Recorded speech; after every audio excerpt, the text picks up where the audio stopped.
sell like Cinderella teens. You should see the things I finish inside these denim jeans. I can't associate with y'all, this shit like ketamine.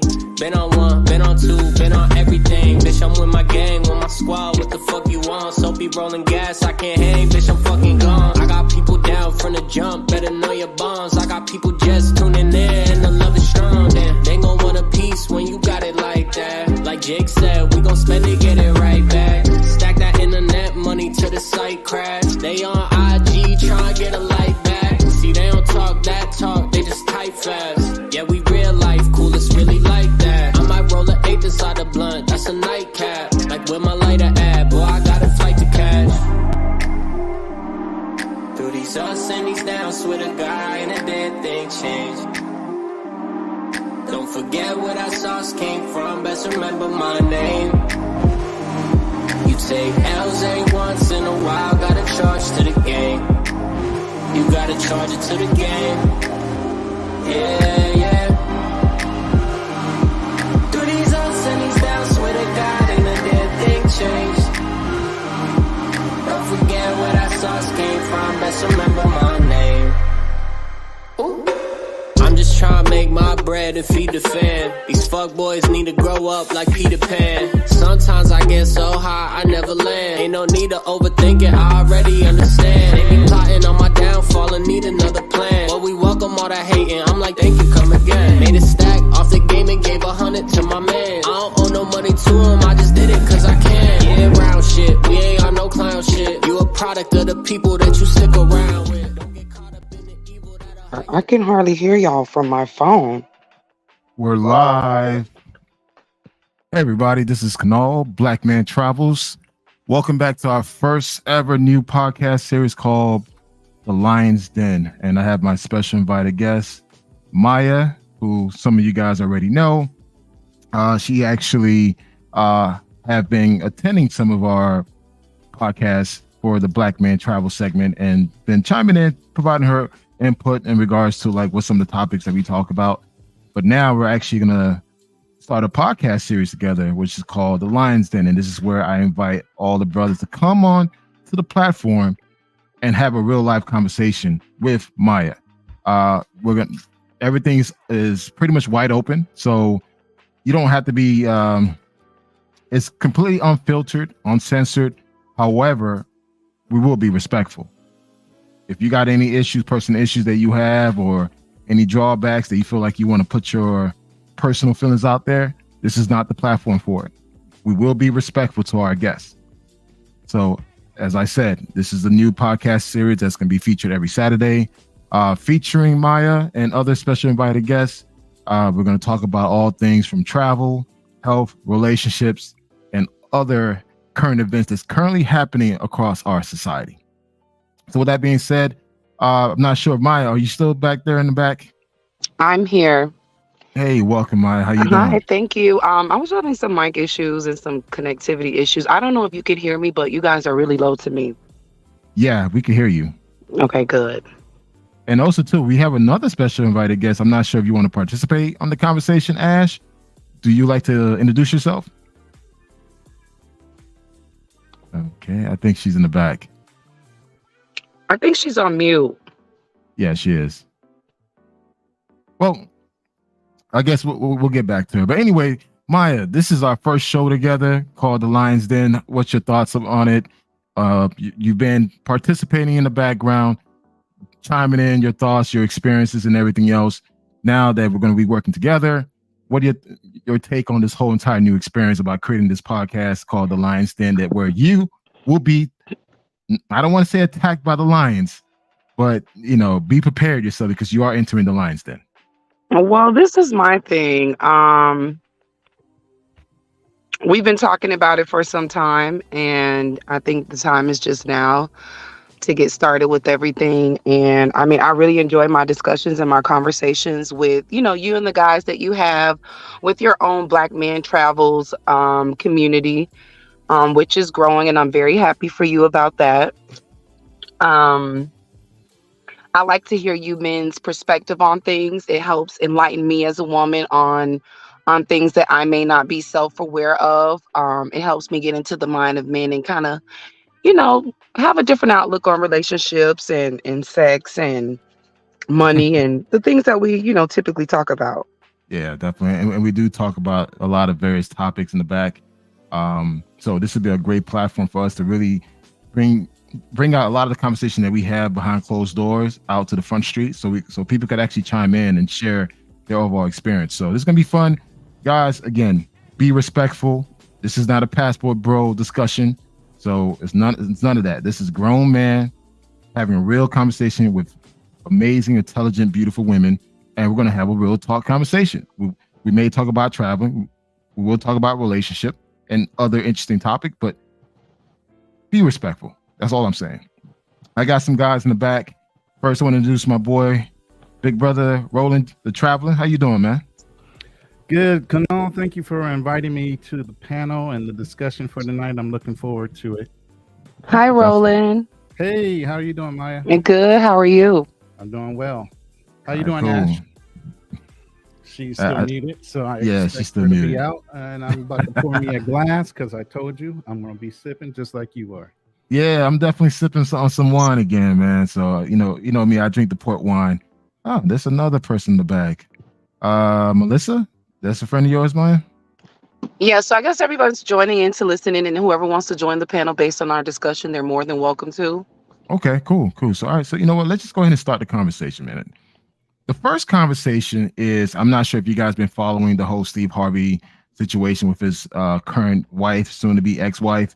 Basically, she cheated on him with two guys. One is the security guard, and the other is the chef.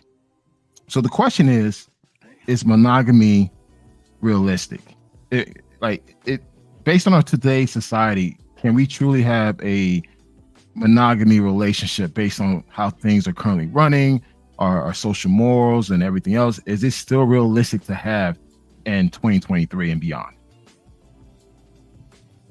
Well, my personal take on that is no. That's always been my opinion. There's millions of people in the world. So many people divorced for infidelity. People are caught cheating all the time. People stay in relationships and marriages because they're not happy. And then they have external relationships with other people where they're either getting sex from, emotional support, financial support, and so on. I just don't think that it's a realistic thing, especially in modern times where both men and women are pushing back from getting married. Marriage really isn't a goal. I don't think male or female are finding any benefit in getting married anymore, for various reasons, various topics that we can actually go into this evening. Okay. Well, I do have a video that I want to play, and I want us to really review the video and have a conversation around this. So I'm going to go ahead and play it. Here we go. It's rumored that you have more than one wife. I don't know if that's true or not. I've never been married. Oh, okay. That wasn't. But I will have two queens. All right. Yes, sir. So is polygamy more realistic? I think we have to understand that monogamy is not natural to alpha males. This is not only I'm baiting true. That's when you lost me there, man. This is not only true amongst human beings, even within the animal kingdom. Okay. The alphas tend to have more than one spouse. And if you also look at women, as much as they may chide polygyny, many women will date an alpha male with another woman if she's attracted to him. Just look at the amount of women who date married men, but at the same time say they're against plural marriage.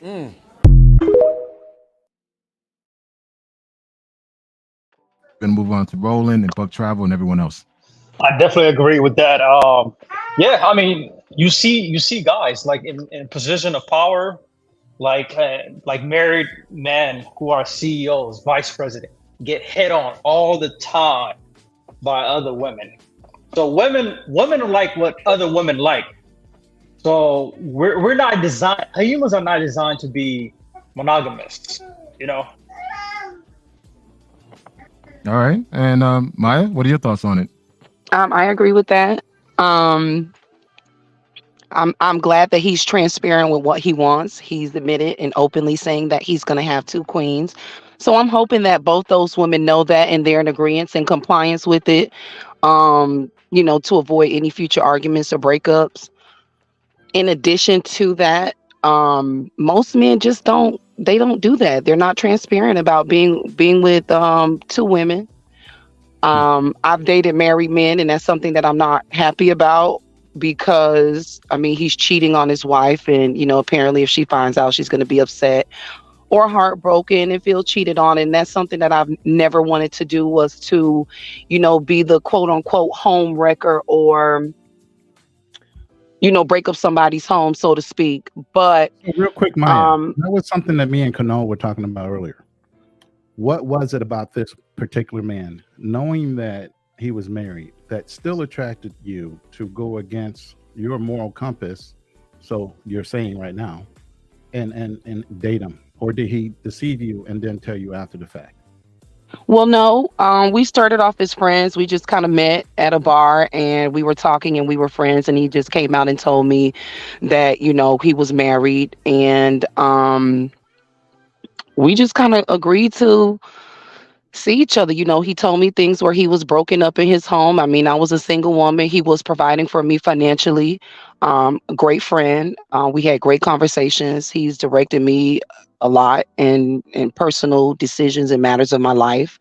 Um, and that's just what it was. It wasn't with intention to do that, but I appreciated him telling me the truth. I So really never had to worry about where he was. I didn't have to worry about being lied to or felt cheated on or anything like that. And we had a mutual understanding. So you appreciated his mentorship and his ability to communicate with you honestly about even being in a relationship, but knowing where that relationship stood, you were still okay with dating him because of the positioning he had already with the relationship. You guys as friends were already going down that road. Right. Okay. Okay. Melissa, any pushback on that? Do you agree that monogamy is not a realistic ideal that today's relationship should explore, or do you favor more of a poly type relationship? Ash, feel free to chime in. Chantel, my apologies if I butcher your name. Feel free to chime in as well. Just unmute yourself. Let's definitely have this conversation. Well, Chantel is a married woman and she has a good man and he's fully committed and they have a new baby that's about to be one. Okay. So okay. let's just leave her out of it. She can just visit to listen. You don't want to get her out of pocket, in other words. Right. We don't want to do that to her. She's a good girl. Okay. Melissa, any thoughts on the topic? Quiet. Yeah. My position on it is even though I've been married twice for a total of 16 years between two marriages, all my kids are grown. I have 2 grandchildren. Would I get married again? I would, in a good communicated type of relationship. But at the same time, I'm not opposed to multiple women. Matter of fact, most of the women I've dated recently, it's always been for fun. We go hunt at a club. There could be a third woman involved. So, and I communicate that. We've had offline conversations. Even the girls I date and I take on trips, because I'm the guy that takes sand to the beach. Each one of these women know about the other. I'm not going to lie about it. I'm too old. Why do I need to lie about anything?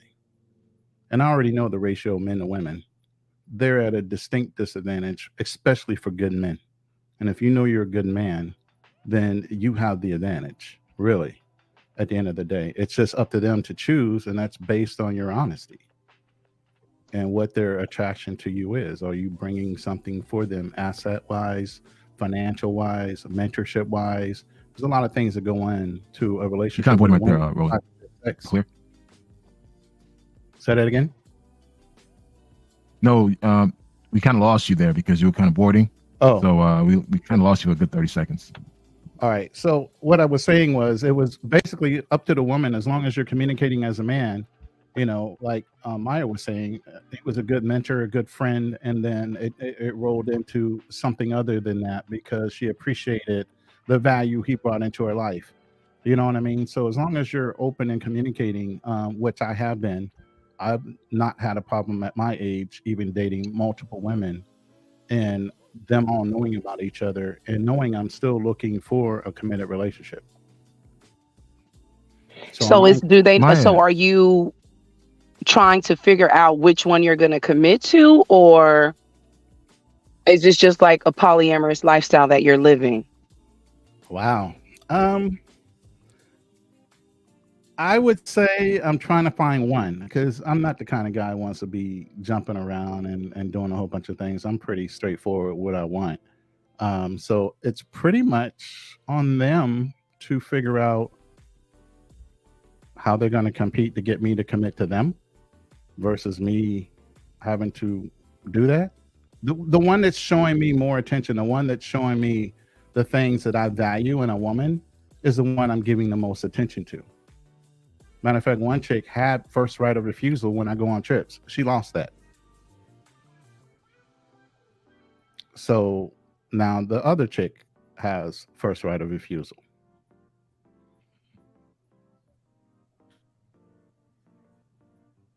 Okay, so do you think that puts women in, you said they have to kind of like present themselves to you to get you to choose them? In this day and era, we call those pygmishas. Well, I wouldn't call them pick-me's. I would just say they're competing for a value that they see in me and what I bring to the table and what I have as far as my knowledge and everything else that goes along with me. They're now in a situation where they need to put their best foot forward, and it's not some one-time thing, because I'm sorry, when you date, people put their best foot forward on, you don't really know that person. It takes years sometimes to break somebody down, because people are always acting. True enough. And I look at that when I'm dealing with people. You can tell me a lot of things, but what you're demonstrating to me versus what somebody else is demonstrating to me is actually what's showing through in your actions. So you just haven't put all your eggs in one basket, basically. Not after 2 marriages. Oh, no, ma'am. I got one more time to mess up. I'm 55. Get ready to turn 56 in October. My thing is this. One more committed relationship in me. You get what I mean? I don't have time to play around with people that don't want to communicate, don't want to tell the truth, have things to hide. I'm not doing that anymore. Yeah. I did that when I was younger. My thing is this. Good marriage for 6 and one good marriage for 9. That was it. This is my thing. What's wrong in women competing for the top tier men? If a guy tells you, Maya and the rest of the ladies on the panel, like, hey, I'm currently dating other people, and you need to show me why I should select you as to be my wife. Why will women find that unattractive for her to compete for his attention or for his love? I'm sorry, but for me, I'm not competing. I'm not going to jump through hoops and hurdles for you to choose me or pick me. If you don't see my value based on the relationship that we are already in, even if you are dating other women, if you haven't chose me and see the value in me, I'm not going to compete. There's just not a relationship and a situation for me any longer. And I was taught that by my grandma years ago. A woman doesn't get to choose a man. The man does the choosing. So if you don't see my value at that point, it's like, okay, what are we doing here now? It's just time to go. Either we're going to be together, we're going to commit, or we're going to define what we have, or we just need to let each other go so somebody else could fill your space and somebody else can fill mine. Like, don't hold my time up and prevent me from being with someone out there who possibly wants to be with me because you haven't seen the value in me. I'm not competing with no one. I'm not doing that. I understand that. See, the thing with Maya, the thing you don't understand is that, the thing you don't understand is that the top 10% of men, they get all the women are competing for them. So if you're not competing with him, there's another woman that's competing, with other women for him. So for him, it's like it's your loss, because he's moving on to other women. And that's fine. And I would never look at it as a loss. It's just that you're not for me. I can't say that I'm losing because you're in the top 10%, or this is the type of career that you have, or this is what you do for a living, or, this is your social status. I don't care about any of that. I care about your character, and I care about how you treat me. So if these women want to compete with you, I'm out of the competition, You might as well sit me on the bleachers immediately, because I'm not doing that. So I don't. let me say this one thing. So this is we about had to this get good. conversation before. We had this conversation before, Maya. I value each one of these women. Like I said, I don't have a lot of time to waste, so I wouldn't even invest my time in talking with these individual women if I didn't see value in them. But people will sell you a bill of goods up front before you can actually believe who they really are. And that's on the man side too. And I understand that, Ronan, because you have to take your time and protect your heart and protect yourself to see who's really true. And like you said, it takes time for you to really see who a person is. Even the married guy that I was dating, you know, he wanted out of his current situation and he wanted to get an apartment together. And I told him straight up, I can't do that because I don't know certain sides of you because of the dynamic of our relationships. Like, you know, I like the way it's been. I like how it's been, but I don't know if I really want to live with you. There may be pieces and sides of you that I may not like.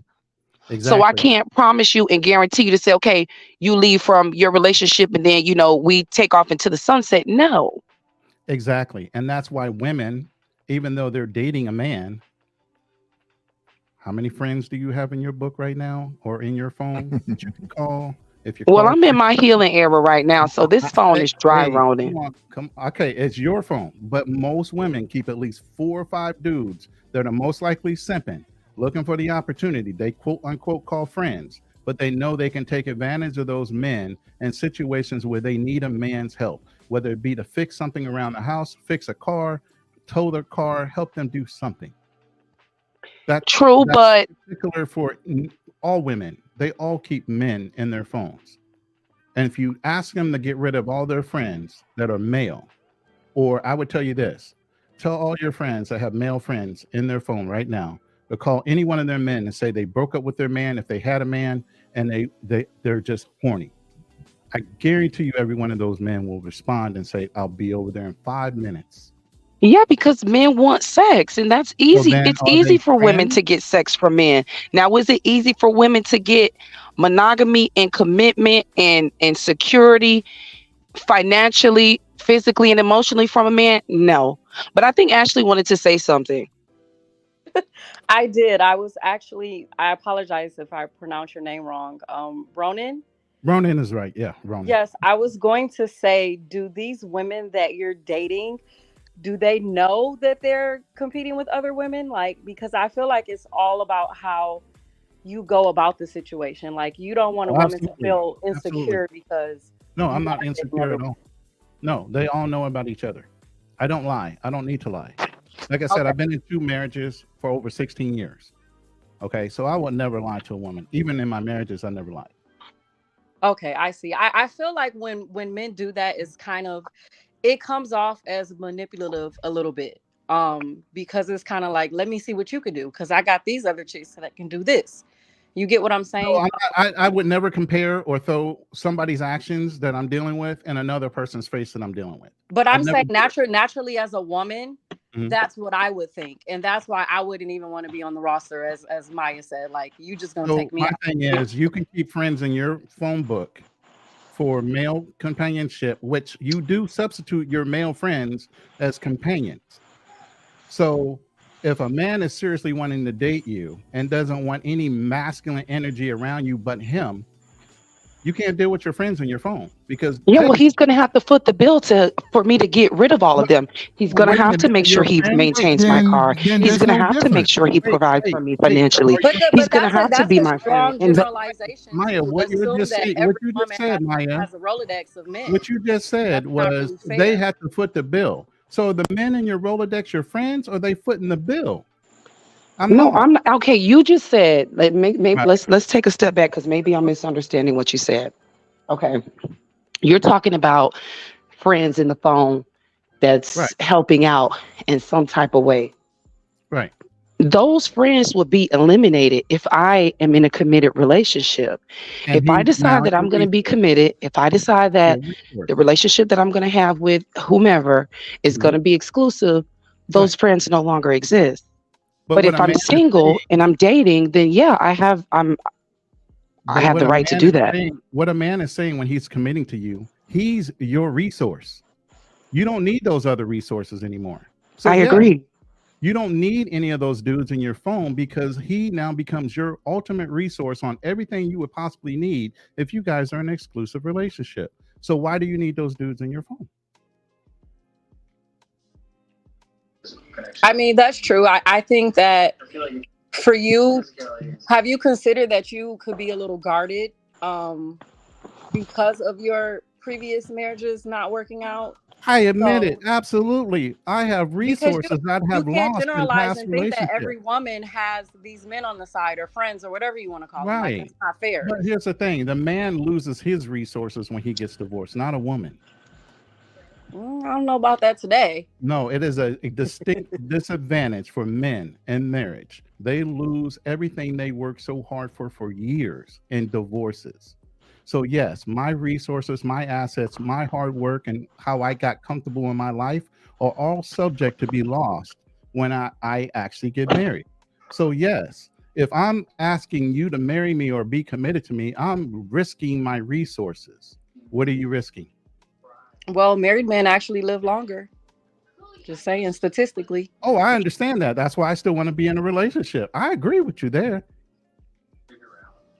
But is it marriage or just being in a female companionship relationship that makes you live longer? I Married. mean, the real It's the question is, same does thing. marriage, the real question here is, does marriage even still play a role in our society where the average marriage lasts less than 5 years, where 60% of people are actually filing for divorce after after 3 years. So Statistically, is it, 90% of the women are filing divorce. yeah, and women are the ones that filing for these divorces. So these are the same women that want to get married, but yet are quick to file for divorce. So it They're still not serves a happy or they're purpose. bored. And you know why the reason why they file for divorce? One of the main reasons is financial.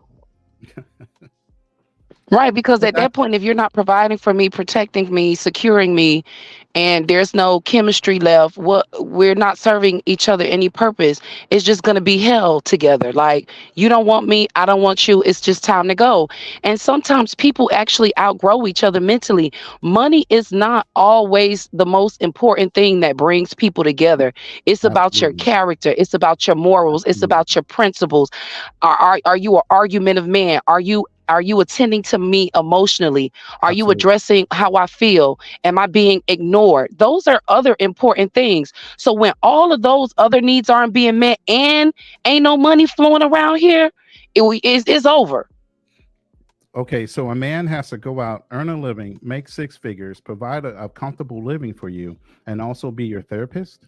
I never said he needed to be my therapist. You did say I have a that. therapist, so I wouldn't need him for that. Okay. Well, I think we're really talking about monogamy though, right? Because that was the topic Well, of the option of polygamy, yes. um and I just feel like yes, we want all of those things, but we don't even really get that. And on top of that, the men are cheating nonstop. It's The so men are easy. Wait, cheating. wait, wait, wait, wait. I gotta call cap on that because I know so many good dudes, who don't even cheat on their women. So I don't know what are you talking about. It's actually even when it comes to cheating statistically. Both men and women cheat evenly. But men cheat physically first. Men cheat Right. physically while women cheat emotionally. You guys are So bonded. that Wait, wait, circles wait. back to what I You just guys, said, you Ronan. guys, Are listen. You you guys are meeting my bonded. emotional needs? And you just said, You oh, I guys got to are go earn a bonded living to and do these this things. and do that and be your therapist. I'm not asking you to be my therapist, but if we got an issue, I want to talk about it. But here's the thing: if you are cheating, when women commit to cheating, they are bonded already with the man they're going to cheat with, which means they were already in the background. Men can emotionally not go out and have sex and not even think about the chick. You guys have to have an emotional connection to these dudes. So that means they were already your friend in your phone book, somebody at work that you decided Facts. to lean on and start talking to. You Facts. guys are mentally cheating way before you have sex with these men, and you're keeping them in the background, waiting for the fault of the man that you're with to emotionally neglect you. Facts. I agree with you to a certain degree, but for me, if I'm at a point where I have to cheat, sexually with somebody, we're just like really over. Like, I'm literally one of those people where I'm direct. I'm just gonna come into the house like, hey, I'm not happy. We got some issues that we haven't been able to resolve.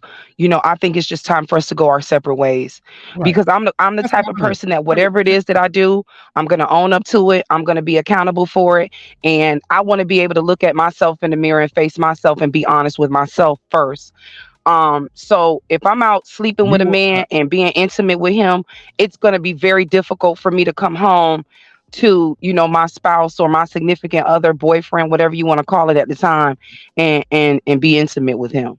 You're a rare breed because a lot of women are not accountable and not honest with their own feelings and how they communicate to their men. So I commend you for saying those things. But most women are not going to be that honest. So Maya, Not going to. would you be open to a poly relationship then, if you don't Yeah, believe if he's in honest monogamy? about it and he has enough money to take care of both of us, and I know who this woman is. So then what I'm doing is not necessarily wrong if they all know about each other. I'm still trying to protect myself and my legacy for my sons. Remember, I have 4 sons. I have 2 grandchildren. I have a legacy that I need to protect. Even if I want to invest in another woman, I still need to protect the legacy that I'm trying to leave for my children, whether she's included in it or not.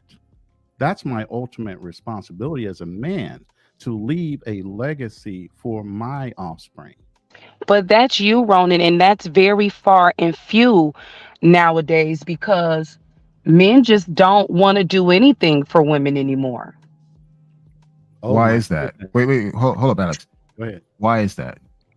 I'm not a man. I don't know why. That's like $1 million question for me right now. You should Now, play do I that want a video. monogamous Play that video, relationship? Kamal.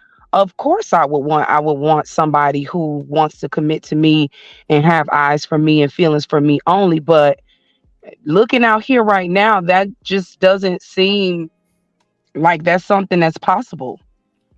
And I get that. But Kano, you know that video you put up in the group Yeah, today yeah. that had the husband explain to her? Explain. Yeah, you should play that.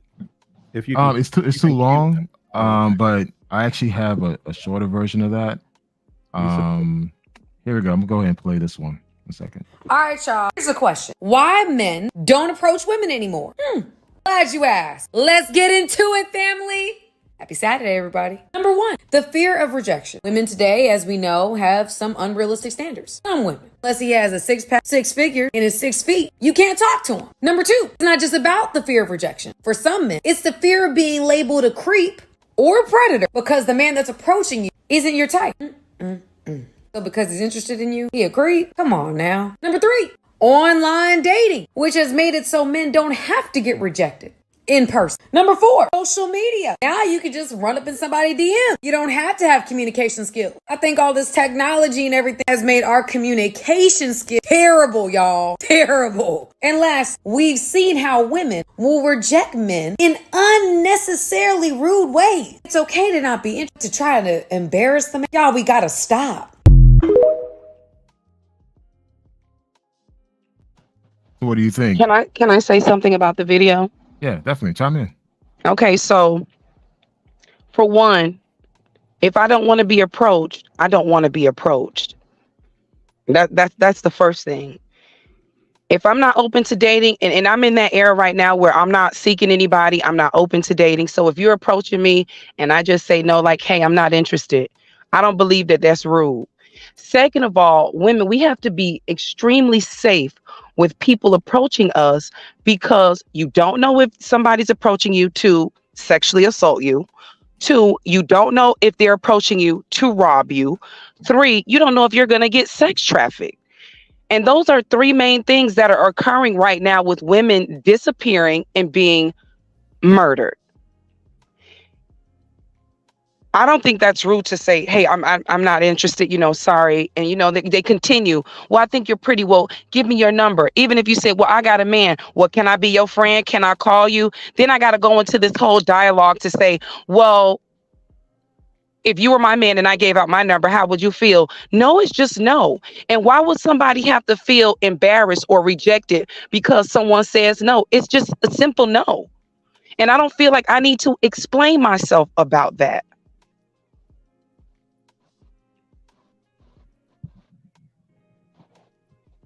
No is no. Okay. Any other ladies want to comment on the video? Yeah, before we say our piece. Ash, you want to comment on this? Melissa? Okay. Yeah, I'm sorry. No, I agree with Maya too, because sometimes men get really aggressive. Uh, I've even been in situations where I've just had to give a phone number because I was afraid of him. He had tattoos all over himself, and he was very aggressive. He didn't care about me saying I was married or my man is in the store, whatever. And I was afraid. So I gave him my number because I didn't want him to call me, right there, and it's the wrong number. So that's another reason why as well, because some men are really dangerous and they don't take no for an answer. And you really don't know what you're going to get when you say no. You understand Well, what I'm saying? I apologize. You don't feel protected even in a bar or whatever public location you're in to even tell somebody no and feel like you have to fear some kind of repercussion right there in a public place. That's sad. It has happened plenty of times. And when I was in my hood rat era, it was really bad. Like you had to get down and dirty, like, the F nigga and fuck you and get the fuck out my face, because some of them would attack you or spit at you. Wow. Like Well, it's not that we're trying to embarrass you or put you down or reject you, but as a woman, you have to have some type of discernment and protect yourself, especially if you're outside of a store alone. If you're at a bar alone, somebody comes and sit next to you and, hey, can I buy you a drink? I used to take drinks from guys and sit and drink with them, but, Mhm. then it turns into an all night event when I really just came there to, be at peace by myself and, free my mind, have some drinks, relax. It just didn't mean that I wanted company. And you kind of like invited yourself, and hey, thank you for the attention, and thank you for your interest, but you know I'm not interested. my thing So is this. go ahead. I'm gonna say this. I think a lot of men, especially today, are not approaching women due to the Me Too era that's been being pushed around, and also too the whole creep thing. That is real. The whole thing being labeled as a creep, and if a guy does make an attempt to speak to a woman, she instantly will try to embarrass him. That I've seen that happen many times. Um, or just like just be extremely rude about it. And again, this is not your guy that's fully tattooed up. It doesn't look like he's been in prison. These are your regular 9 to 5, probably intellectuals that may not look the part, like the big beard, muscle bound guy that you normally see based on what social media is promoting. But they get turned down very harshly. So now you have a lot of dudes just saying, you know what, fuck it, I'm not making any attempt anymore. So you could give me all the Google eyes and everything. I'm not gonna approach you because I don't want to be embarrassed. I don't want to feel like I'm a creep by just speaking to you, and I have to like climb this fucking wall of China just to have a conversation with you. Right. No, Now, a lot of guys just opted out. It's like, you know what, fuck it, I don't need this shit. women claim they have good intuition at some points. My question, They really don't. right? My question It's like they really don't. And in See, your there's a lot of pressure on the guys right now. in your In own modern day right now, there's Right. a lot of pressure on the guys. So first off, the guy got to approach, he got to make the first move. And that also takes a lot of pressure because there's that chance of him getting rejected. And sometimes it can be in front of public. So then he got to do that. Then he got to take her out on a dinner, on a dinner date. That might work out or might not work out. So if it doesn't work out, that's $100 and $50 he spent on a dinner date that he could have invested somewhere else. So it's a lot of pressure on men nowadays. So a lot of men are just checking out. They're saying, you know what? I'm gonna just check out. I'm just gonna become this passport bro. Do it. Right. But even with your intuition and the way you explained this guy as your example was he had tattoos. It just wasn't your type. So he approached you and you were more fearful of saying no to him than anything. So you accepted the drink or whatever. Or if that was Ash, then I'm sorry for mixing you two up. At the end of the day, if somebody came to you in a suit and tie, smelled good, dressed well, looked like he had money, would you have that same opinion of him?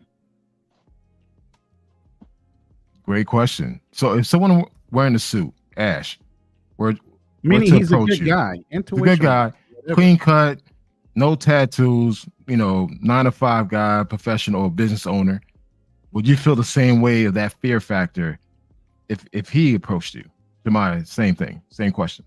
Absolutely not. Presentation is everything. This has nothing to do with him looking like he has money. It's all about how you present yourself. I mean, you don't go to an interview, in baggy pants and a tank top, right? Right. So this isn't about, if he has on a Rolex or if he's driving a Rolls Royce in a suit. It's like, no, like it's all about presentation. Period. Right. And I didn't say Rolex or anything like that. I said he was presentable, just what you just said. Look the part. Maya's description was he had tattoos, meaning he was already starting off on a bad foot. Like you said, presentation means everything. So his presentation wasn't even right for her to even be receptive, even though she's not in that mode. Well, Ashley was the one that said it, but me, I can't say that because you got tattoos and a tank top or whatever. What if I see you at the grocery store and you're just leaving the gym and you're sweaty? That I can't discount you because of that. You get what I'm saying? I can't say that, well, he's not dressed well. Different factors come into why I'm going to say no. If your energy is aggressive, I'm going to say no, because you can be tatted up, pierced up, or whatever the case may be. That doesn't disqualify you as a good lover or a provider or a protector. Right. Look at this guy, this Gilligo Beach person, architect. If you got face tattoos, you're saying you still not going to discredit him? No, I mean, that's not my type. That's not my type per se. You get what I'm saying? But I won't judge him and discount him and say that, he's not a good lover or he's not a good person provider. Because of that. He's not a good provider, protector, but most women look for the bad guy up until they're ready to settle down. I can't speak on that because I don't really look for bad guys. I don't go after bad guys. However, I have met a lot of liars and deceivers, but they come in all rappers. Right, they come in all rappers. So women and men, both sides of the house, both sides. We got a new person on the line. I am just Jules. Do you want to chime in on the topic? If the topic is monogamy realistic? It's a great topic. Thank you for having me up. No problem, man. It is if both parties are willing to do it, and a lot of it comes down to, are you ready for that scenario? Come on up here, you have to be in the right mindset. You have to be evolved towards it. But nowadays, and I think a lot of people ignore the macro situation, which is a lot of people take their behaviors from the leader, and typically that's the president, right? It can also be a very influential person. But if you remember during the Obama administration, a lot of Black people had a lot more pride. My president's Black, my first family is Black, very prideful, doing well. Like, even though, one of the biggest financial catastrophes were happening, a lot of people were really moving and grooving and trying to make some money and trying to make their lives better, right? And then the last president, Trump, came in and things got a lot more transactional after it. Like a lot of the, I need all of these things to affirm me, to serve me, transactional, like what do you bring to the table? All that type of language started coming up. Wow, right? I like the correlation. And like now you have the current president who, there's some type of traditionalism. Yeah, there's some type of traditionalism that comes in with that type of person, but he's sundowning. And a lot of people feel a sense of malaise. And I sense that in a lot of people's relationships and the way they interact with each other. So you really have to be dedicated into forming the relationships you want. People are very influential. There's a reason why when Jaws came out, beach attendance dropped. The Exorcist came out, Catholic church attendance rose, right? Whenever there's like a deletion, like a self-deletion in like a neighborhood, they kind of keep that under wraps because they don't want a social contagion to happen where other people start to do that. And especially happens with like younger people who are less mentally formed. So I think there's a social thing that's happening right now, but that's all I have for now. Thank you. I agree with you 100%. Thank you, on Jules. I like that, bro. I definitely want to get other people take. Terry, you've been sitting in the back for quite a while. What's your take on it? Asha or Keisha and S&M, if you guys want to chime into the conversation, you're more than happy to do so. What's your take on it? Well, this is my first time on this chat. Welcome. You just self-muted yourself. Good night. You said something? We kind of lost you there. You muted yourself again. Am I on now? Yeah, you're on now. You're on now. This is my first time on the show. I mean, well, actually on the podcast, and I'm just listening to everyone's opinions and just taking it in right now. So I don't have an opinion. No opinion on this whole monogamy thing, if it's realistic or not. I mean, based on your experience, do you think? Well, you getting? Well, good. No. I'm sorry. Go for it. Well, my thing is what for me. No, I'm not. I'm single. I'm 61 years old. I'm retired, and everyone's saying passport bros or whatever the case may be. But I'm a traveler. I just came back from Cartagena, Colombia, last night. I've been. You muted yourself again. You muted yourself again, man. Yeah. Oh, I'm sorry. It's okay. You did it again. Push it one time. My mom has a problem with double clicking. You probably double clicking it. Just hit it one time. So you just gotta hit it once. You don't gotta. I think you're holding it. That's the problem. No. My phone is crazy. It's. I'll get another one tomorrow, but it's doing that on its own. To be honest with you, and I had a problem like that, and I had the same problem in Colombia. You got room. Come on. But back to the question. I don't have a problem with having friends, and I'm not looking to be in a monogamous or Okay, at your age, because you're at 60-something years old, why are you not at this point in your life single? Why are you not looking for a woman? Meaning you came from a different generation than even me. We're Gen X. You're the other. I've been married. I was married for 25 years. Wow. And I listen. You went out again. So you went out it's the phone. on the It's juicy the phone. part. On the juicy part too. Come Yeah. on. Okay, you It's were the married phone. for I gotta 25 keep years, and then what? It's the phone. Yeah, it's the phone. I'm watching it now. I've been married 25 years. I'm the one who divorced my wife. She didn't divorce me. And I did everything. I'll go into it a little bit. I did everything that I felt that a husband and a father too should do. Built a nice house, moved my wife, my kids into this house. And we had a problem with my business. Okay. And the business was, I'm gonna give it to you. I'm gonna give it to you because we're on this conversation. Please do. My because business. We're talking about legacy too. No. This is for real. And this is no cap, no bullshit. And I built a store for her in her name. Wow. I built a Popeyes franchise, and I'm spreading it. I'm on this live. I can't believe I'm saying this shit. But I built a franchise for her, and I asked her to do a bankruptcy to save the house that I purchased. Right. She didn't have to pay a bill because the business was paying the bills. Okay. Right. So she didn't want to do it. I'm not fucking up my name. But when I met you, my credit was 750. And what did I do? I put credit cards in your name. And I did all what I was supposed to do. Right. Okay. So make it short. We were sued because I didn't pay the builder because he took a year to build the store. And I didn't pay him. I kicked him out. I finished the store and I built it myself, complete the build. 3 years later, he came back and sued us, sued her, sued me, sued the company.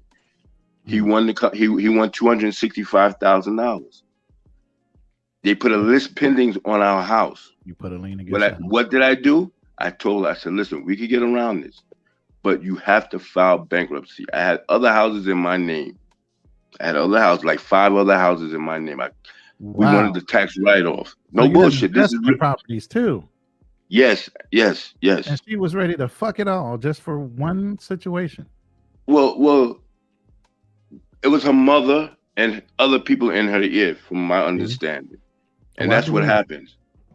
That's what happens, So I'm gonna cut this short though. So what ended up happening when she didn't want to do the bankruptcy, I got a little, I'm gonna tell you where I'm from, Brooklyn. I got on some bullshit.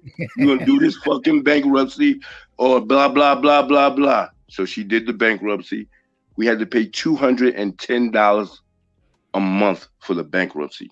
Wow. $210. I was paying that. We had cash. There was no problem. Fuck your credit.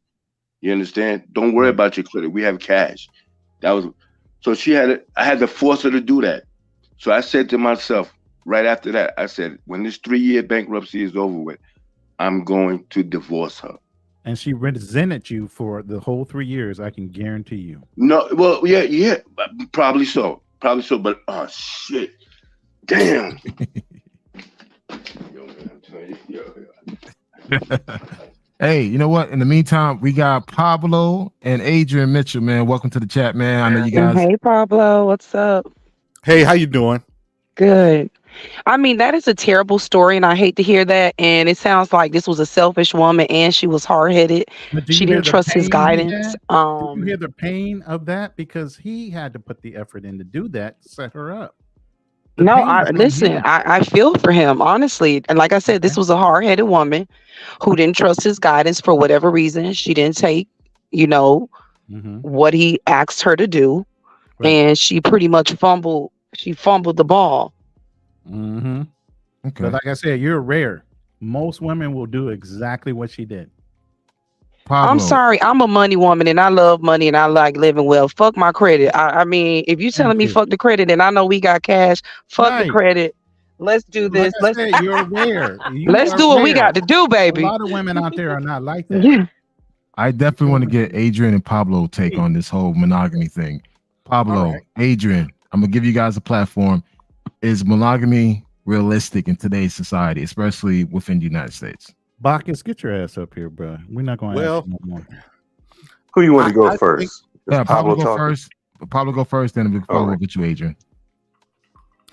I think that most people view it as an ideal, as something that they want. I don't think it's likely long term, especially when you're talking about people that are married 25, 30, 40, 50 years. If you're not forgiving, you won't have that. If you hold grudges, you won't have that.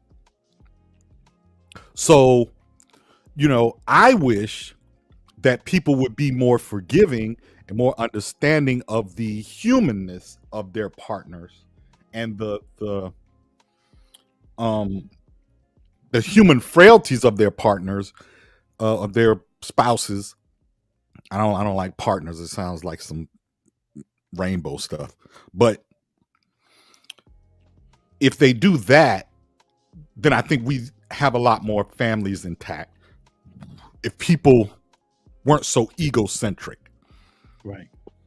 But do you believe that if you and your significant other, wife, husband, girlfriend, whomever, if y'all decide that, hey, if you want to see other people or if you're going to have extramarital relationships, can you be honest with me? And at some point, do you think that this may reinforce more tolerance, more forgiveness, or, you're willing to be a little more flexible when they decide to step out? Because people cheat, and that's just the reality of it.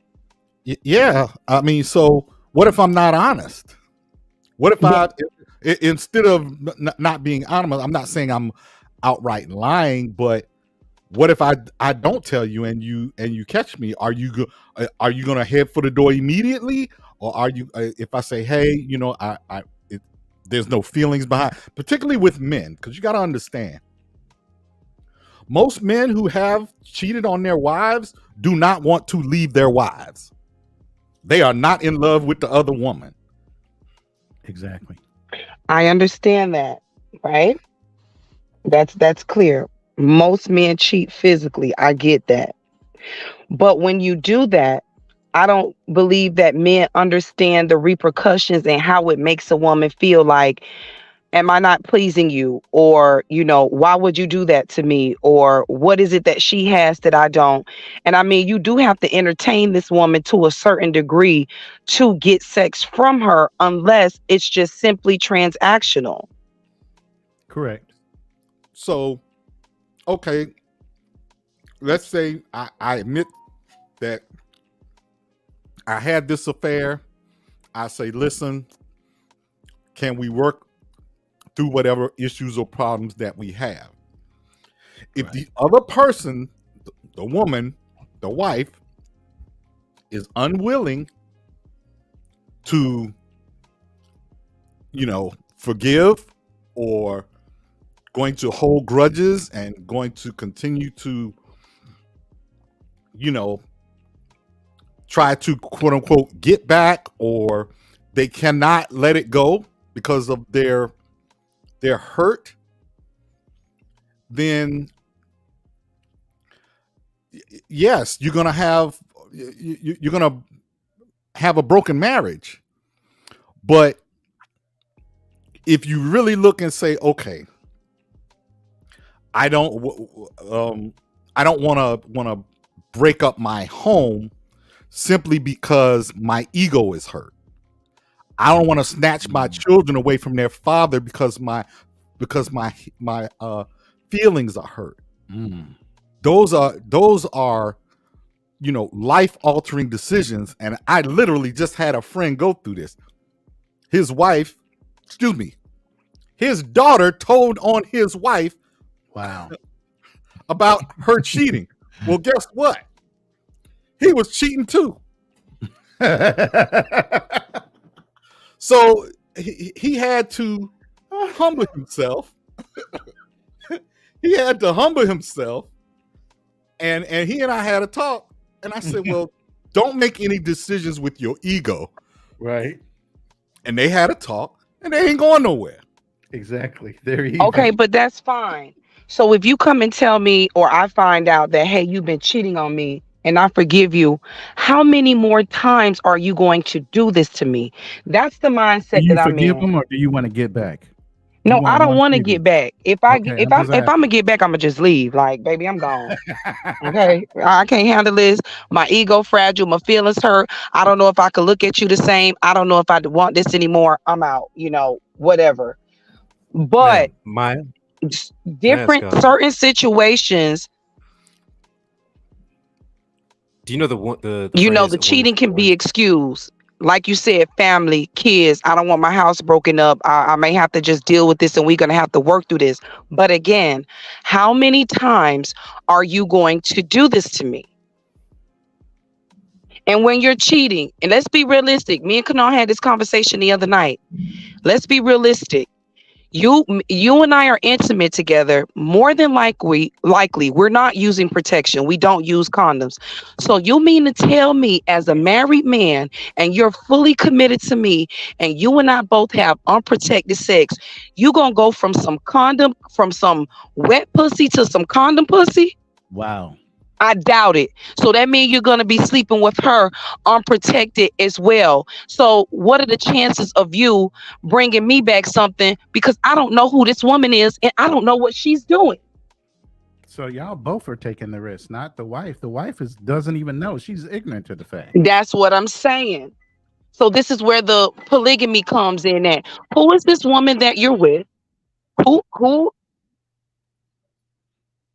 I gotta push back on that, Maya. Who is this woman? Who is this? Push back. I gotta push back on that, because you are very aware of the situation that you're in. Knowing that he's married, why would you consent? I'm not talking about my situation for like right now. Right. Like, of course, listen. Right. The person that I was dating, and I dated him for a very long time, okay? Very long time.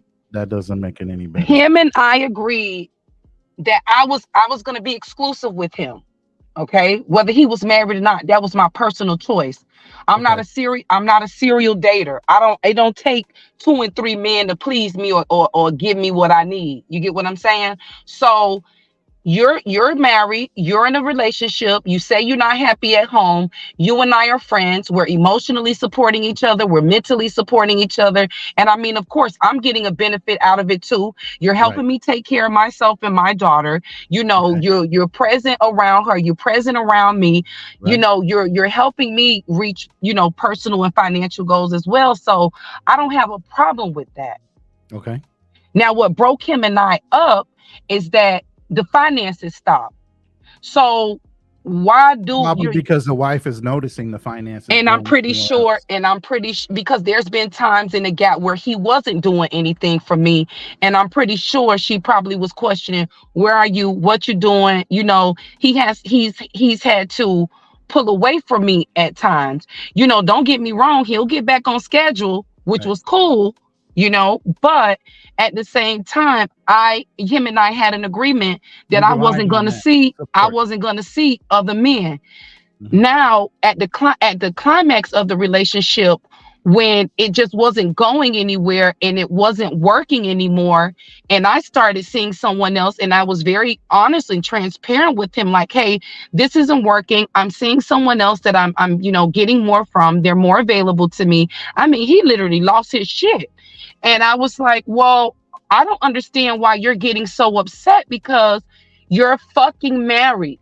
So you're not even being fair and player. You're not even being player and fair about this shit. You blowing yourself up and going crazy.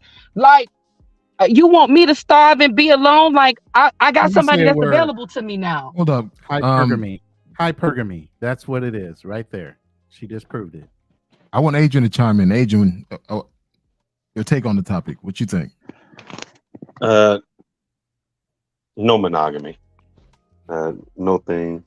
And I got a few things. One, men can't be honest with the women.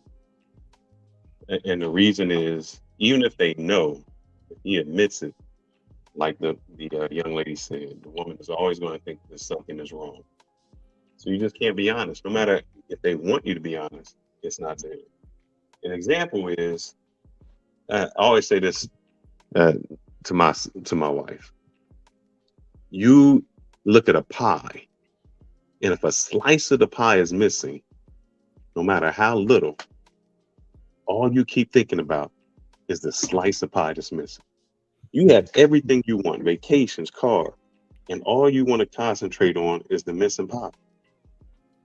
That becomes asinine.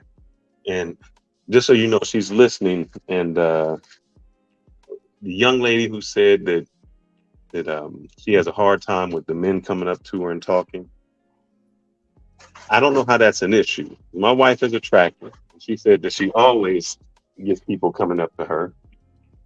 It's how you reject a man that's the. She said you couldn't live in the Dominican Republic because they approach you all the time. That's just, the men are really aggressive.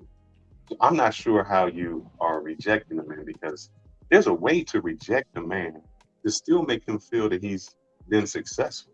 Like, if I was a woman and a guy came up to me and wanted to talk, and I said, "Oh man, you're handsome. I would love to talk to you. It's this moment, something. I have a significant other. I'm moving out of town." Guys are okay with that. It's when you put them down and hurt their ego that they snap back, like with the B word or something crazy that's offsetting. But when you, Andre, I'm co-signing on that. Yeah, when you reject a man and make him feel respected, he's fine with that. He understands. But those are those type of women that do that. You know, there are certain type of women who respond like that for whatever reason. I mean, I get men, oh, I like what I see. Can I get your number? That's a definite no. Sorry, I'm not interested. Or no, thank you. Or, you know, those are things that I typically say, you know, no, thank you. Or, you know, I'm good, or I'm not dating right now, but, you know, thank you. And it goes on. But sometimes when you give those simple response, not to embarrass them, that's when the pursuit happens. And it's like, I already told you, no, I don't want to be pursued. I don't want to continue a conversation with you explaining why I'm saying no. I gotta agree with Maya to it. Oh, sorry, go ahead. But my other question is, you said you were having a drink, and the guy bought you a drink. Maybe he didn't buy it. No, that was Ash. We're waiting on Ash. No, that Yeah. was me. That was me. My Yeah, no, issue is I wasn't. That my was issue becomes this: you can't accept you can't accept drinks and do things like that because that's our way of saying, hey, we want to talk to you. If you start accepting those drinks and then you're like, well, I'm not interested, yeah, you're gonna get cussed out. No, I agree with you. So I've stopped taking drinks from men, or they say, "Can I buy you a drink?" I instantly say, "No, I got it." Now, if you continue to insist, and I'm like, "No, that's on you." Now, another thing, I've had some men where they would say, where I would say, "Hey, I'm not interested." 1 second. When you said that's on you, what does that mean? You're that's on you. If you think that you buying me a drink is gonna get your way with me at And that you moment. accept the drink. Yeah, If I say no, if you approach me and you say, "Hey, can I buy you a drink?" and I'm already drinking, or I'm attempting to buy the drink and you intervene because you're ready to pursue me, and I say, "No, I'm okay, I got it." No, let me buy it for you. What am I supposed to say? Well, go ahead. Oh, okay. Let me give you an example. I'm feeling on this girl, and she keeps telling me no, but no ain't really no because the more I feel on her, she might say yes. But that's different That's how because I'm in an hold up, that's intimate how you setting sound. with you. I'm in That's a how you I'm in a sound. I have to know you at some point for you to be feeling on me, and I'm saying no. But the analogy is this. The analogy is the woman should say no. If it's no, it's no. If you're giving mixed signals, that's where the issue becomes. That's where the issue lies. Ash, come on now. We need you to talk. We see you in the private chat. I don't know, because you rubbing on me and I'm saying no, you might really be turning me on. And I'm just like, you know what? See, there we go. Let's go, Now baby. we get to the essence of it. Exactly. The woman, we don't know what no means. No may mean, hey, just do a little bit more. No may mean just do stop. That's you guys. Yeah, but A lot that's a of difference, Adrian, with a perfect stranger to a stranger See here, walking on. hold up. See, it's so what you're saying is Brad is okay, but Pookie not. No, that's exactly. That's what I'm saying. Yes. Man, shout out to the late Alan Roger Curry, who talked about how women will present different faces to different men and at different times, and they will lower their guard and raise their guard depending on how they feel. You could get them at the right time. You could get them at an oil change, and just because they like the way you look, the way you smell, and you could take them to a hotel within 20 minutes of meeting them, and y'all can get that thing going, right? You can meet that same woman if in a different universe at a nice nightclub or bar, wine bar, cigar bar, and she could see you and just think, well, he's the top 20 guy here, but I'm trying to see if I can get a little something better, or maybe I just don't feel like it. Maybe I just feel a little bloated and gassy. I just want to hang out. You just never know. And women are very good at trying to manipulate the environment of men, but they're not good at manipulating the overall environment. Meaning men. And again, it goes back to Kevin Samuel saying that women control access to sex, while men control access to marriage. I mean, guys, in the civil society, yes. Thankfully. Right. And it's definitely for sure that women know within 5 to 10 seconds whether they really want to sleep with a man or not. That's true. Yeah. That's true. Another thing is, can I touch on this topic? So you're either going to entertain them or not. Most dudes don't know that. So when you tell them no, they don't realize you've already assessed the fact that they're not the one that you want to sleep with. So they need to walk away. They're just blunt and dumb that way. But most men, if they understand statistics, if you say no, you've already assessed whether you're interested in actually being with that man or not physically. May I ask the question? There was a young lady who was dating a married man. Is that the same person that says she won't compete? Yeah. So, hypocrite. I'm not a hypocrite. You want the man to compete with you when you say you have another man, but you don't want to compete. No. All in life, I'm kind of highly seeked in the IT field. If I said, well, they don't want to compete, those are the first ones to go, because everybody competes for it. You need to see who's your first, the best. But I wasn't competing with him. He told me that he was unhappy in his marriage and that he wanted to leave. I never asked him to leave. That was never really the goal. That was just a place where I was in my life. That wasn't a goal. I What wasn't was your flipping goal? corners. I wasn't bending corners. I wasn't doing anything to get him to come to me, because if that was your decision and that's what you wanted to do, I was ready whenever you wanted to do that. If you didn't want to do that, I was cool with that too. But I was never competing for him. We had an Let, agreement. He was let, off every Tuesday and every Saturday. He came to my house every Tuesday and every Saturday. I knew his schedule like clockwork. He right. got up in the morning, he took his daughter to school, and he came over to me. Whether we went to the movies, whether we went to the mall, whether he came to the house and took order takeout to the house, or whether I said, hey, I'm gonna cook today, let's go to the grocery store, this is what we're doing. That So it no was just cap. really that easy. We I had asked. no complications or anything like that ever. No, So no So cap. your I your never had to problem came compete when he because I didn't want Wait, to. financially wait, pulled Dre. back. Dre, what was your goal? Because you said that wasn't my goal. We were You know, we would what was just ultimately your goal in this courtship? Well, not even a courtship, because you had different goals. You knew that this was not going to be the guy unless he totally walked away from his wife and gave you 100% of his time. So what was your ultimate goal with this involvement that you had with this man? I mean, really and truly, it was a financial arrangement. It was a benefit to me. Thank you for being honest. Definitely, I want S&M to chime in. Yes, this is Chantel from earlier. Okay, Uh, okay. I wanted to say something because even though Maya said me and my husband, we just got married, we're good, everything good, but we did discuss polygamy. So I Wow. don't have I'm waiting for this one. This is going to be juicy. You know what? You know what? You know what? We're gonna put her on the floor. So you got the. I'm sorry. I I'll put you on don't the. I don't have a problem with it. I've been in situations before similar to Maya and everything, and I was like, well, at first I'm like, okay, we're married, but then I was like, what's the difference, you know?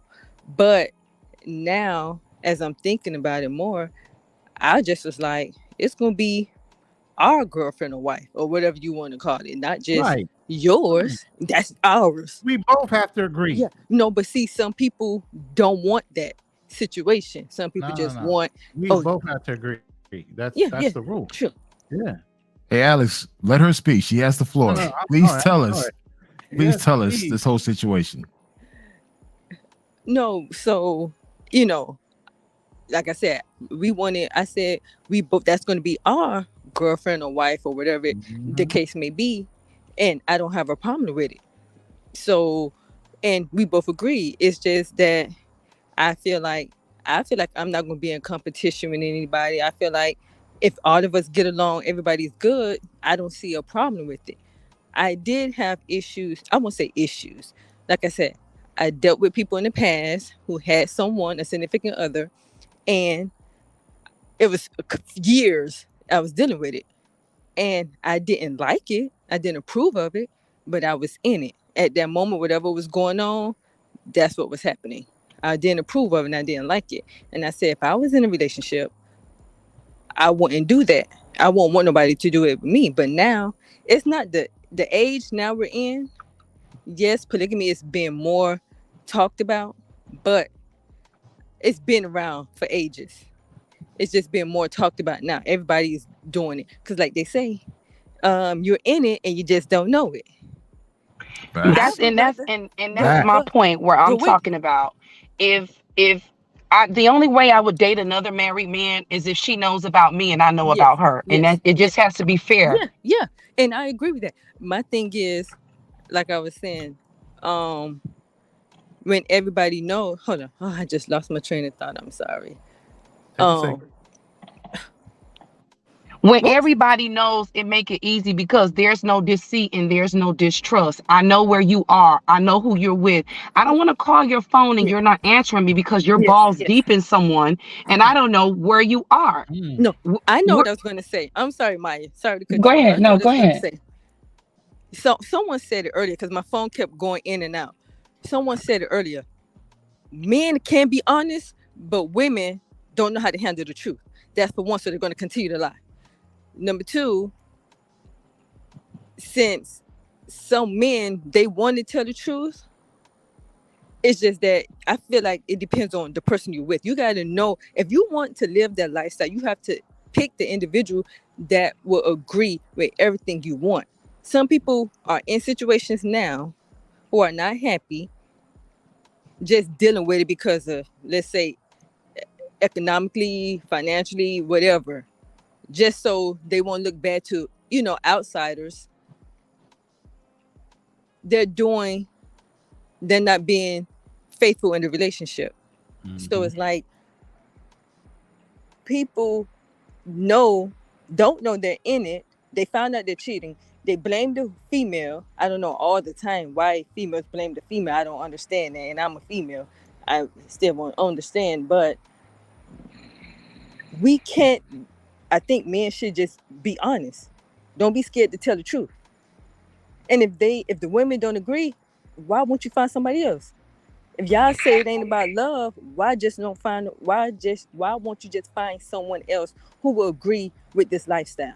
Because somebody said earlier, oh, my wife, somebody said I'm married, or told a situation, a story, my wife, I'm married, but because I think the phone cut off because I can't even remember. I'm sorry, y'all. It's okay. It's all good. But you know what? This has been a great conversation. I want to do a segue because someone mentioned about transactional, how our society has become very transactional. And another topic that comes to mind, again, maybe I definitely want to get everyone's,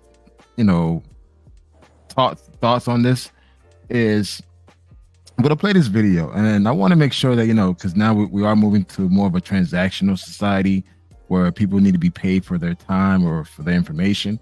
So the question is paying for the box, is that a lame thing? No. So because my husband told me, he said wait, hold okay, up. Just save your thought. I'm going to play this video.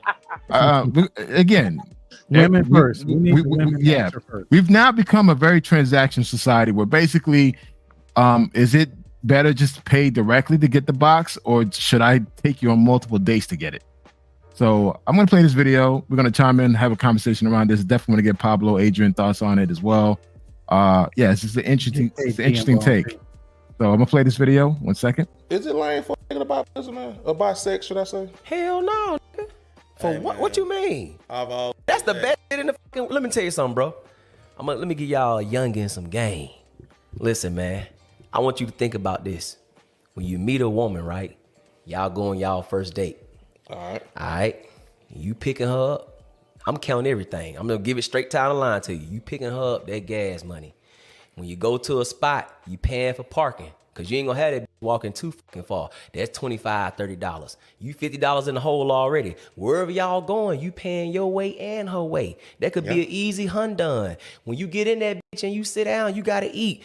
Meal plus drinks. Y'all, it's a party. All that dumb shit. That's a whole nother $100. And guess what, bro? You don't spend $300-400 motherfucking dollars on potentially getting some pussy for the night. Cause it ain't guaranteed. So you telling me I'm a nut for goddamn giving a bitch, we ain't gonna say money, 75 roses to come through for a quick hour and you out. That's the best breakdown Come on, man. of all time. But Real I'm gonna have to respectfully disagree. What? You think buying Get the fuck out of here. You think something wrong with buying, bro? Yeah, I do. Why? Well, okay, so I think it depends on the person. Let me hold up before you go. Let me just say one more thing before you go. Before you say something, I just want you to know, one way or the other, you paying for it. You just don't. You might not just like paying for it on some straight like. Here you go. Here you go. But And so you don't like paying for anything in life on some straight transaction. That's anything, but you still gonna be paying for it. Hey man, if I You got can say that about a lot of shit, that you don't want to just actually do a transaction to a motherfucker. Charge. If I got to chase your for 6 months, just sell me that motherfucker. So the topic now is, because we're now moving on to the transactional society. I definitely want to get Pablo. Pablo's I want to get Pablo. Then I move on to Adrian, to Roland, then Ash, as well as Maya as well. What's your take on this, man? Do you think you're going to pay regardless, either directly or indirectly? What's your take on it?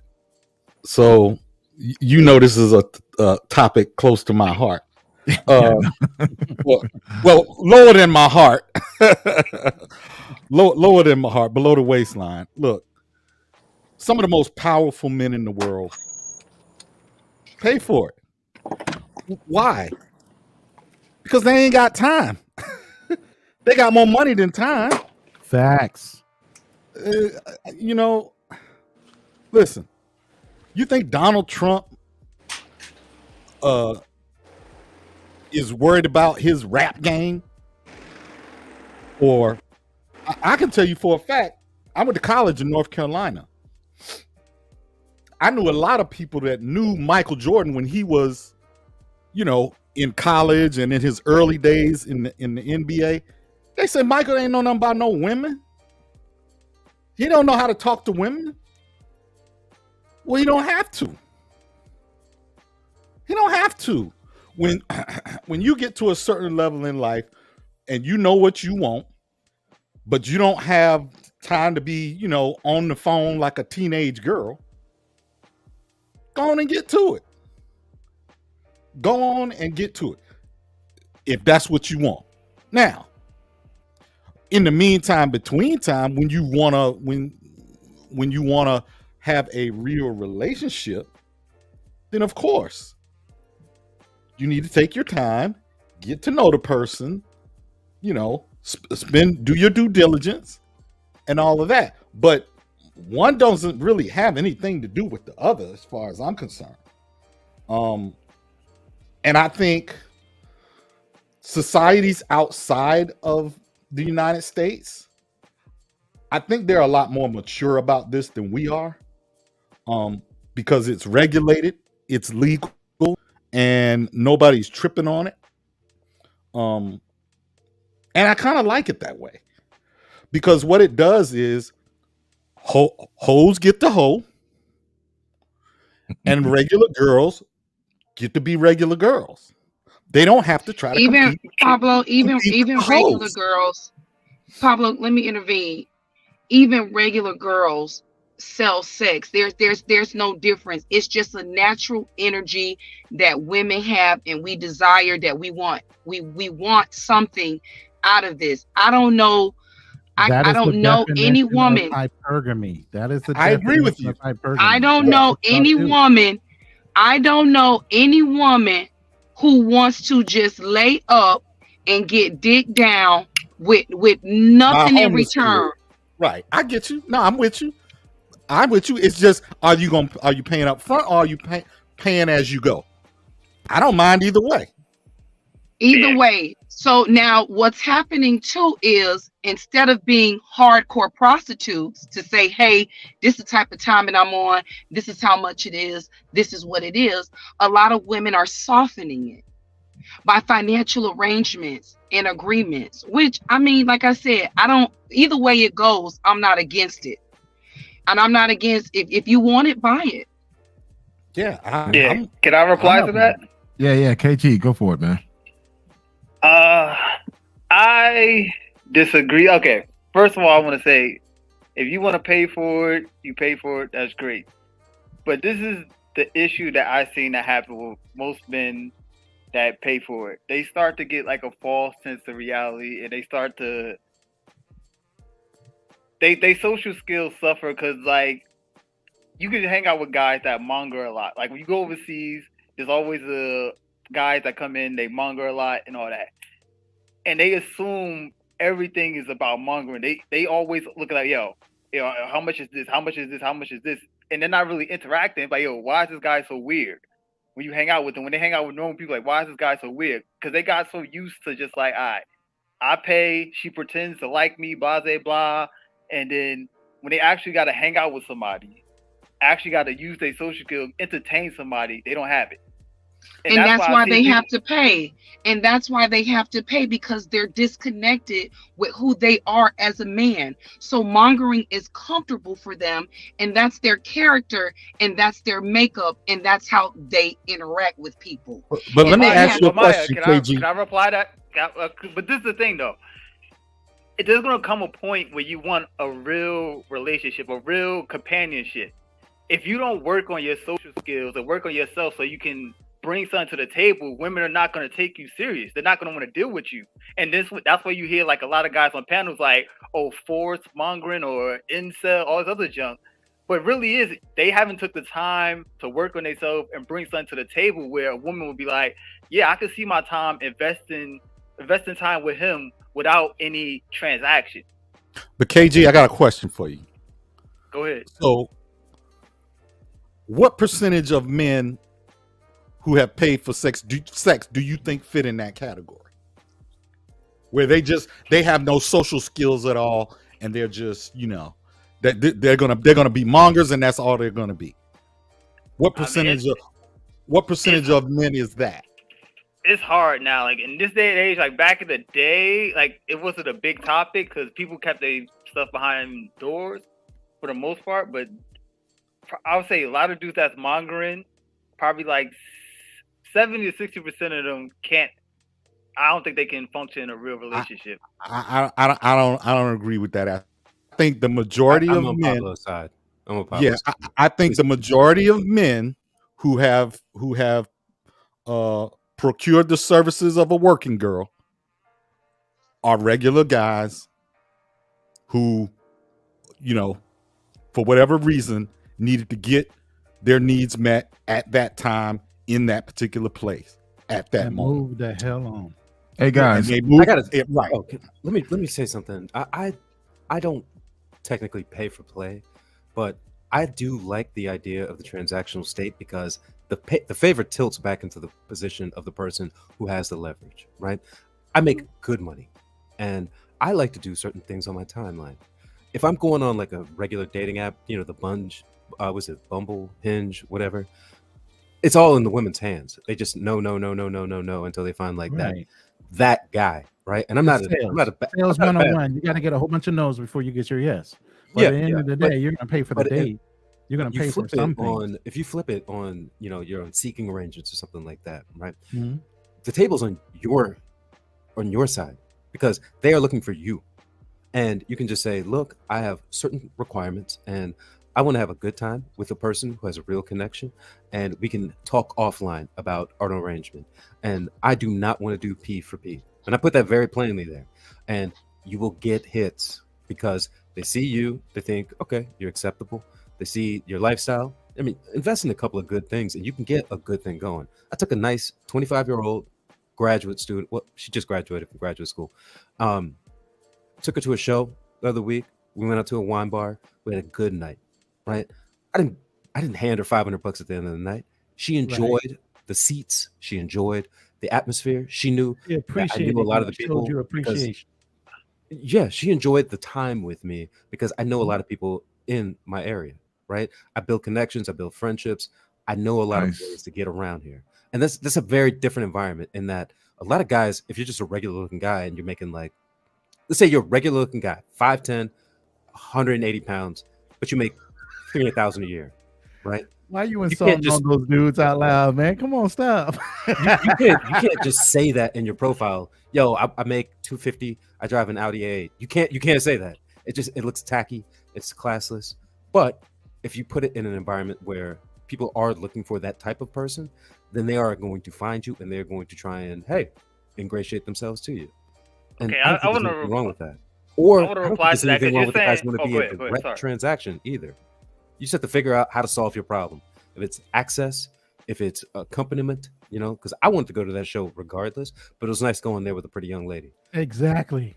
Okay, can I reply to that? So okay, this is Jules, the thing. Wait, I want bios. Jules, how tall are you and what's your income?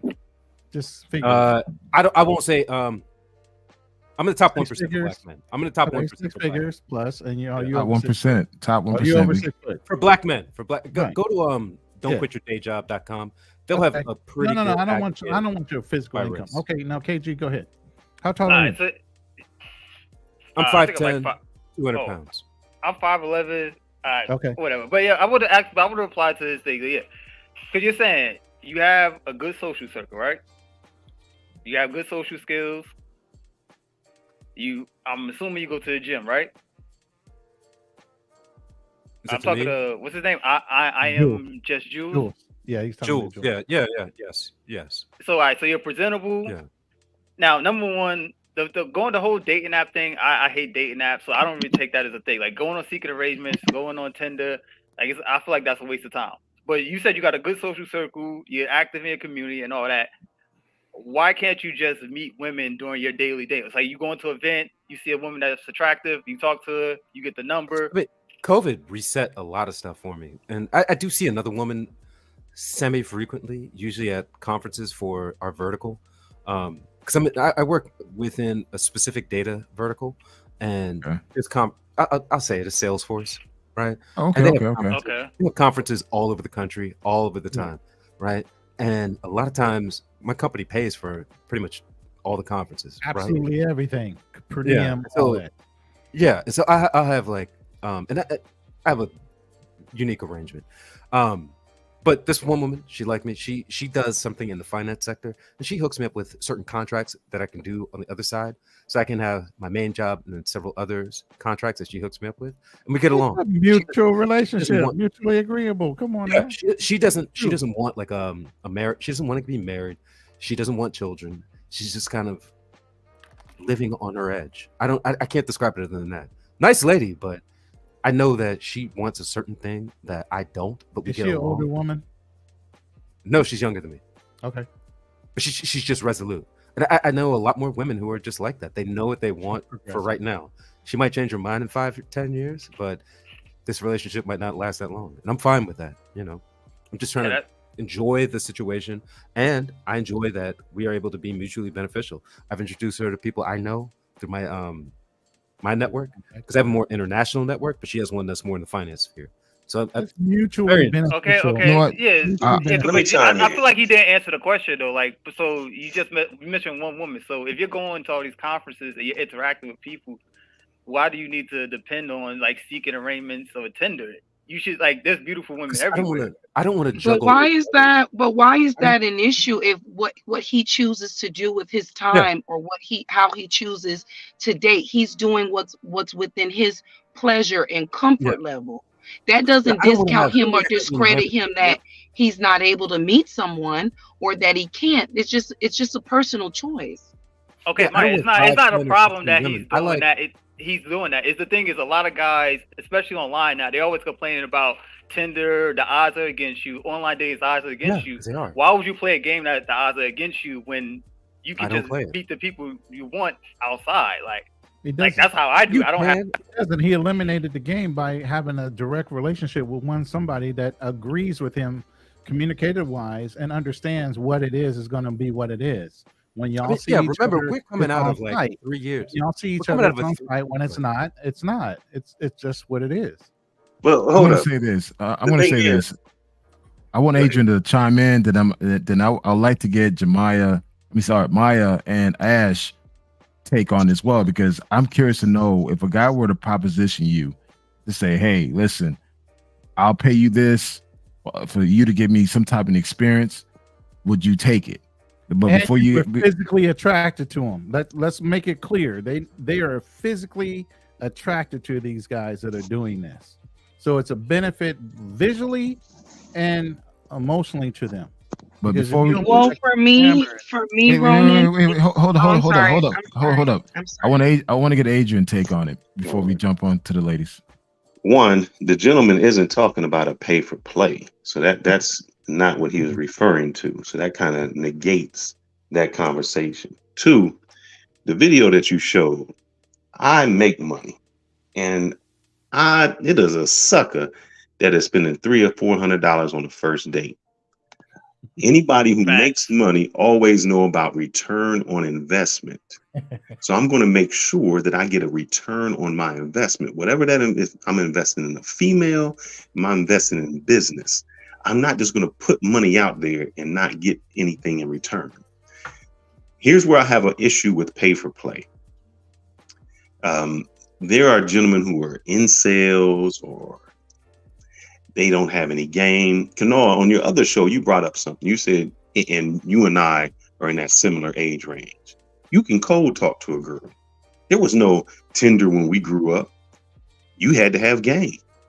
And because you had game, you were able to talk to women, you felt the rejection, you honed in on your game, and then you got a great skill from it.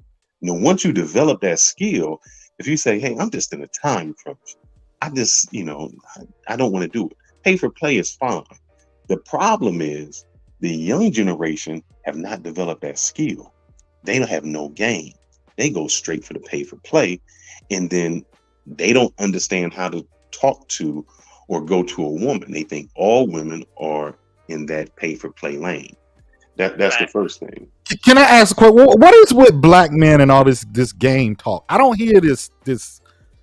I don't hear this in other communities about all this. I can tell you what. I tell you how it's a game. Because I've talked to some white girls at the bar, and I said, "Why you like guys?" I've sat and watched a white guy at a bar for 2 hours. He never even get the number. He just ha ha ha ha. And a brother comes in direct. He says exactly what the woman wants, exactly what she wants to hear, and it's a confidence that you have when you're able to approach a woman and she, my wife says, I have this swagger. When you walk with that swagger and you talk with that swagger and have that confidence, that's your game. You know exactly how to feed off of a woman. It's just like a sales pitch. I've always told guys, before you can get game, learn how to do sales, because then you can read a woman. You know exactly, how to pull back, I'm talking too much, let her talk. Let me find out the words that she said. Let me use that in my benefit to say that. That's not where really the game comes in. That's not really my question. Okay, what's the question? The essence of game is not my question. Okay, what's the question? I know what you're talking about, Pablo. I know what you're talking about. Why do black men spend such an inordinate amount of their time attempting to seduce women without the use of resources? Because they have no money. Bam. That's not true. Yeah, because they have no money. And I'm gonna say this, This is when the game. It's also a cultural piece to that, in that this comes from pimp hoe culture of the 1970s and earlier. Remember, and what is earlier raised in a whorehouse, right? And what black men are doing is they're holding on to an old paradigm, and they're trying to bring it into the new millennium. And everybody is not going to have the powers of persuasion, of Iceberg Slim. Like, that's an unrealistic expectation for the masses. But you should still strive for it. And you don't need to have that. Here goes the thing.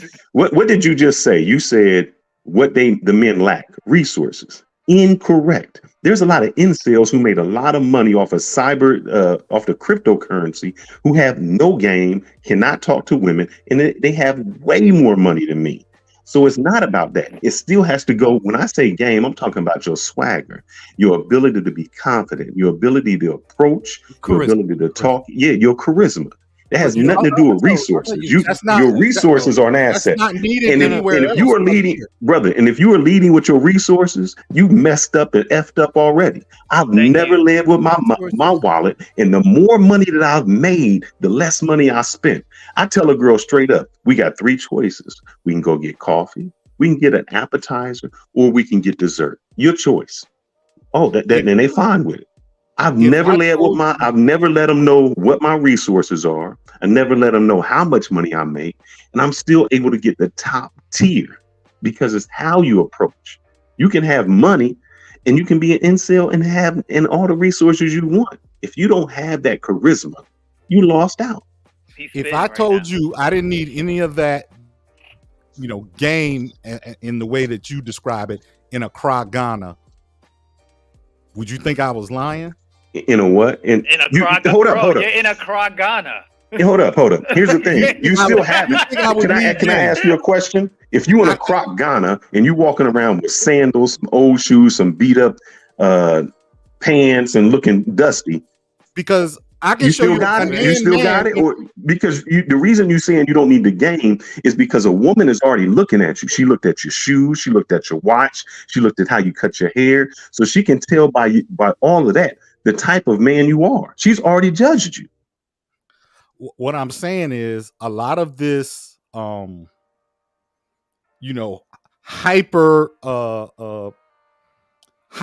charismatic talk is not really necessary outside of the confines of Black American culture. It's not. What are you talking about, bro? If you overseas, the same rules apply. Just because No, they don't. women don't change because you leave the No, they borders. do. Like, bro. Okay. All right. Okay, bro. Okay. I can show you better than I can tell you. Are you ready? I'm gonna mute up. I'm gonna mute up, and y'all can talk amongst yourselves, and I'll be back. Okay, go ahead, bro. Look. Go ahead. Well, hey, before anything, guys, before anything, I'd love to hear Ash, S&M, and Maya take on all this. I mean, what's your whole take about this? We need some feminine energy up in this. We like to hear your voice, ladies. Speak. The floor is yours. So your original question was an arrangement or what was pay for the box. Whatever you want to address. Pay for play. Hey, listen, you know what? I don't want to take you out. I don't want to do all this stuff. I like you. I want to pleasure you. This is what I'm willing to pay you. Pay for play is not for me. Pay for play is not for me. So you want to be courted or at least dated? Yeah and no. Like if it's an arrangement that we have, for whatever reason, I just want to be clear on where we're going. But for you to say, hey, I got $300 come through, for an hour, that doesn't stimulate me in any way. That's interesting. No, but Maya, this person you guys met, and he was like, you know what, hey, and you were attracted to him. There was an obvious connection because that's why you guys exchanged numbers. But he felt like, you know what, hey, listen, I don't want to do all this dating shit. Like, I want you to come over to my crib. No, I want you to come to my crib. Look, instead of me paying all this date, parking, food, drinks, come to my place. I'll put it in your pocket and I could get what I want. That works. Okay. S&M. I've done it. S&M. Being honest. Thank you. Wait, hold up. S&M. What's your take on that? Can you repeat the question again, please? All right. You and I just met. There's an obvious connection between you and I. I mean, you find me attractive. I find you attractive. But I was like, you know what? Hey, I'm going to give you a proposal. I don't want to go out to eat. I don't want to pay for parking, buy drinks, go watch a show. Listen, I'd rather just put that money in your pocket, but in return, please me. Yeah, I won't say I've done it before, but I kind of done it before. So, yeah, I won't have a problem with that. They don't understand that women love money. You get what I'm saying? And especially if I'm attracted to you and you look good, I'm getting ready to have some serious fun with you. We got one more feminine voice up in here. Wait, we got one more feminine voice I need to hear from. Ash. Come on, Ash. I don't want to answer this question. No, you gotta answer this question. Come on, Ash. I don't. Come on, Ash. Y'all, be for if we real. get into No this, cap. y'all No are gonna cap. tear me up. No So cap. I'm just gonna say You that are physically attracted. Okay, to wait, hold up. Ash, you're married, right? So you have a husband. So let's say your husband, you met your husband, right? Let's Before go back. y'all got married. Yeah, before you guys got married, you guys met the first day, and he tells you, like, listen, I like you. I mean, I like what I see. Instead of me wasting my time and energy and effort to take you out and trying to entertain you, why don't you just come to my crib? I'm gonna just put money in your pocket and we just get it in. It depends. This is coming from your husband. This is your husband doing $300 this. was not enough. What's I the heard dollar somebody amount? say 300. Come on, what's the dollar amount with your husband? When you first met him, what would have tickled your pickle? Ashley, they don't know. They don't know. Okay. They don't know.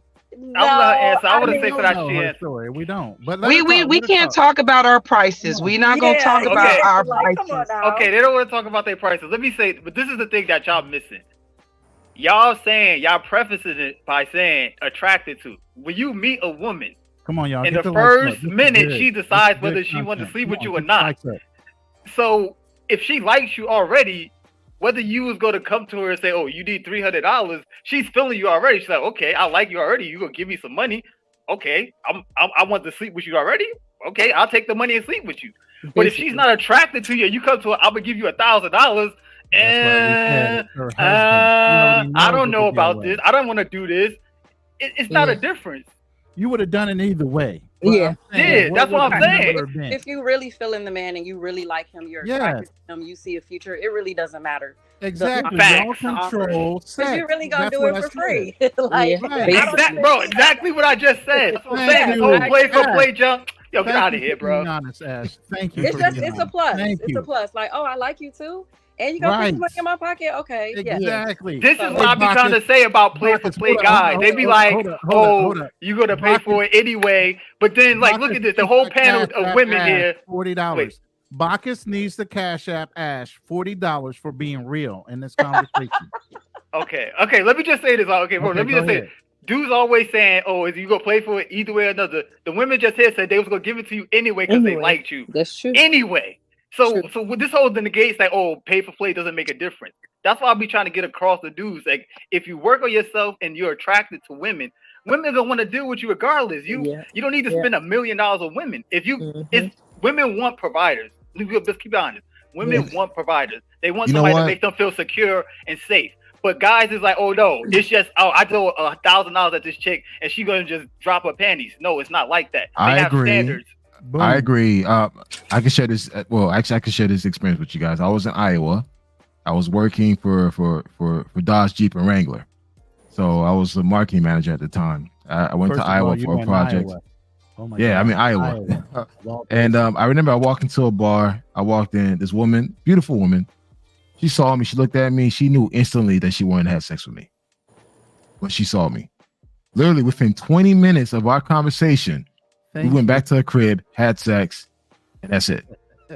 Like, she knew, like, when she saw me, like, hey, listen, I knew off the bat I needed to try you. Exactly. And it's true. Women do know within the first 30 seconds. Thank you. If you got the probability of actually smashing or not smashing. Yes. They're gonna pass. And I have to add comes to that behind whether they accept a drink from you. That's why I said most dudes don't understand. If a woman already denied a drink from you, she's already assessed you to tell you basically she's not willing to sleep with you. Yeah. She's not going to entertain you. So don't buy that drink. S&M. S&M, you had something to say? Yes, I have to add to that. Women do know as soon as they see a guy where they have sex with them, but me and a few people I have spoken with, females, have to, like you said, she had to try it out. But it depends on how that guy, what's the word? He got to make you feel comfortable. Not comfortable, like how he. Or secure. Not secure, how he touches you. To make, because you don't want to make, because sometimes you waste your time with these men. You want to have sex with them, but you waste your time. It's like, oh, I shouldn't have never did this because now you know what I'm talking about. Straight to the point. Oh, all right. We're keeping it real here. Oh, all right. I didn't know it was like that. Yes. I mean, yes. Okay. Because Look, I if said, you were a decent looking dude and you it don't have matter. attracted that woman and she's shown some interest, she will be an annoyance almost to you, and not like a bad way, but you can tell like she's just around you. And if you can get her to say she'll just come back to you, to your place or her place or whatever, y'all can just enjoy each other for the next hour or two, she will go. You just have to be bold enough to do it, and she will just say yes. And she doesn't want to have to be, bold enough to, in front of her friends, kind of give up some of that game that she likes this guy, but she will give it up to him. She just doesn't want to have to publicly display that. She don't want to look like a 3 or 4 at the end of the day. Yeah. She doesn't want to be mistreated, and there's a bunch of other stuff that goes into it. But look, women. There's another content creator. I won't say his name, but if you've heard this, you've heard this. If you're cleaning out your ear with your pinky, like you have a little itch or scratch, which feels better, the pinky or your ear? Ear. The ear. Women love sex. They love sex with someone who they actually Facts. enjoy being around and they enjoy their company and they're aroused by. You know, like there's a lot of stuff that goes in. Like women enjoy a good scent. Like you have to get your cologne game up. Women enjoy like, you know, an aesthetic. So you should always get your physical game up. Like women are smart. They're kind of goofy sometimes, but they are smart. They are smart. They know what they want. They just can't say. Shh. I'll tell you this, and I'm going to answer my own question. Would I pay for it? Yes, I will pay for it, and I've done it where I wanted to experience a certain experience, and I was like, "Fuck it, I'm going to pay for it," and I got that experience. So at times, you know, instead of me just try to, you know, court somebody and go through that entire process, I'd rather just get straight to the point. It's like, hey, listen, this is what I want. Can you provide that service? Well, was it a good experience? Oh, it was a fucking amazing experience. So it was Amazing. It was worth it. and for me, I'm not against it. Like, I'm not gonna waste countless of dates knowing that more than likely the sex would probably be trash. There's really no connection, and there's probably, you know, nothing there between us. Versus if I know, hey, listen, this is a one-time thing that I'm gonna do, and I know what I want, and she could actually provide that service for me, then yes, I'll pay for it.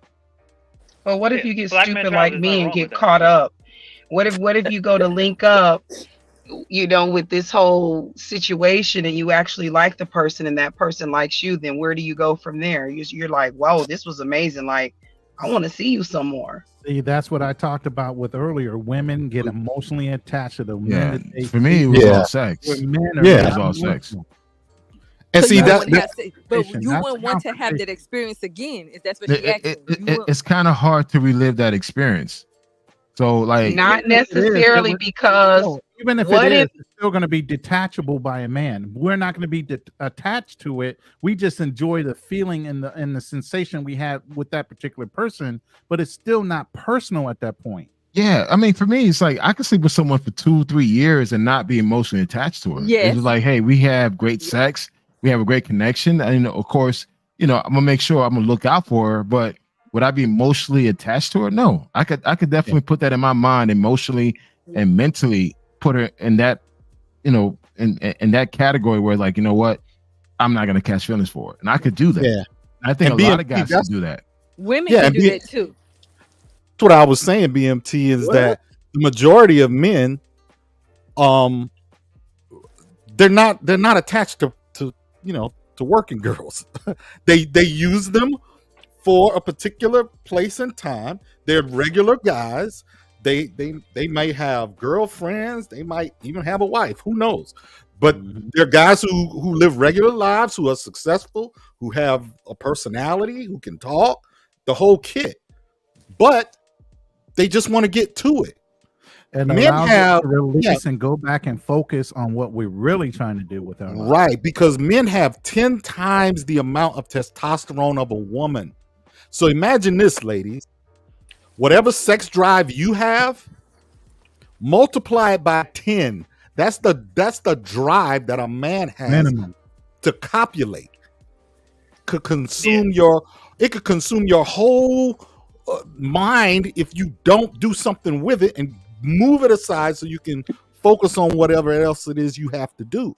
Let's put it this way: multiple times a day, a man can get a hard on. Multiple times a day, just out of the fucking blue. But you have some women that are firecrackers too now. Yes. Don't get that misunderstood, because just as you can go, a woman can go. She can meet you eye to eye, blow for blow, touch for touch. Yes. And I'm not even kidding. Okay. And I'm sorry. I'm gonna tell you, I'm one of those women. If you get hard 6 times a day, I might go with you 6 times a day. You get hard 10 times a day, I can, and I don't need no lube. I don't need no nothing. We can go at it. Goodness. All right now. Okay. I'm just saying, you got some women that are some firecrackers now that could put some of y'all to bed like newborn babies. Okay. He said, sucking your thumb, putting you to sleep. I understand. I've met some. but in general, men have a stronger drive for frequency. and variety than women. That's just because it's chemical. That testosterone is a mother. Okay, I have a question. Because you said varieties. You talk about variety of women just trying something different. That's what you're talking about. Yeah, Yeah, men crave novelty. Okay, so you don't sizes, think women Up to a certain age, I would say up to a certain age. Then it's like we're really trying to center in on one thing. We don't want to be multitasking because we're trying to focus on our goals. because S&M, what's your question? What's your question, S&M? okay, because I have to speak on it because it's not that women, some women, I ain't gonna say speak for all, some women, it's not that they want to sleep around, but do you think we want to have sex with the same person? They doing the same position all the time?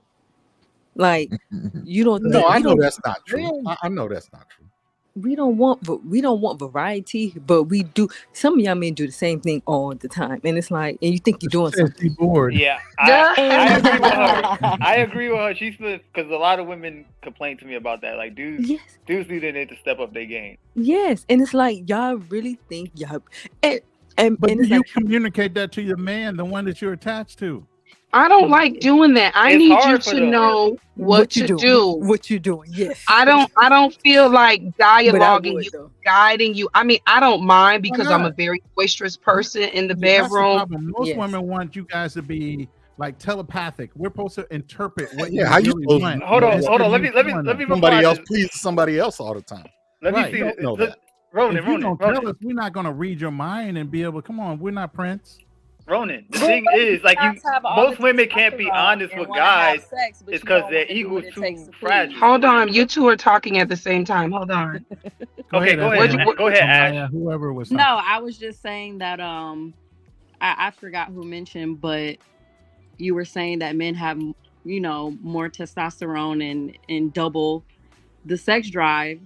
And it's like, if you're the person who wants sex all the time, you should definitely know how to please in the bedroom. You should have all the moves. Yes. You should have all the moves, all the Yes. tricks, Yes. everything. Yeah. Yes. All of them. You Knowing want an all the individual all person of the is a variety, different. but then you Multiple don't want to have orgasms, variety. all of it. Got it. Every women are different, right? Every woman has a different thing that they like, Yes, position, way to be touched, and all that.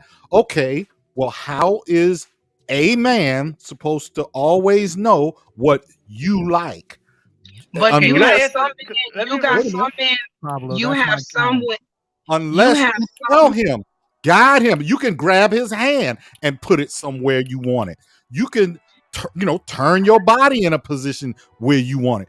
You have other ways of communicating what you want. But some men don't follow those communications. Sometimes you could be right at the spot and I'm oohing and I'm cooing and I'm awing and I'm getting juicy, and then you move and you like, what you don't the get what you hell? want. That's not his fault. If you don't get what you want, that's not his fault. Pablo. That means you're not. That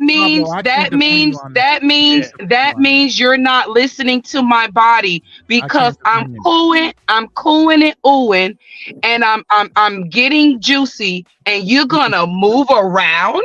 Are you serious? Lord Jesus, Pablo, I can't defend you on that. She right. Yeah, Pablo. Let me talk to Pablo right quick. Pablo, listen, bro, listen. The thing is, you have to pay attention to the woman. You that's your main focus. Like, I don't know about you, how you get down. Right, but bro, you're not understanding. They're saying, I don't want to tell him. I don't want to talk to him. Just do me, bro. Listen. Most men ego cannot handle that, because as soon as they start talking about, bro, you have to talk to women. You're not gonna make it to the age of most of the people on this panel and not be able to have a conversation about sex, man. Come on, man. Bro, you talking about you, but the most average guy cannot have this conversation with a woman. They can't even be honest about having an open relationship with a woman. How they go to talk about sex, super intimate, and they got they all confidence, because you know how dudes be talking in the locker room, at the bar. Oh, I be breaking chicks back.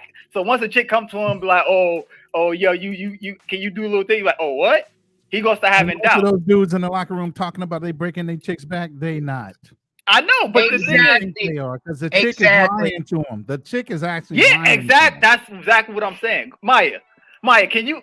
how many times have you been honest with a dude and he probably started looking at you funny, like, oh, what you mean? Oh, I'm not doing it right. They start getting sensitive by you even just bringing up the subject. Or have you been honest with them? I'm gonna be honest with you. I'm a sexually driven woman. Sex is extremely important to me. And if it's not right, you're not the man for me. So I really like my men a little experience. You know what I'm saying? So if you can't do this right, I don't know what to tell you. And especially after I start to guide you and I'm saying right there, this way, that way. Yeah, that's good. That's too much energy for me. Well, if you're doing that, then that's fine. You did your due diligence. I'm just saying there's no way you should sit there and just not be pleased in the way you want to be pleased with no communication. If you guide him and say, ooh, here, put it there, or how about this? If you're doing things like that, then yeah, you've done your part. But there's body language. This goes back to what I'm saying. If you're listening to my body, if you're looking at my body and you're in tune with my body while we're being intimate, first of all, this lets me know that I have your full attention, not just because you're hard and ready to penetrate me, it's because you're really eager to please me. So if you see a woman and her nipples are getting hard and she's getting wetter and she's opening and she's opening up and she's getting freakier by the minute, you know that she's turned on. But if we're intimate and I'm getting wet, I'm not really interacting anymore, I'm kind of like shutting down, I would think that you would kind of know that, okay, this ain't really. All right, I gotta jump in here. I gotta jump in here. Hold on, KG. Hold on. Go ahead, bro. I disagree with Maya on this one point. It is not about her pleasure, it's about mutual pleasure, right? True. The man should be trying to get pleasure from the woman, and the woman should be trying to get pleasure from the man. And they should both be giving pleasure to each other. Because look, I'm a man, I'm a full-grown man. I can fold you up like a paper football. I can do all those things that you really want to have done to you. The woman should be pliable enough and fit enough and flexible enough that she can take all that. And I might need to big throw a big problem is in the Black community. A lot of it is about the man pleasing the woman and not the woman trying to please the man. And I think most women need to take a step back and say, how can I make this man feel that his blocks are being built up like a Lego house to make me want to do that for her? Because I have no problem doing that for the woman, but I need her to do that for me as well. I agree, Jules. Can I answer you? Jules, if you do that, if you're pressuring her, she's gonna return the favor. That's what a lot of guys don't understand. Like, people are not That's true. But wait a minute. She has to also be a woman who's in her feminine energy and knows her essence, and she knows how to seduce. She has to turn him on and be ready to please him too. So I agree with that. I agree. She's got to want to please the man. She could be laying there just to get, whatever, because she knows she's getting paid at the end of it.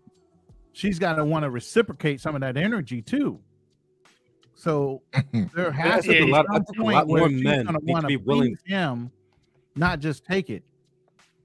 No, we're not saying women just sit there and be starfish. Be willing to walk away from women who are not willing to do that, because a lot of men will put in years and years and years trying to please a woman who their only job is to just please that woman. You're supposed to just get yours as a secondary thought. I think every man who does that is doing themselves a disservice, and that's something that the women need to step up. The women who see that as a primary, and they will never say that or rarely say that, they need to actually step up and do that, because a lot of men will do something like check out with the passport bro movement and say, I'm going to go to this country. And there's different dynamics when you go to different countries, and there's different ways that people actually engage with each other sexually. But a lot of men need to actually find what they really desire from a woman, and not just the ability to penetrate. They need to find out what makes them, from the women I date. That's a disqualifier them, and if that woman is willing to do that for them. And I'm not saying some crazy stuff. I'm saying if you need a little thing or two or three, get that woman who will do those things for you. Exactly. And she will be happy to do that. I agree, because if you get with the woman who says, well, if you like fellatio and she doesn't want to do it, when she does do it, she's not gonna want to do it. So it's like, why would you settle for that? It ain't the Yep. same. You gotta go. Get an Uber for her. You let and- them find oh, it. yeah, You are the good night, weakest but link. thank you. You gotta So go. Maya, so Maya, if your guy would have come to you and tell you, hey, you know what? Listen, I have a fantasy. I want to be with another woman with you. Would you, provide him that experience in regards to having a threesome with another woman? Would you do that? Ego I aside. would. I would. I don't have an ego. I'm never threatened or intimidated if my man want to sleep with another woman. That's perfectly fine. Now, if I don't want to interact and you just want, two women for the night, I'll definitely root you on. Like, you can do her, do whatever, and then, then it's our time. I'll watch, I'll pat you on the back, do whatever. But me being intimate with a woman is not something that is a priority or a desire for me. But I won't be selfish in a sense where I won't give you your fantasy. Okay. Thank you. S&M. That's real talk. What's your take on it? If your husband would ask you, hey, I would love to have you with another woman. Would you, provide him that experience, or would you be against it? S&M? You're muted, by the way. Oh, yes. I don't have a problem with that. Okay. I don't think most women do, honestly, because we all, if you notice, a lot of women really dress for other women.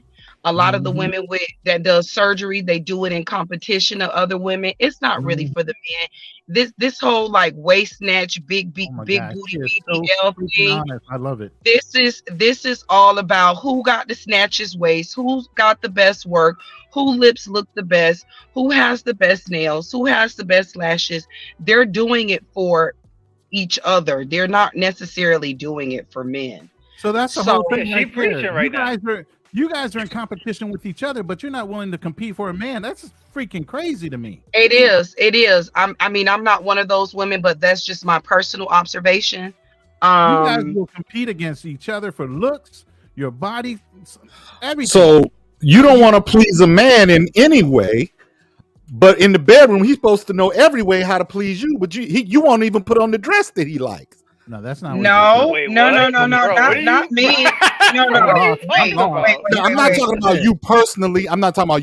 I'm talking about women in general in the context in which we were speaking. You were saying, oh, they don't do this for men. They do this, to be in competition with each other. But if you're unwilling to listen to what your man desires, what he likes, but then you turn right around and say, well, you need to know what to do with me in the bedroom because I'm not going to tell you. That's the most selfish, crazy culture that I can think of. That's well, I personally don't operate that way, Pablo. A lot of men that I've dated in my past, they love to pick out my clothes and shoes, which I've really enjoyed that. But even if I'm buying something online and you're like, okay, we're going out on a date, if I want to buy a new dress or if I want to buy a new shoe, I definitely like to consult with the person that I'm dating and say, baby, you like this dress? What you think about this? I love doing that. I'm a big communicator. So if you say, nah, let me show you what I want to see you in. Hey, I'm good to go. I'm going to put it on. Oh, he turned right there. He got that fire. He's turned, man. Yeah. Well, okay. I'm gonna turn the question around, guys. See, I even go one step further. I actually look at outfits and see my girl in them, and I'll wind up buying them and sending them to her just so I can. That's what I do. I buy the outfits and she I've wears done it. that too. That's it. Sheen is your friend, gentlemen. Sheen is your friend. Yeah.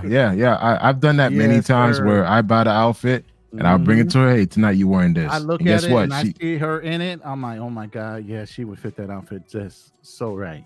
Yeah, I've done that plenty of times.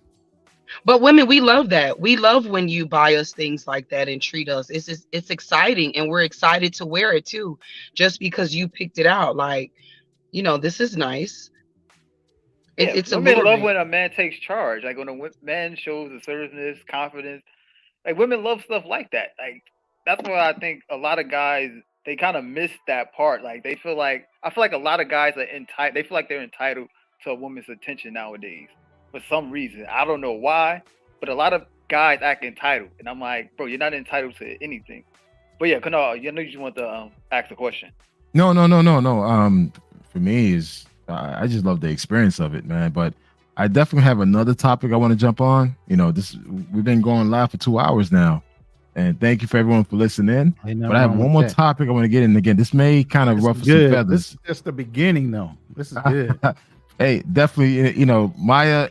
Everyone's been asking for you within my Facebook group. They're like, "Yeah, when Maya's coming back on? When Maya's coming back on?" You definitely have a presence, and it's time for you to start your podcast. It's time for you to start, create your own platform, Maya, because you got a voice, you got the right mindset, and I think you'll have amazing following. So definitely you should do it. I'm working on it. But before we do, I got one more topic, and this is where I need S&M, Ash, and Maya talk your shit. This is gonna be very sensitive. Basically, I'm gonna play this right now. Where is it? All right, here we go. Spanish women, they're raised to be a wife. But why isn't a black woman raised that way? Most black women are raised to be independent. Remember, let's be real. Say that again? Most black women are raised to be strong, tough, independent, and don't take no shit. Because your daddy wasn't shit. I raised you alone by myself. Be a strong black woman. So they come into the game with their guard up ready. Spanish girl is raised to serve. They be cooking for their father at a young age, washing the dishes, washing the table, mopping all Saturday morning. Let's face it, they're raised to serve. If one time I swear to God, I'm at a girl's house having dinner. I got her with my own plate, put it in the garbage, put it in the sink. Her mom spazzed on her in Spanish about da-da-da-da-da-da-da-da. Now, in the black woman's house, if I get up with my own plate, she gonna say, that's a damn good nigga. He got his own shit. I like him, Shirley.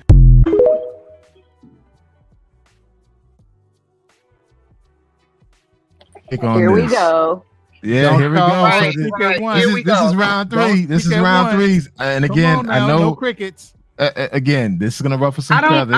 I don't personally like this topic. I really don't. Either.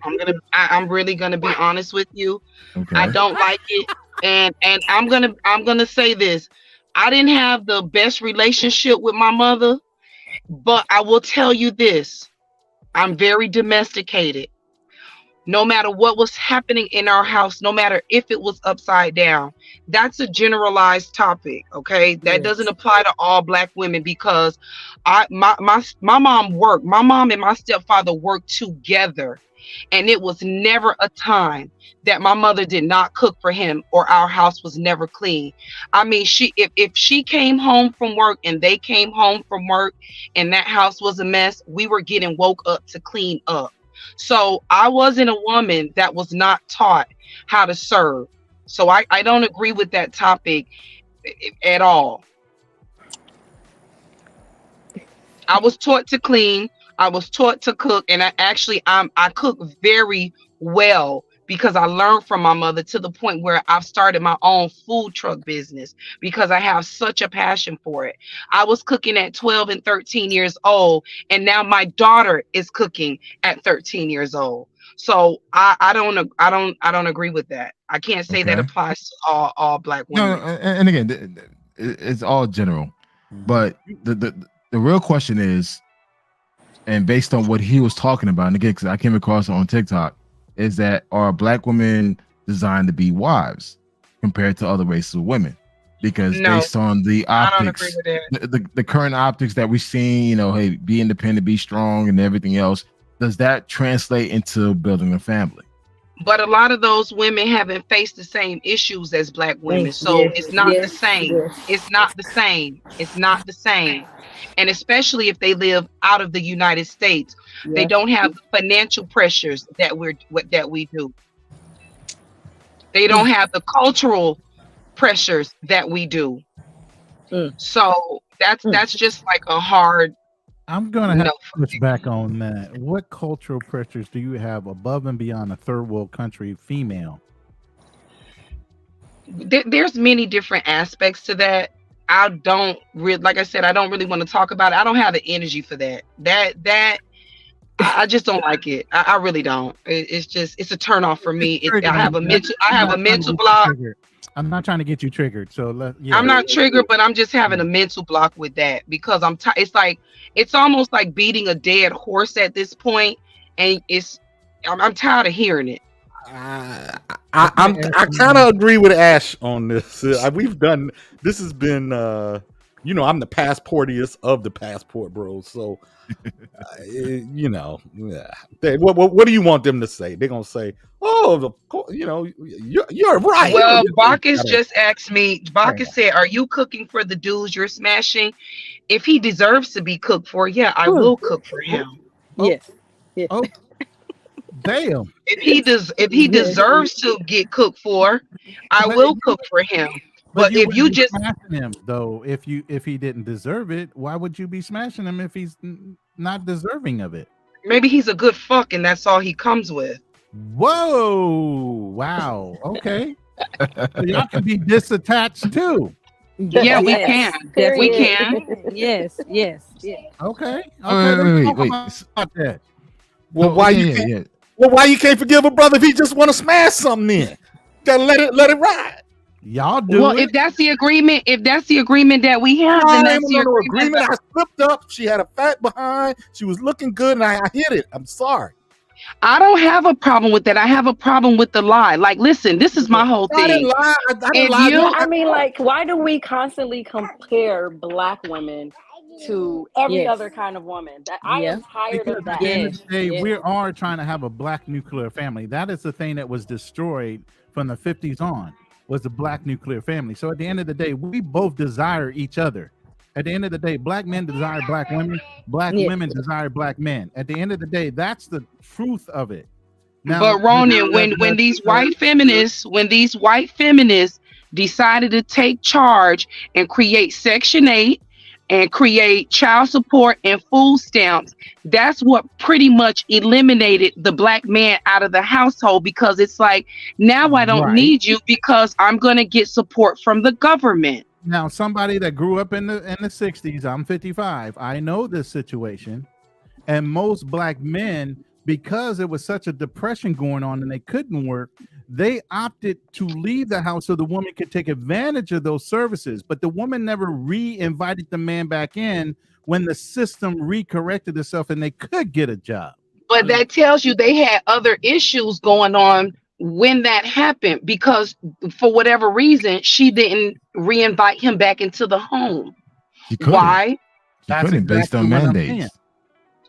She couldn't, because if you wanted to get off the system, you couldn't have the man in the house. So you had to opt out the system and trust the man again to be able to be an earner. And you guys opted off of that, even though we stepped away from the house in the 60s so that you could take advantage of the system temporarily while the economy fixed itself. By the time the economy fixed itself, y'all didn't want to opt out of that free money. Y'all wanted to keep it. And I'm not saying you particularly. I'm saying back then, because you're not even that age. But I'm saying back then, I watched it. I'm sorry, I grew up in it. That's why I get so pissed off at Dr. Umar for leaving out points. But the whole thing is, women opted out of not re-electing to allow their black men to come back in the home once the economy fixed itself and depression cleared up. Women wanted that free money versus taking their men back in and allowing them to work in the factories and be providers and protectors again. That's where it started. I want to take a step back. Someone proposed a question. Was it Ash or SNM about why there's a constant comparison? Ash, what was the question again, Ash? No, I said it's just a constant comparison of black women to every other ethnicity, culture. Pablo, do you want to answer that question? Or I will. It's like an attack on black women all the time. Well, That is a perfect the reason it's Pablo. Yeah, but the reason it's coming up a lot is because at the end of the day, this is becoming a global, not local, not the homeboy up the block is not, within your. This is becoming a global, not only economic system, but social system. Yeah. So that includes dating and the like, because All you got to do is log on your social media account, and you can meet anybody you want from all over the globe. So it's no longer, I just got to meet the norms of, my local customs and all of that.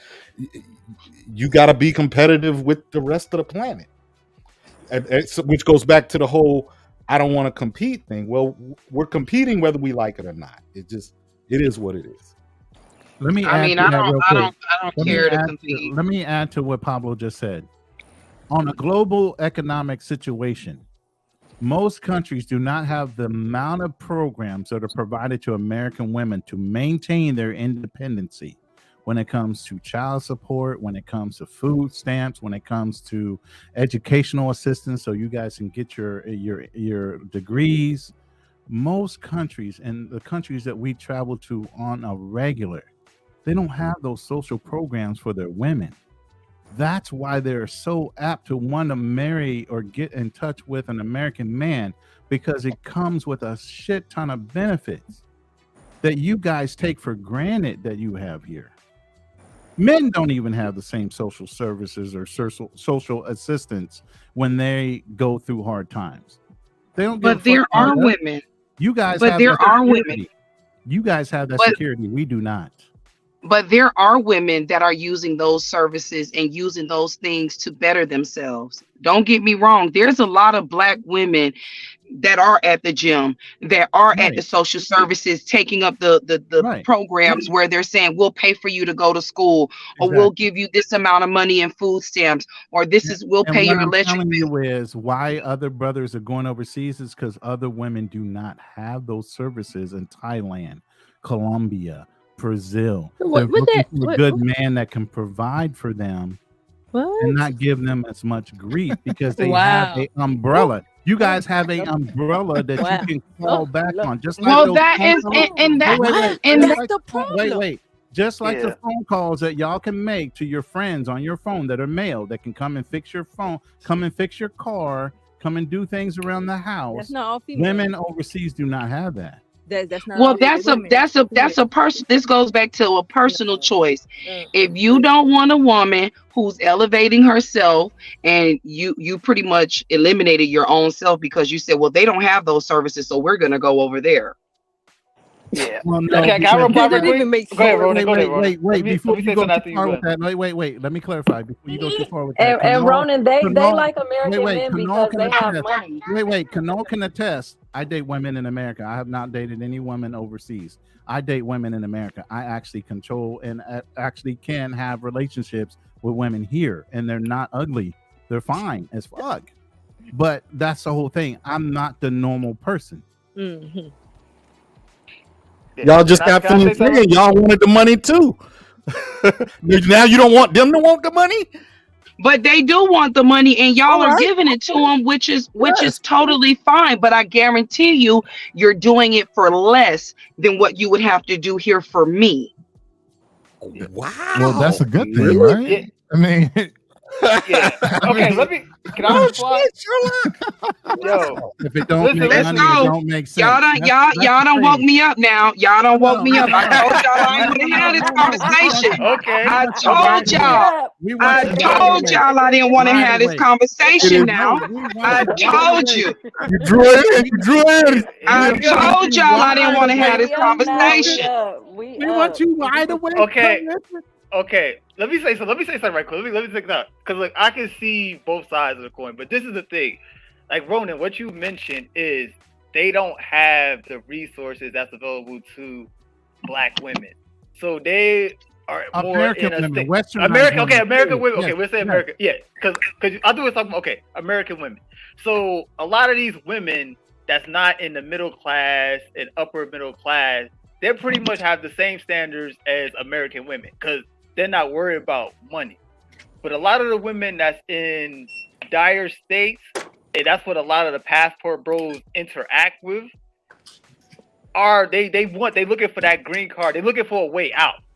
So you gotta look at it both ways.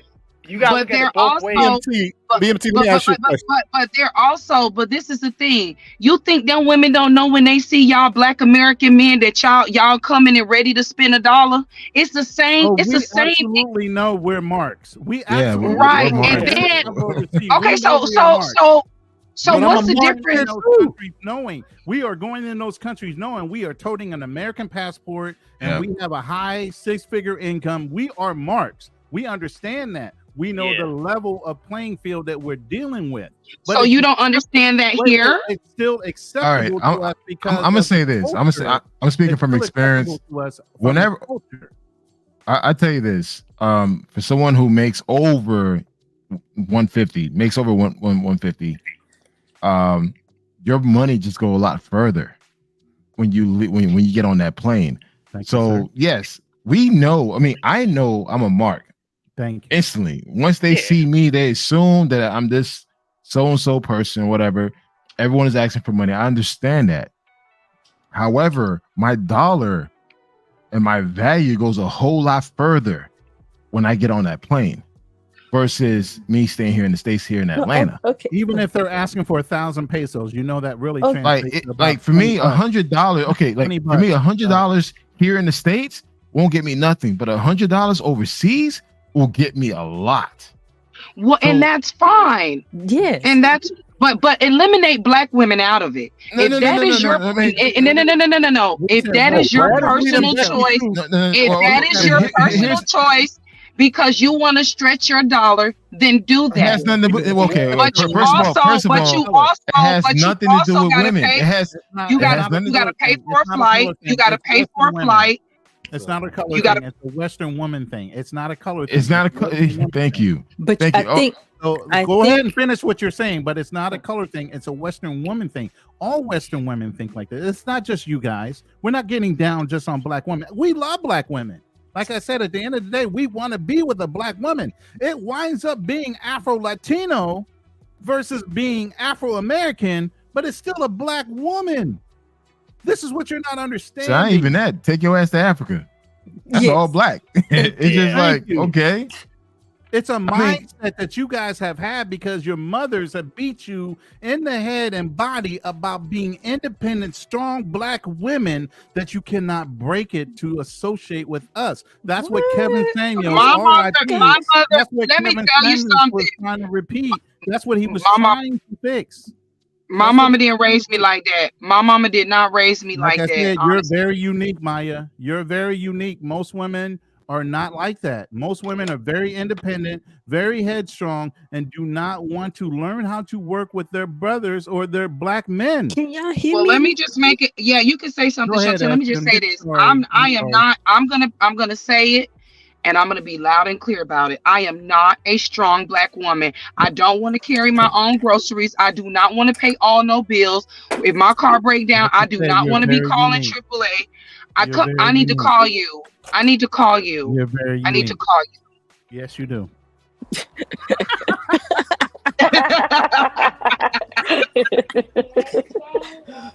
Oh my God! Yeah. Yes, we don't want to be strong Black women. Go ahead, SM. Go ahead. This We want a partner. Me and my husband be talking about this all the time, but it's so many things I could speak on this because I, for one, can speak that I am an independent Black woman. I was. And you are. But- You were. You are. No, I am, but now my husband, I became get my feminine self, and now I don't work. My husband take care of me. He does everything. But Bach, the problem, you're wrong for that statement, bro. You ain't actually getting cared for right now. Honestly, y'all are married. But listen. But see, they don't want us. They talk about us, but they don't want us. It's like it's something. Okay, it's so much to unload here. Okay, because I have that problem. I am an independent woman, but I want a man to take care of me. But y'all get so offensive or defensive about, oh, you're independent, but y'all don't know how to be raised like this. You're not like the Spanish or the white woman, the European woman. Y'all not like this. You do this, you do that. And it's like, what? You don't even give me the chance to show me. Because y'all Black men, what do? Y'all just throw us to the side. Y'all leave us. Y'all don't give us that chance. Somebody said that it's not about the color of the skin or whatever, that it's just to leave. I mean, my husband's supposed to move to Africa because of the dollar. It's expensive here. Okay. Exactly. And don't you think that's a smart move for him economically? Thinking about we make American dollars, we can translate that in African dollars and actually do a lot more, buy a house, own land. Yeah, well, you can own land in Africa. A lot of countries in Africa actually give you a dual citizenship now because you're black. Yes, that's what we're doing. But my thing is, and I'm saying this because y'all saying it's not about y'all love us black women, but in society, what we get from it, us black women, we feel like y'all don't want us. That's why y'all go over there. Y'all saying it's for the dollar. I don't believe that. We don't want the attitude. We love y'all. No, we love our mothers. No, we love our mothers. We love our mothers. We just don't love the attitude that comes with the strong, independent type of what your mothers raise you as. Let me tell you what my husband told me. Sons, then your brothers are raised differently than you. It's a known fact. True. Mothers raise their sons differently than they raise their women. They raise women to be strong, independent, and they kind of coddle the men in your family. But let me tell you years. Let me tell you what my husband, because he say the exact same thing y'all speaking on. He told me if we was not to work out, he would go to a non-black woman. And I got so, oh my gosh, furious. I went off. I'm like, you this pro-black, you're black this, you're black that, and now you're gonna go to, because we don't work out, because he thought, oh, you checked everything on the box, you was it, and we didn't work out. Hey, yo, have your husband join the group. We would love to have him. We're gonna show him what's up. Let me tell you something. He is, y'all were, oh my gosh, he was, Lord, anyways, he's on that. Trust me, he is on that. But well, S&M, I got a question for you. Chantel, he had to find you. You were a needle in a haystack for him to find. Just like you, I'm going to give you your flowers, Maya. You are a needle in a haystack too. Single mom or not, you are a needle in a haystack. True. You are definitely very the type of person that owns your shit. You get what I'm saying? There's a lot of women that don't do that. That's why we appreciate you coming in here and doing S&M, I got a question for you, S&M. Yes. You mentioned that you were a strong, independent woman before you met your husband. Yeah. Do you think you turned on your femininity? What was your femininity, quote unquote, turned on by the right man? Yes. And before that, what was it? How many ducks did you have to kiss before, frogs did you have to kiss before you found them? That's the thing. I barely was in relationships. I dealt with people, like I was in relationships, what somebody spoke on earlier about. I was in a 2-year just casually, not even dating. We just having sex, hanging out, and that was it. No emotions involved. They wanted to be with me. I didn't want to be with them. Basically, I never was in a real relationship. Probably, okay, let me not say that. I was in one, but whatever. That didn't work. Wow. Wait a minute. Maya, No. We're not going to Okay, wait a minute.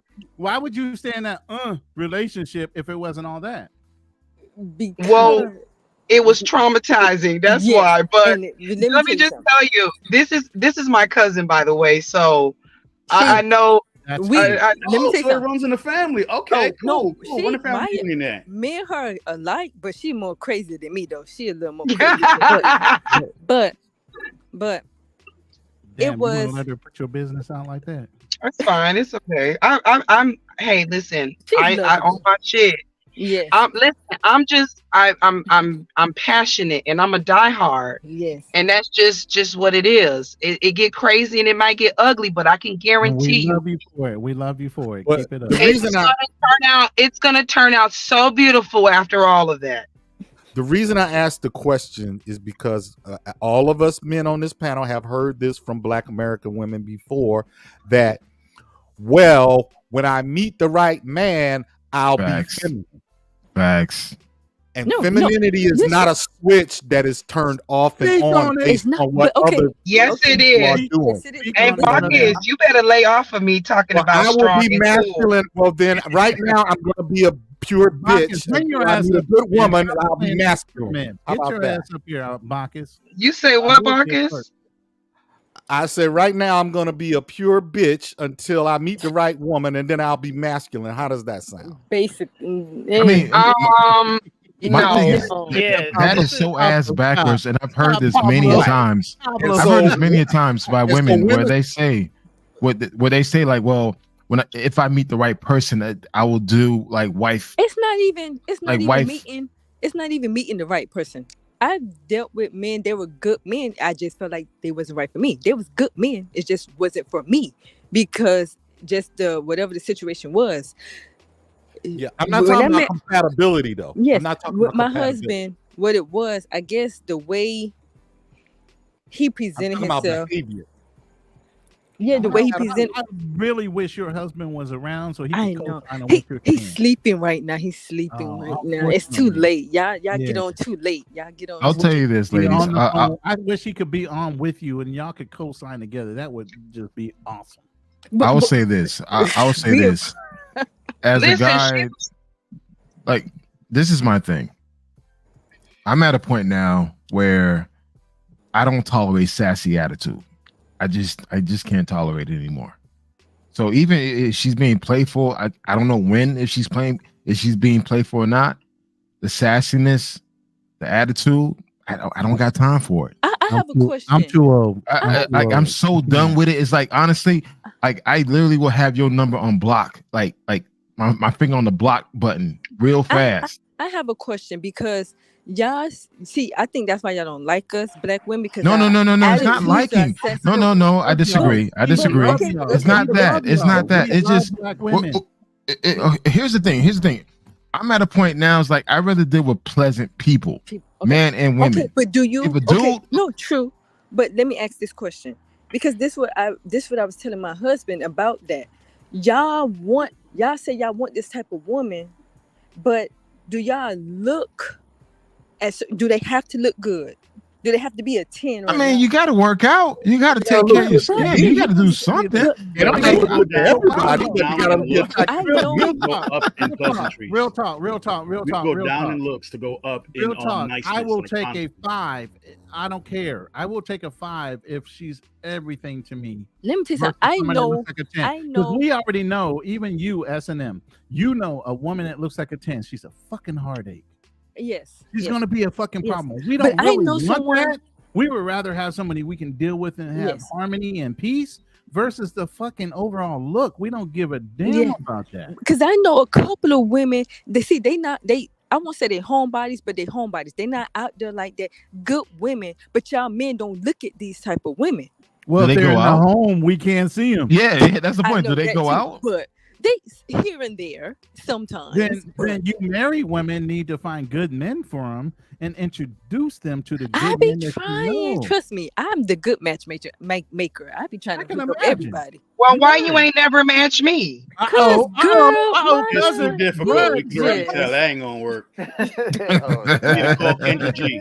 Get on Kendra G. I think she got you. You know what? I'm a special kind, so I got to do my Yeah, own I thing. figured you was special for a minute. Maya No, I'm a special. Maya. already know you a special case. Maya be in her own world. She be doing Thank her you. own thing. So she know you better than everybody. Yes. So Maya, so Maya, you being the only single woman on this platform because everyone else is married, the ladies, is it difficult for you to find a decent man in today's? It is Why? for various reasons. First is the lying and the cheating. Definition of a decent man to you. Give us a definition of a decent man and why it's so hard. We got all that time? He has to have good character for one, good morals and principles. Yes. That's what's most important because don't get me wrong, it's a lot of rich, screwed up men out here, and I've dated. Height isn't an issue for you. Money is not an issue for you. Money is not an issue for me. Even if you were like a regular guy, like if you support me, because I can pretty much do whatever I need to do for myself, honestly. But if I had that support and that backing, I could do so many things. So many.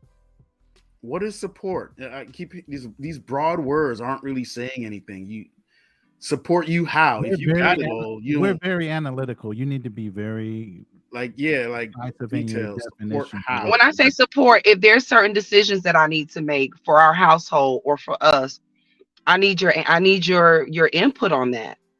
I need to know if this is the right decision I'm making. Sometimes women, we make decisions out of emotions. It may not be right at that time. It's like, okay, you might be going too far, come back. This is what we need to do. Let's strategize. Men are great strategizers. Y'all are very logical and rational, opposed to women. I can give you that. So that's very much needed. So Maya, so you're saying you're willing bring the heat, you're willing to follow a man. You're willing to take a man's leadership if you trust him and respect him. That's what you're saying? Yes, if he's gonna lead me into the right direction, yes. Like that situation that guy, right? But that situation that the guy. I'm sorry. Go ahead. I just want to say, okay, because you said deserve. Like, what do you mean by deserve? Like, can you define that? Because we don't. I didn't say deserve. I say I gotta trust you. I gotta see how you make decisions. Okay, how do you define that? How do you see that? What's your process of doing that? How he manages his money, how he is with his family. If he's a natural leader, married, you know how he is with his family. I mean, I'm not saying a married. I'm not talking about the married man. If he's single, he's saving for a house, and he tells you, "No, baby, we can't do this because I'm trying to buy us a house so that we can move in." Are you going to respect that, or are you going to get upset because it's not what you really want? I'm going to respect that. No cap. If he say no, it's no. I can't argue with that, especially if it's for the better good for us. Why would I go against that? That doesn't even make any sense to do that. Okay, Bacchus, come on now. I know Bacchus got something to say. He's been waiting. Yeah, go ahead. When you're in your upset, emotional, I'm mad, I'm not going to listen, blah, blah, blah mode, how do you handle that? When he says we're going left, we're going up, we're going down, we're taking the 2nd Street, but you're mad at the moment and whatnot. That's when that really matters. Not when you are feeling good. It's when you are really upset with him. That's when we really shine. When you just can't do it right here, right now, because you're having a moment. Are you going to listen then? Or I shouldn't ask, are you? Do you listen then? I might not listen at that moment. I might rant and rage, but I mean, right there. But at some point, time stuff. I'm going to listen to you when I feel like listening to you, but when I don't feel like listening to you, forget about it. You out of here. No, I could help out with Maya because that's kind of a loaded question. Like, if you make any woman mad and you're trying to get her to agree with her, first you got to get her to calm down before she's going to listen to you. Because it could be a Thai, Tanzanian, Japanese. A woman mad, she not hearing you. Most people when they mad, they not trying to hear you. But I'm talking about, okay, if y'all have a disagreement, like this is a big decision, and your man said, "Yo, I want to go right." You think left is the right decision? Are you gonna say, "Okay, I'm willing to listen to you. You're the leader. We're gonna go right because I trust your judgment." That's what I want to hear. Good question.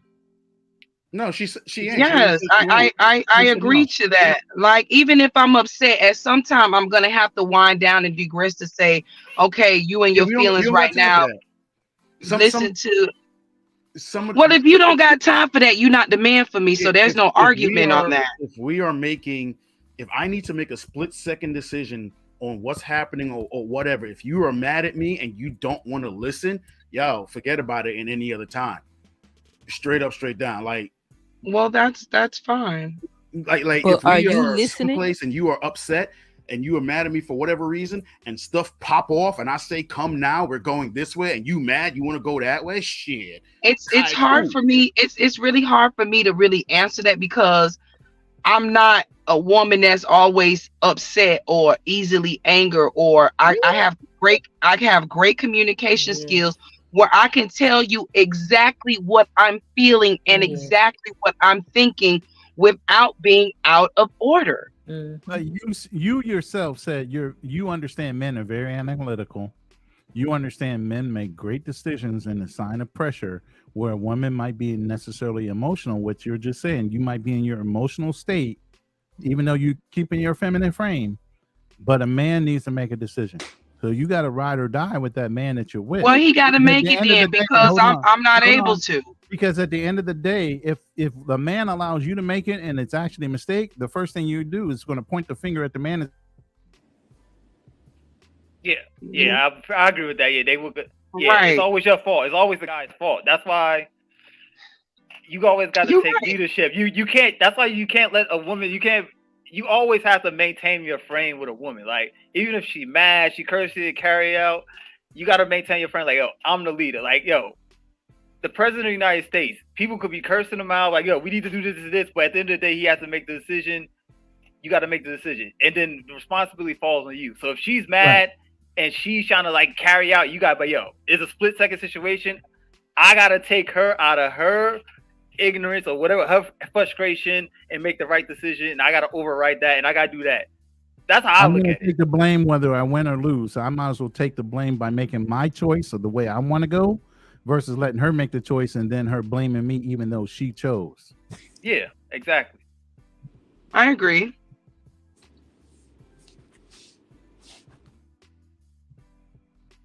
Ash. Buckus. Ash making sure her husband's sleeping, not watching this in the closet on mute. Ash is in the closet with the door closed so her husband can't hear the conversation. That's what I'm saying. Because she on the replay. Yeah, nah, she went up in the attic right quick. Right. Wait, yeah, Bacchus, though, you new to the panel. Yeah, I'm kind of curious to see what. I think you've been going off in the chat, brother. I've been going off for a minute, my G. I was just trying not to be my Bacchus self because yeah. We're gonna keep it. What's the next topic? BMT, the next question? No. No, this has been a great conversation. It's like, wow, we're pushing to 1:00. I don't know if you guys want to keep going or call it an end. I know it's been a long conversation. What, Saturday night? What the hell am I gonna do? I'm sitting here drinking. I'm gonna go to sleep and I'm gonna wake up when the fuck I want. All right, you know what? Okay, we got one more topic. We got one more topic, and it's something that I'm seeing a lot. Ladies, is it worth 90 days for a guy to wait to get the box? Oh hell no! You didn't. And guys, and for the fellas, would you wait 90 days to get the box? Nah, we don't got play about those 90 games. minutes. Women over 40 don't play those games. If you're gonna get sex, you're gonna get sex. We don't play that. Good. If you 20, I'm not over 40. He said, yo, he wild. No. Over 40. I'm not over 40, but I can tell you that I'm not gonna waste 90 days to see if you're good in bed or not. Thank. Yeah. I love Maya. She's just very honest. Very kind. I'm not doing that. I need to always had know. this outlook, or is this something new that you just picked up? Like, I've always been a free spirit. You heard my cousin say I'm in my own world. I do exactly what I want to do, whatever I want to do it with, who I want to do it with. mm-hmm. So If they're worthy. Damn. If they're worthy. If they He said if they're worthy, the mirror. Yeah, I mean, she seems to pretty much make it like, oh, like these guys got to jump through hoops before they could even get, I never said that. I said that. I didn't say you said that. I said you make it seem like these guys need Listen, to. if you're genuine and you're nice and we Nice. connect. And I ain't never got no pussy being nice. I don't know, but I'm just speaking for myself. But Maya, Right, bad 'cause those boys, nice dudes get up in you all the- bad yeah. boys usually get the cutty Listen, first. Bad boys usually get the cutty I've first. done Be had honest. I've Be had good. honest. Be honest. No. I don't operate Bad like boys that. get the cutty first before the good guys do. Be honest. That's not true. That's not Okay. true. Right. So how much money the nice guy got to pay? How many dates and how many days? Like over 90. It all depends on our connection, how we met. She already admitted to it when she said it all depends. I'm not. No. It You know. depends on. Listen, I go based on organic connections. I'm not with all the fluff and the rough and the thrill. Like, what are we doing here? So you I don't like have the that- honesty, you like the straight up. You like it to be Straight up, I don't do fluff at all. I don't care if you're a doctor. I don't care if you're a lawyer. I don't care if you're a basketball player. I don't care if you're 9 to 5. I don't care if you're a drug dealer. I don't care if you're a scammer. I don't care. What are we doing?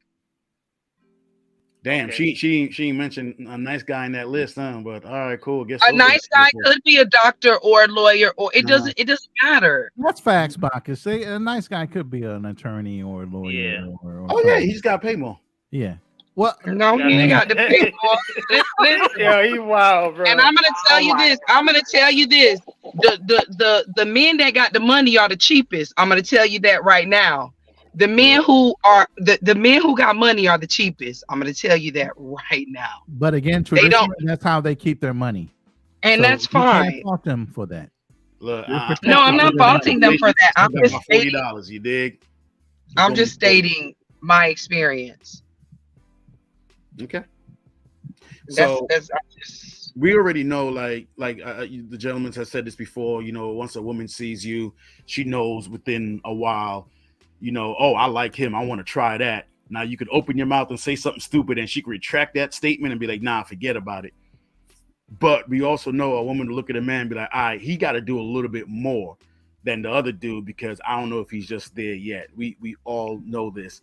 Some men have to pay more, do more, be more than his buddy who got it within the first day, right? We get that. So for those guys that usually get, I got to do more. Why am I going to play Super Mario Brothers on extremely hard when I could just go down, you know, out of the country and just well, why you got to bring Mario into this? Great. Come on, leave Mario out of it. I was just watching Mario. No, but he can do but if that's your personal choice, that's fine. I mean, I don't care what you do. I just want to make sure if you're happy, you're happy. Oh, most definitely. Yeah, I've been getting it great living in Thailand, boy. I tell you, never got this much love back home. And I'm happy for you. I'm glad you found your peace and your space. And respect. That's one part a lot of people don't seem to understand. and respect is first and foremost respect. And I'm sorry that you haven't gotten any respect. I'm sorry that you haven't gotten respect here in the United States, and you feel that. You need to re-up on that bottle, Big Pimpin'. Yeah, that bottle's done, man. Yeah, you got it. It's gone. I finished. So another one. We still early. Yeah, I got some Blanco. I got some Blanco Hennessy in there. I'm gonna break that out next here in a second. Oh my God, you're trying to do some damage tonight. You turned right now. So Bacchus. So you in Thailand right now. So you said I'm back. I'm a Marine. I'll get right back up and go at it again. My bad. Say that again, KG. You said you in Thailand right now, right? I just came back not too long ago for a little bit. Because I heard you say you get respect over there, but you said you'll get respect over here. Is that what I heard correctly? Oh, not from the ones that look like me. Sorry. Wait, Western women or just the ones that look like you? Period. The ones that don't look like me. The ones that look like me. Sorry.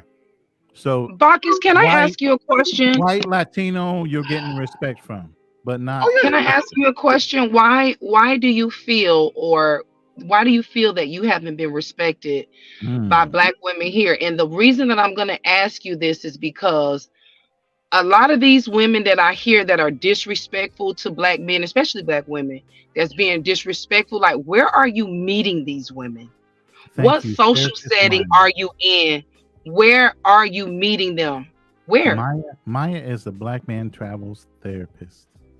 Thank you. All right, cool. I was wondering where they finished asking the question. So before I moved out of Thailand, I was living out in Atlanta. I was in and out in a lot of adult circles. Wasn't really in the club thing. It was kind of more like either meetups or groups that, you know, went out and did things from hiking and you know, game nights and whatnot, people's homes, whatever, in those kind of circles. Now I'm in the DMV. What is it? DC, Maryland, Virginia area. Maryland, Virginia. I was born in Baltimore. Come on. So that's where I'm at currently. and I'm still in those settings and that group, and that's where I'm getting it from. I do not do online dating anymore. Once I moved out to Thai, I kind of cut that off because it's just a whole different culture out there. The walk up, pull up, hey, how you doing? And Bruh, the Maryland chicks, they're violent. oh no thanks. But this has been my life for a very, very long time. I've lived all over the United States. I've lived from Seattle to Louisiana. But see, let me tell you this. There may be something that you're projecting or something that you're carrying. Oh yeah, I've been told why.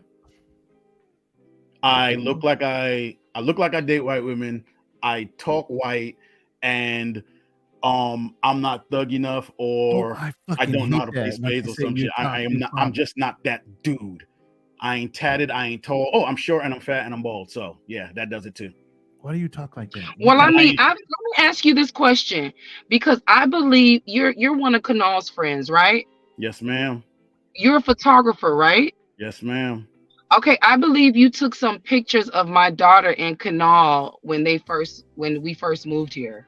Oh yeah, I thought that was his. That's the first time. Yeah, it is his daughter. Yeah, Kanal is a very dear and close friend to me, so we're like family.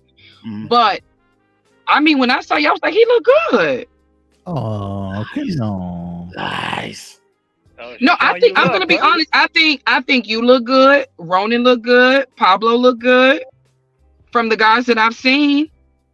Yeah, so well, unfortunately not good enough to be here. But don't get me wrong though, I'm happy now. My girl, I gotta stop you there. Like, I can get American women. That's all I date. I'm not saying that you can't, but I just wanted to know like what I mean, because I have my own insecurities and my own downfalls on, why I'm not in a relationship with, and those are things that I'm working on. Those are things that I'm working on, because I can't get no passport and go date no man. You get what I'm saying? I wouldn't even know. None of those men would earn enough money to earn your respect. That's the problem. Overseas, none of those men will earn the respect of your hypergamy mentality. Yeah, the passport thing don't work.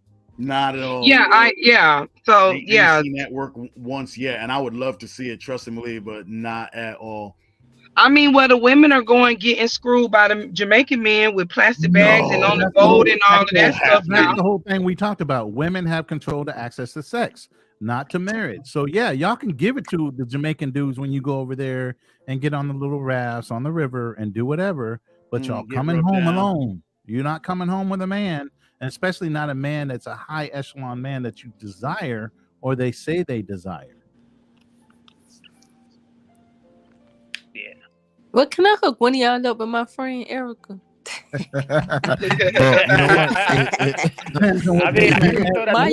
What's your friend Erica look like? What's she looking like? You got a picture of her? You want to post up? Y'all said it doesn't matter if she's a 5 or not. No, it matters. It matters. I mean, guys, it matters. Looks matter. The guys. No, I mean, let's keep it real. The men looks matters. Women looks are not as important compared to his resources. Guys looks matter. Size matters. When we do this the other way around, if I said I got a homeboy, I want to hook you up, if they have a couple the kids, first thing you're gonna do is ask what he does for a living. And they gain weight, we don't care about that. I still didn't see the picture yet. Anybody see a picture yet? I'm looking. Nope. We ain't see no picture yet. Yeah, I'll see the picture. Let's see the picture. We can't say yes until we see what she looks like. Full body, please. But why? You said you want a good woman. If you want a good, decent woman who don't argue, women could be 500 pounds. You have to understand, a good woman does. Okay, listen. Be under 6 foot, but y'all don't want to hear that. A good woman don't lick our dick hard. This is what it is. We need a woman that we are sexually attracted to. I agree with that. Still a good woman. I understand that. A good body and a good mind. But now, what's your definition of a good woman as far as your friends? She go. Wait, repeat that, please. Define a good woman. Definition of a good woman in your mind as your friend. What do you think a good woman is to us? I'm trying to find out because y'all said it wasn't looks. So now, you would have to define that. We you said she's a good woman. Okay, well, I know Erica. I know Erica. Erica is like a family friend. We used to work out together. She's a nice She even young knows lady. Who the hell she talking about? That's why I know y'all family. She Hey guys, she's got a stop great it. personality. Wait, what he said? I'm gonna be honest. She's a sweet girl. Yep. She's a single mother. She got a She great has personality. Yeah, this is not sounding good right now. This ain't sounding good. We already know she's Well, you know overweight. what? Y'all What's her won't dress let me size? finish. What's her dress So size?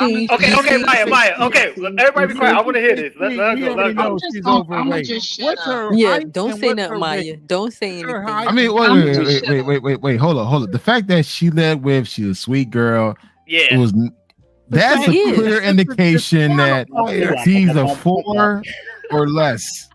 When someone lead off, she's sweet, she's nice.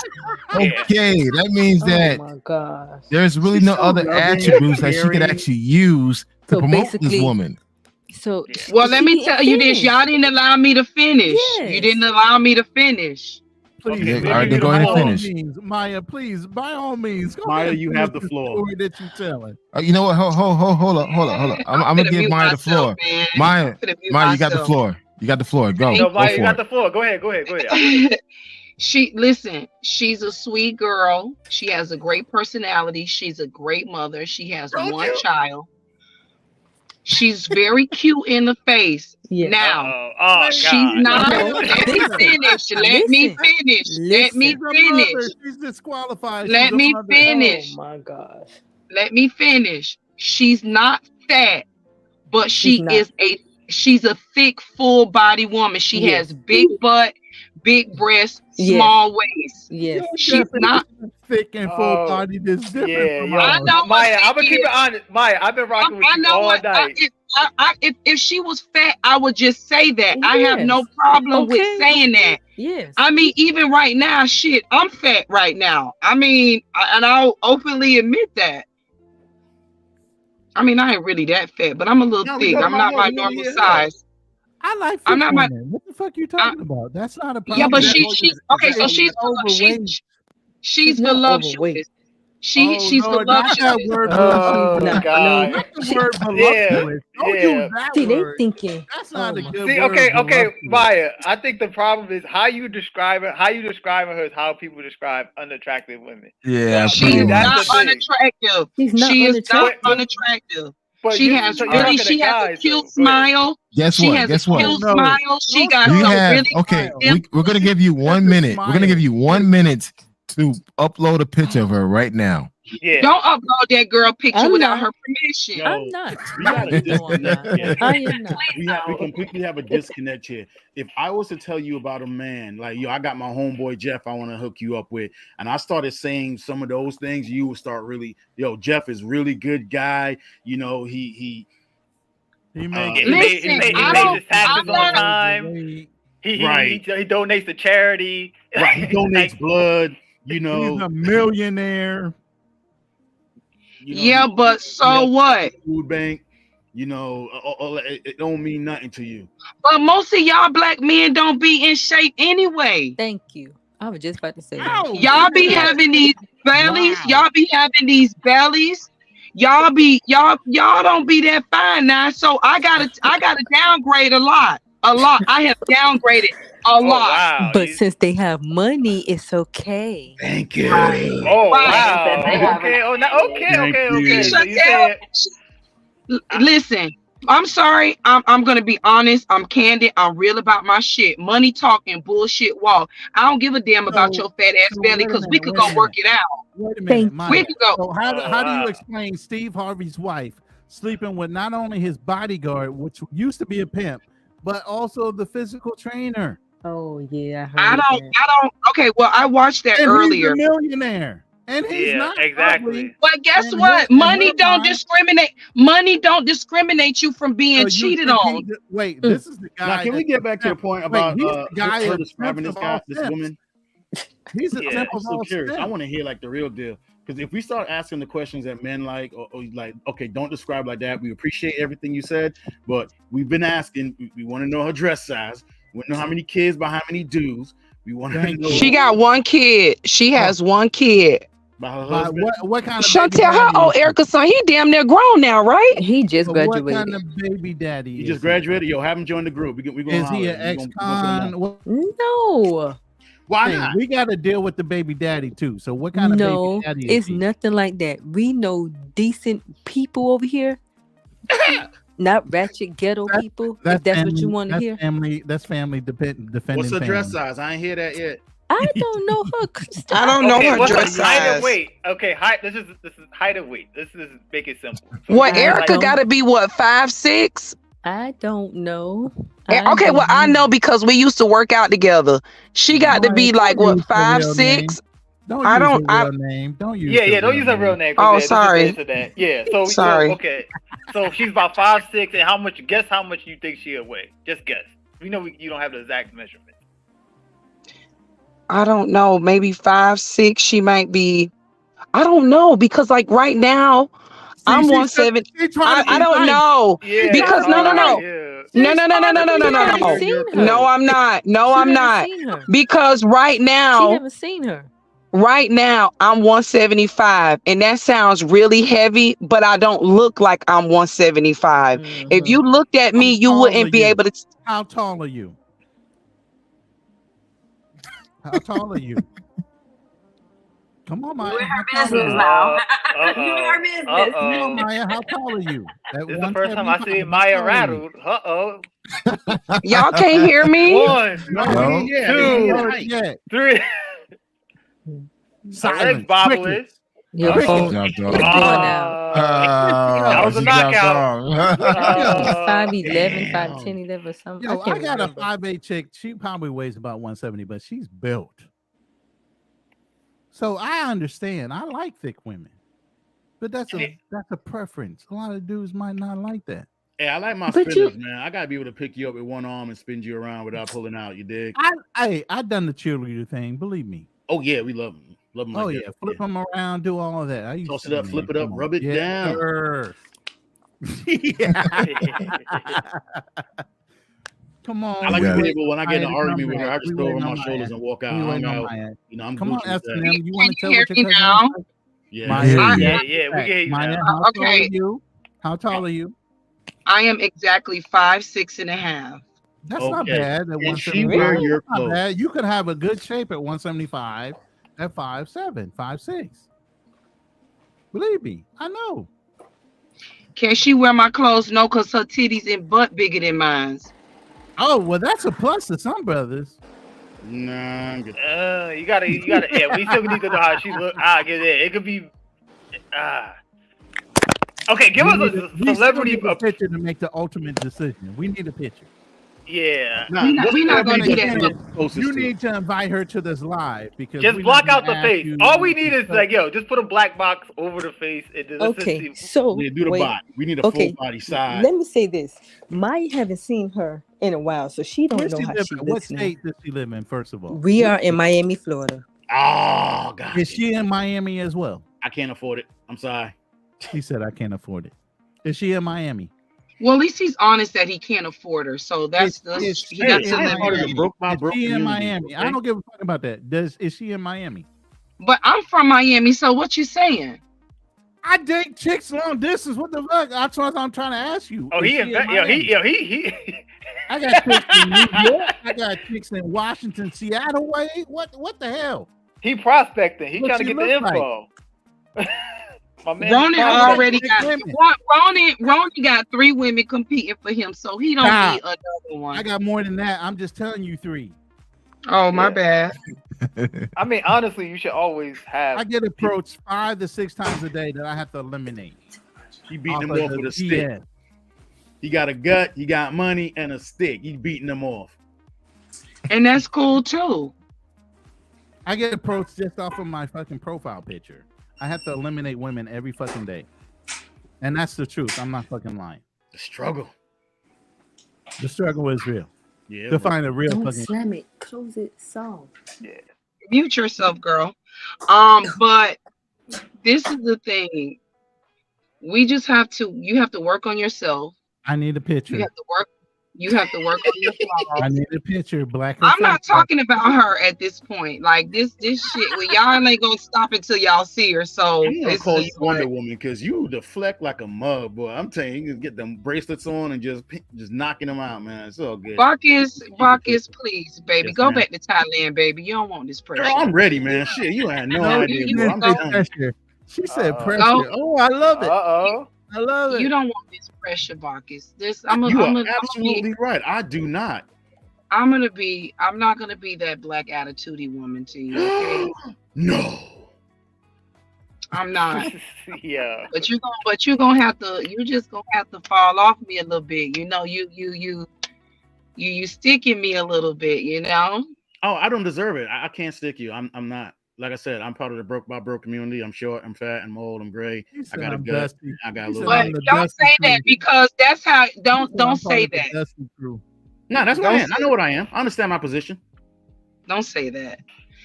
Don't say that about yourself, even in a joking way. Don't say Being that. sarcastic because most women think people that travel overseas are dusty when we actually have money. So I don't think that's that. the fallacy. As hell, bro. That's Look, the fallacy. I don't But think that's that. you don't. Like I said, you're one of the few. Most women think people that travel overseas are dusty when we actually have to have money. Kanal, to do it. Earlier today, when I stopped by, right? Mm-hmm. And I was on the phone with one of my friends. What did he say? He was buying a property or a place in Sasua, right? Sasua, yeah. What did he say got off of the plane in Dominican Republic when he went? I forgot. He said it looked like a bunch of dusty ass truck drivers. Truck drivers. Oh, I need to go get my CDL. You stupid as fuck. Yo, he wild, bro. My man got a vendetta. Marcus, come on, bro. I mean, I ain't gonna hold her, but like Maya, a lot of Maya, you like I said, you are one of the originals. Somebody that, like I said, I'm glad you're on the podcast. You're going to come and speak to us weekly. We appreciate it. You're real, but a lot of the women in your group, not necessarily the ones on this panel, but women in general, are not honest and not accountable. You have to admit to that. But it takes a lot to be able to. There's a but. There's no but. They are or not accountable. That's true. A Okay. lot of women aren't able to face themselves and face their realities and face their truths. Thank you for being honest for your group. Thank you. You know what? I have one question, and this is for the ladies. I guess for the single ladies. With today's current dating scene being utterly trash, is there any course of correction of getting the black man, the black woman back into, and being in sync with each other? Well, it's going to take a lot of healing. There's a lot of trauma there. There's a lot of disconnect. So we have to, as a collective, figure out how to reconnect. Can you reconnect in the social climate that we're in right now, especially when there's so many different dating apps? Men are getting passports and traveling. In addition to just like social media, everybody's a DM and a click away. So everybody's under this impression that, hey, I could find another you. So, Maya, you're one of the original ones that are actually real about this. How do you get women to stop being so delusional about their expectation on black men so we can all get back together? Well, we have someone new on the panel, Pretty Witchy. She can chime in at any time, but I can't. I can only tell you, I got out of my delusion by going to see a therapist. And I've been going for December. December is going to be 5 years. Thank you for trying to heal your trauma. Thank you for trying to heal your trauma. And the reason I did that is because, I don't know why. I just was like, you know what? I'm just going to go in this blindly and see what happens. I do have a lot of trauma, and I wanted to fix it so that I can have healthier relationships with my friends, and healthier relationships at work, and healthy relationships with everyone, with men too. Say it with healthy relationships with black men. Say it, because that's what Yeah, women but black want. men, there's a lot of Come on, no, unhealthy. there's no discretion. You as a black woman prefer black men, just like black men prefer black women. Say it. Be truthful. Yeah, I do. I won't. I can't date another man, another race. Thank I've tried. you. It does not work for me. Say it out loud. Say it proud. You prefer to be with a black man, but I at the prefer same to be with a time, black y'all have man. been raised to come against or compete with us. Don't say that, because I was not raised to compete with Not a black you. man. Like I said, you're kind of like off the fucking center. Most women around you, and you know it, have been raised to be independent of black men and not try to even rely on us. How many sisters do you believe are out there that think and may feel the way that you do at this current moment, being, as Ronan says, one of the more unique than what we experience? Very rare. Very rare. So you could understand if we are having a hard time not finding these who are not in delusion, we have to broaden our net. I agree with that, but this is what I want to ask. What is it that you find that women are doing delusional? What do you feel? Is it the expectations? Is it, yes, so what do you feel like black women are expecting from you? Everything. Up Well, front, hey, right now, this second, not later. Maybe in 90 days I might get an ROI, but everything right here, right now. And what Right. everything consists of, it depends on how she feels that day. Okay. Hey, I'm Shanta. I'm Maya's friend girl. I wanted to chime in there because I also wanted to ask, what is this delusion that, what is the delusion with black women? Because I know women of all culture, and I believe we all kind of want the same thing. That's from my perspective. When I talk to other women of other cultures, we want security. Pretty.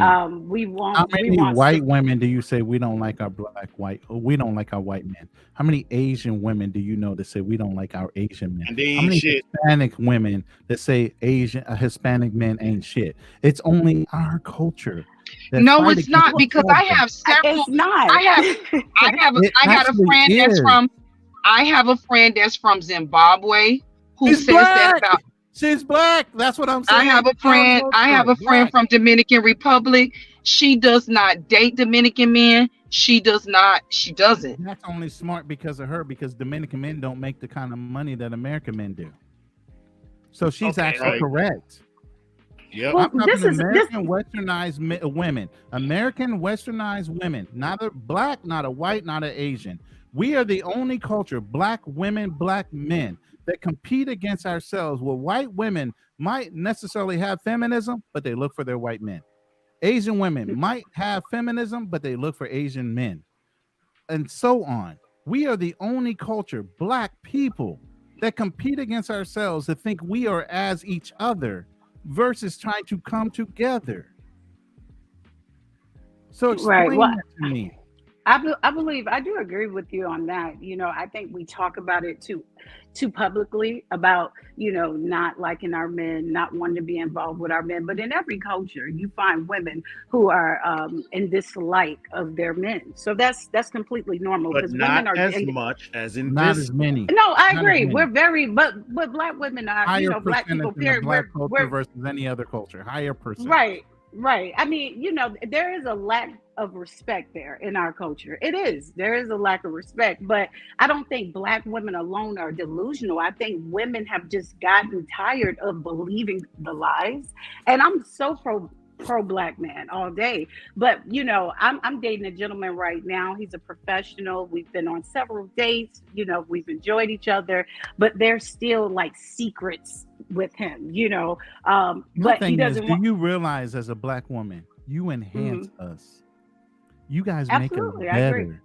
If we're with a black woman, because you have the ultimate understanding of what we dealt with, our ancestry and everything else, if we could actually come together and work together, y'all would make us so much stronger than fighting against us to be independent black women. think we So want to why we Ronan, be how do independent. why do you feel, and what is the fight that we have against you as black men? It's because of the way you were raised by your single black mothers that also are in competition with you for the same black men. Y'all are in competition with your own mothers because they're single too. They're single I can't too. relate to that either. You Well, my can't, mother but is it's single. real. My mother is married. I'm not She's 70 saying years. necessarily Well, the no, ones that have wedding that are already married. I'm talking about most black women are in competition with each other, whether they're mothers, daughters, or sisters. I think that every Because woman in every everybody culture wants is what? A strong black man that makes 6 figures or over 6 feet or in the top 10% of all black men in earnings.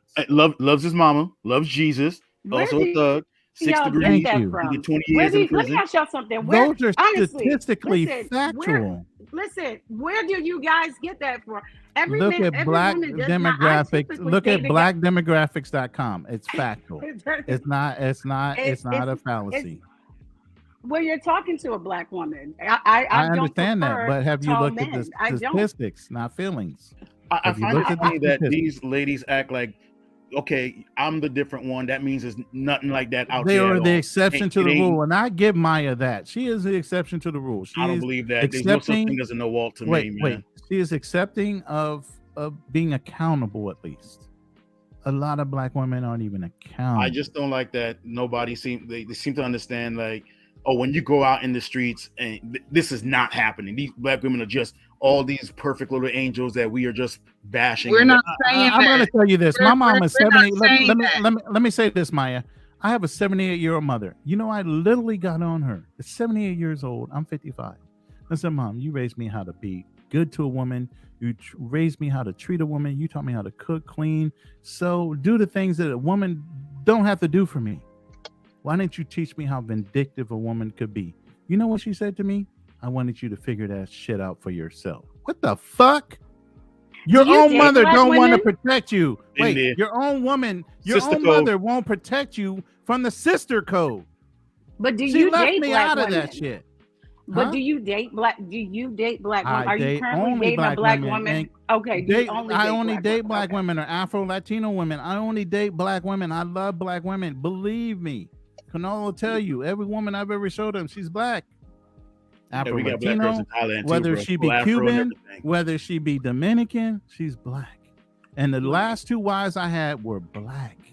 Last 2 But wives. still all the same. Last 2 wives. I've been married twice, have 4 been children, married 2 grandchildren. I talk from experience. It's not what I heard, it's what I know. Right. So let me And ask you, each what happened? woman, listen, each woman I've had, each woman that decided to divorce me came back. Said there's nothing better than I saw out there that I thought I could get versus you. Would you please take me back? I don't go backwards. Hell to the nah. To the nah. So at the end of the day, no, I'm not taking you back. You chose to go through that whole fucking process. I'm not going backwards. I don't ever go. No man goes back. We move forward. But the whole thing is, women don't know how to do that. Y'all live in your past. Y'all have trauma, and the trauma comes from your mothers because they're in competition with you. The trauma comes from the women that you raised. You are in competition with you. They're competing for the same men. I can't Think about it. that right now. I can't. I'm having a mental block when you say that. Okay. How old is your mom compared to you? My mom is 61 years old. How old and I are am you? 37. Okay, so you don't think a 61-year-old wants a younger man that maybe be My in the mother 50s? does not. My mother does not want a younger man. She doesn't. What's she consider a younger man though? 50 something, 55. I'm 55. I guarantee you, if a 60-year-old listen, if a 61-year-old, she would be interested. I'm sure she would be interested. My mama would not. I'm sorry. She's not Okay. interested in any man that I'm interested in. Not that you're interested in. I said what she's interested in. But this is the thing. You do have some women that are jealous of their daughters, and that is Thank a you. competition. Now, like I said, I can't really go into any depth conversation about that because I can't relate to it. And I'm not saying because I don't relate to it that it's not happening.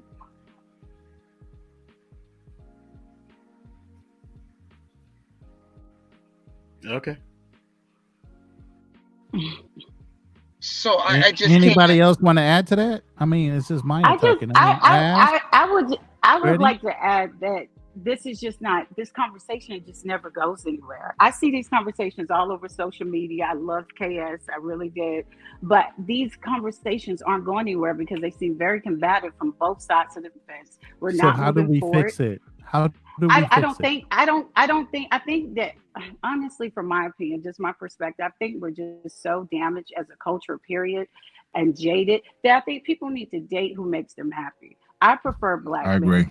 But I think people need to just date who makes them happy, because at the end of the day, baby, I'm But not even gonna if know they do you. that, a lot of black women get offended when we date outside of their race. Why? I don't her think so. I don't think so. I think that black men are delusional, and that's why I want to, because the fact that you guys think that and this I'm is gonna not shut me up, Bacchus. being Go ahead. any.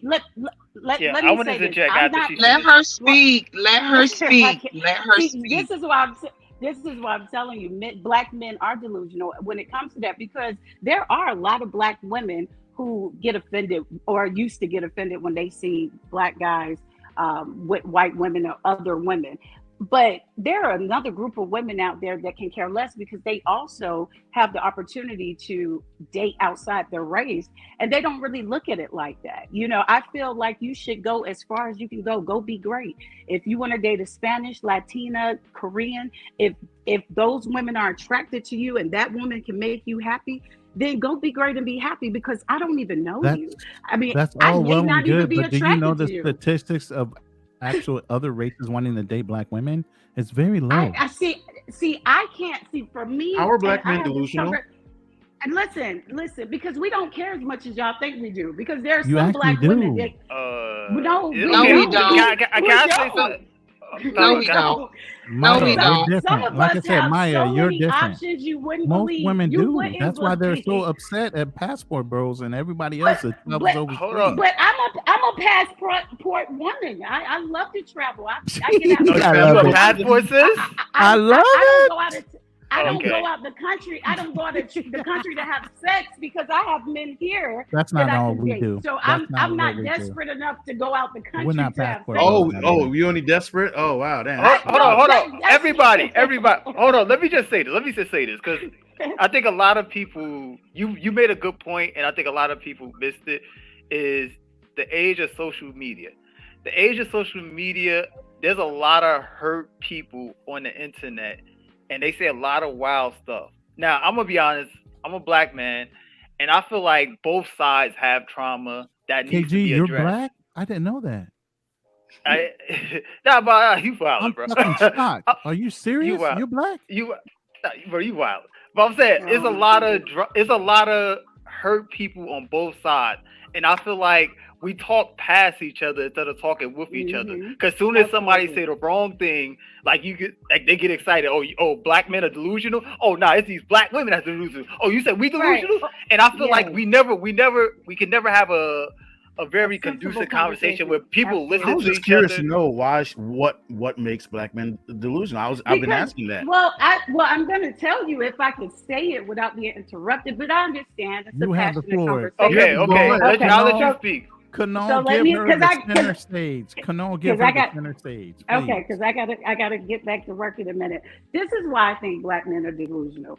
From my perspective, I can't speak for every woman. I barely have female friends, but from my perspective, I think black men are delusional because some black men think they're offering more than they are. Some black men think they are more than what they are. Some black men think they don't need a black woman in their life, and that's fine. That's their perspective. Another thing, just to think that we care that much that we're sitting at home and we're just so disgusted and busted that your black ass is out here dating another race, I probably wouldn't talk to you anyway. So you need to probably go with the woman that's attracted to you, and vice versa. Can I get an amen? And I'm just keeping it real, because there are some of us, trust me, that are well-rounded, educated. No. We just need to list articulate, why we're delusional. We just need to list. Oh, okay, Let her okay, go. okay. Let her go. Let her Okay. go. She Let her just go. told you. She just told Let you. her let her make a Let point her- because she asked for the center stage. Let So her I don't want to finish. She's interrupt center her. stage. Let her And go. then we Let her reply go. afterwards. He did want me to just hit the point on why are black men delusional. So for that, I say, believe me, my kid's father, I have two children. Why are we delusional? He has Let her he has finish. Let her Russian finish. children. I embrace his children. They're my son's brother and sister. I'm happy for him. I'm happy for people who have found happiness.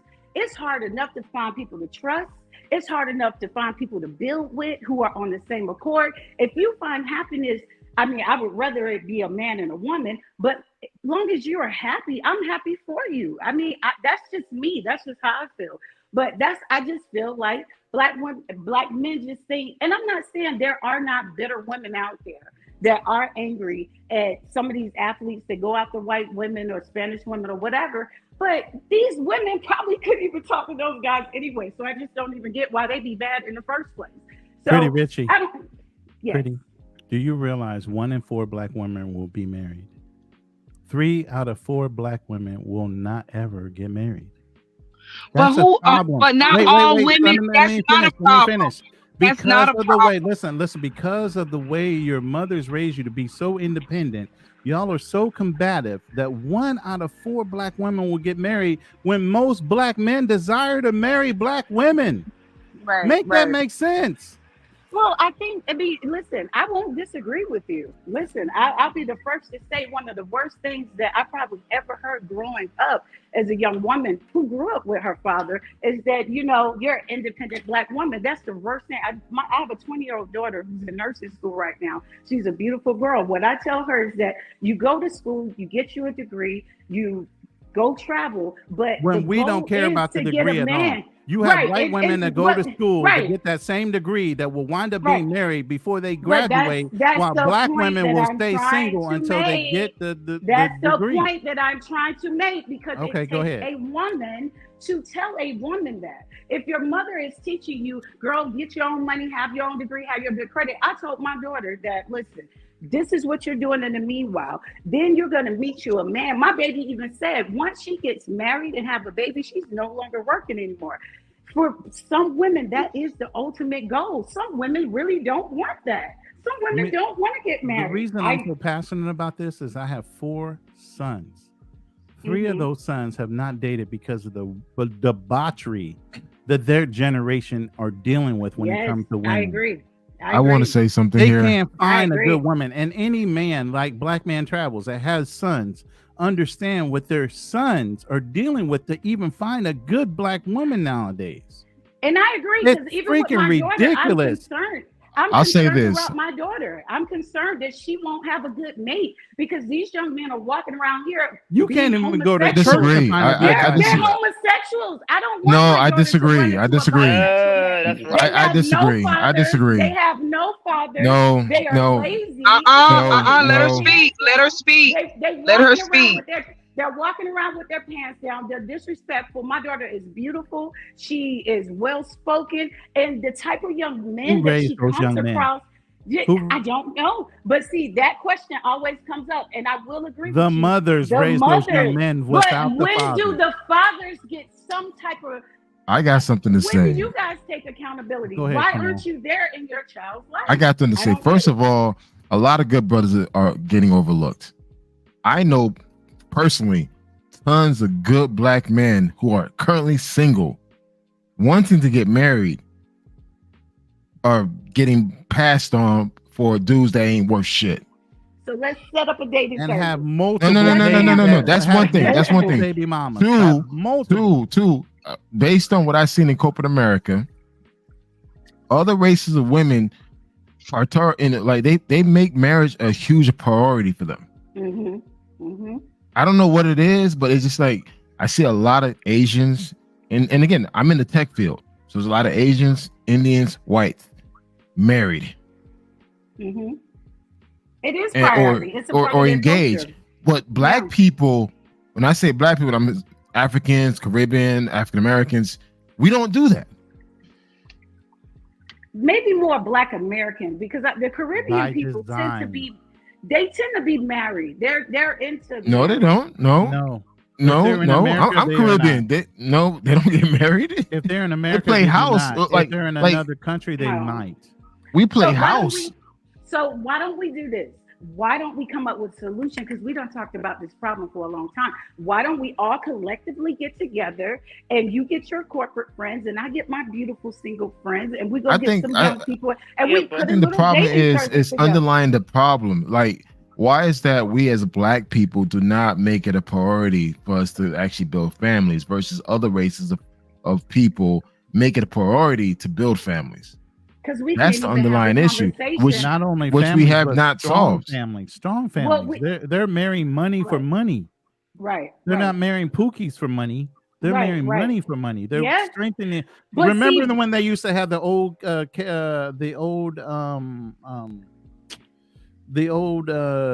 in the South. They used to have different events where they would marry. give you guys I give you guys a perfect example. Debutante balls, I correct. can give you guys a Right. perfect example, right? This a lady, she's the VP of marketing. VP of marketing. Her husband is a plumber. Mhm. Her husband is a plumber. Now, within our Black culture and our Black society, a woman who's making 6 figures, white collar profession, she will not date a plumber. But that's all y'all keep pushing. But see, Even y'all though don't No. This is what I'm Let seeing. men This is talk what I'm about seeing. Is their money? Listen, A when you plumber meet can make with- over $1 million in a I know year that. I know that. because But of it's just the term. perception. The Because of the perception that perception of him being a plumber, guys have he's to less than understand. a white collar woman. Listen, please, guys, enough. I'm so over it. I'm one of the women who deal with this, okay? You guys come to certain women and you come with your nice suits on, because I only date men that wear suits, and that's okay, because that's where I am in my life right now. With your nice suits and your Porsches and your Breitlings and all this fancy shit, and you want to go do $300 dates and fly She here and knows go what a there. Breitling And then, is. and Let then her you get finish. mad. Okay, But let her then go. you get mad. But then you get mad because that's all that she wants. But you guys don't present nothing. That's just like a woman with a beautiful body. On her first date, she got her titties out. She got her ass out. So now what you want to do, pardon my French, you're ready to have sex with her. You want to fuck. Now she mad or you're mad. But at the end of the day, what you present, what you come to the table with, what you start with is what you finish with. So you cannot be mad if all they talk about in rap songs is, I got money, I'm gonna buy you this, I'm gonna take you on trips. Even the old R&B songs. This is all that is projected. The more that I have, the more beautiful women I get, the more sex I can have. So it's a this Black is what thing.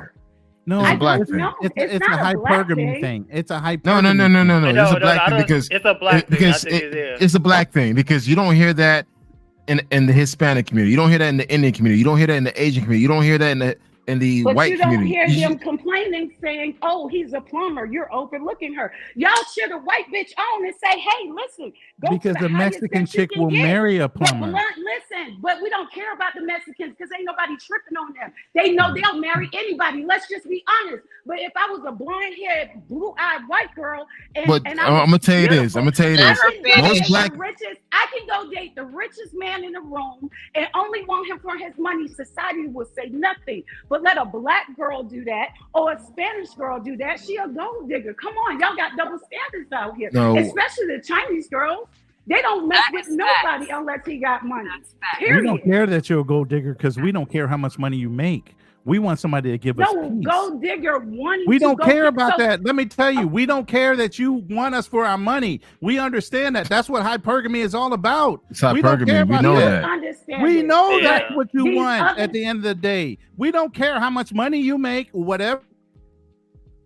Yeah, men really don't care about how much money. We So want why our y'all peace. tripping if we don't want our the peace. plumber? We want So No. why y'all No. So what Okay, they're the- saying, what they're saying is that Black women don't bring peace, and he's saying that he has a senior VP woman who makes more money than her man, and he's a plumber. But what? She Okay, understands guys, the I role. gotta say something right quick because I think he hit the nail on the head. Like Black culture, I feel like Black culture, we're more focused. We're more focused on what people think about us than Thank you. our own happiness. Thank you. Because like it wouldn't make sense. Like you don't hear this Thank in you. other cultures. Here's the problem. But you don't hear other cultures rapping and singing about degrading our women We're so either. focused on creating this power couple bullshit. All the shit that y'all see in fucking social media and all fucking reality TV shows that you think that shit's real, but at the end of the day, if a man treats you well, regardless his profession, he's a man of the house. You give him that respect. I agree. However, we live in a society where, you know what, based on what he brings to the table financially, will determine what type of man he is. Where most cultures will only take anywhere from. And that's the black culture. Do you know how many times? Do you know how many times? Do you know how many times? And I can attest to it. I'm pretty sure she can. I'm pretty sure any one of these women on the panel can attest to that we've downgraded by saying, okay, let's take out the fact that he doesn't make a lot of money. We still get shitted on. Yeah, why is that downgraded? Wait, hold up. Now you guys woke me up. Now I'm up. I was falling asleep. I had like a whole bottle of wine. But here's the problem. Why is it a downgrade? Why is it a downgrade? Why I gotta settle for less? Look, can I listen to your language? Why do I gotta settle for less? Why do I gotta downgrade? But listen, let's keep it real, okay? There are certain people, but let's talk about women that are the exception, that look a certain kind of way, that certain type of men go after. They're not looking at 4s, 2s, and 3s. They're only looking at 7s, 8s, and 9s, and 10s. So if she's beautiful, she has the body, and she's being sweet, that's all he fucking cares about. So these men have the choice because they have put the work in and they have the money. That's just the way life is. You can cry about being a good man all you want and you deserve this and that. You need to get out there and go get it. So but at the same time, that same 3 or 4 woman, that same 3 or 4 or 5 woman that raised herself a 3 or 4 or 5, he wants that 10. Dude. He wants that 10 dude. He wants that dude. Whatever. Okay, so my thing is this. Okay, if you want this 10, okay, my thing is if you want this 10, take your ass to the gym. Let me work on your attitude. Wait. Work on your attitude. Learn how to cook. Let me show you a difference. Pretty. Let me show you a difference. Hispanic culture. Okay, you got somebody that's working out on a farm picking fruit. You got somebody that's working as a gardener. You got somebody as a man doing whatever he needs to do. Does his woman give him any less respect? You got somebody in the Philippines that making maybe $300 a month. To answer this. Wait, you got somebody in the Philippines as a man barely making on a national average $300 American dollars a month, and their families are so much happier than black families here in the United States with their such high expectations and their delusion. But you got why would a black man be so tempted to want to stay in the United States? Wait, why would a black man want to stay in the United States with such delusion when they can get so much happiness somewhere else where people are not expecting them to make so much more money? And it's cheaper. So listen, that's it's why. Over That's called investing. Listen. You're being smart. That's good for you. It's cheaper over Exactly. there. It's cheaper over there. Less competition over there for you. Not you can, that's just competition. like, There's competition. listen. That's just like a gay man who want to be a woman because he Wow. can't See, compete as that's a what man. it is. He cannot compete as a gotta man. be So now he gay. want to be a You woman. gotta be gay to want to go overseas. No. Y'all gotta That's listen to not what I the said. point. Listen to what I'm telling you. These men who want to go overseas and find other women, they don't want to compete because it's a real competition. Pretty, you must have not heard. I date all women in the United States. I've never dated anybody overseas. Wait. Canolo has seen my receipts. They're beautiful, 5'8", stacked, big tits, whatever. You get what I'm saying? I don't have to date overseas. Right. I'm just saying. So we're not other talking brothers. about you. You're talking about I'm just talking about the other brothers in this room. But here's another thing. Okay. Let's just be real. Let's just stop with the pretending with these women overseas. Here we go. Come with the truth. Listen, baby, Yeah. look, y'all go over there. Listen, I know for a fact, sweetheart, y'all go over there. I used to go to Sasua and hang out too. I used to take a football player over there to look at properties. Y'all go over there because and I hate it, and I cried one day because I was seeing these women. Listen, I'm gonna set up Bacchus and Black Man Travel. You have at it. Okay, let's speak. I want to hear this. I cried one day because I went over to Sasua with this guy to show him a property. This guy played for the Chargers, right? I get over there. These women are so sweet. Spanish girls are so sweet. They're so nice. But all they want to do is sell pussy for $40. And the fact that men go over there and have sex with these underage girls and mistreat Underage, and that's have not sex- true. It's No, you know You're that's conflating now. that, You're no, conflating. it's just I'm sorry. Yeah, you're going off the deep I'm end. sorry. Yeah. This is Bring it back. this is one of the shaming tactics that a lot of people like to throw at black men. And you know what? It's like no. I was over there. I didn't say you. I didn't say the majority. No. This is the But yeah, common but thing this that is- people want to say, and this is not true. If anything, But black y'all men, can handle no. Black men are very cautious when they overseas and messing with women. They're very cautious. So when they went, no. My thing is this, because I've been thrown underneath the bus. People throwing in my face, oh, you going to sleep with other women? No, I don't do that shit. Majority of black men don't do that. Don't put us in the same bucket as other race of men that do shit like that. But that's just like how y'all do us. Why are y'all so delusional? Y'all ain't shit. No, we're not delusional. Wait, That's the hold point. on. I'm telling You're you, going we're on a not rant that- delusional. We understand what we're paying for. We understand. Okay, it's just like a date here in the state. Well, hold up. It's just like a state. It's just like a date in the States. When I know for a fact I got to spend all this money to entertain you just to get a sniff. Yeah, but why Just to get a sniff. I gotta do all this extra stuff just to prove to you that I'm a good. Hold up, guys. Hold up. I gotta do all this extra shit just to prove to you that I'm not that fuck nigga. Right, but who told you that? No. We go through that. That's the point. A lot of us, we go through that. We go through that. And the fact that we have to constantly prove ourselves to you to show that, hey, we're a good man, good trusting man.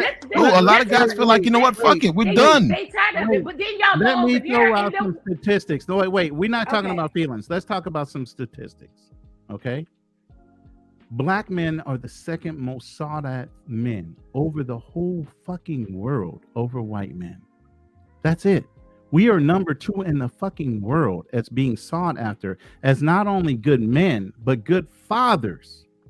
The statistics are we are strong black fathers, even in the homes that most black women deny that we're in and supportive of our children. Black men are the most there. engaged, We active are the fathers of most all races of engaged, men in the United active States, fathers. which And even black if the men do black not woman get is credit not for. participant in their own families, if they are raised by their black fathers, it would be like if they were in a married relationship and have a better development with a black man over being even in a black and a woman, a male and a female home.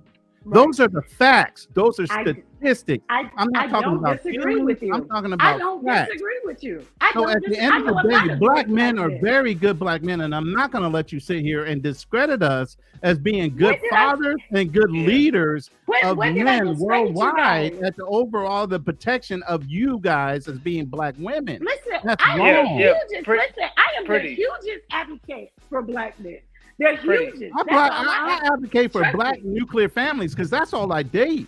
I date black women. I take black women on trips with me. I don't go overseas to date other women, Asian or whatever. I take black I'm gonna say women with this. me. I'm gonna No say one will this. tell I'm you. gonna say this. I've been to over 40 countries. Thank you. Black people are everywhere. Black people are not just in the United States. Afro-Latino, There are black people in Ecuador, Peru.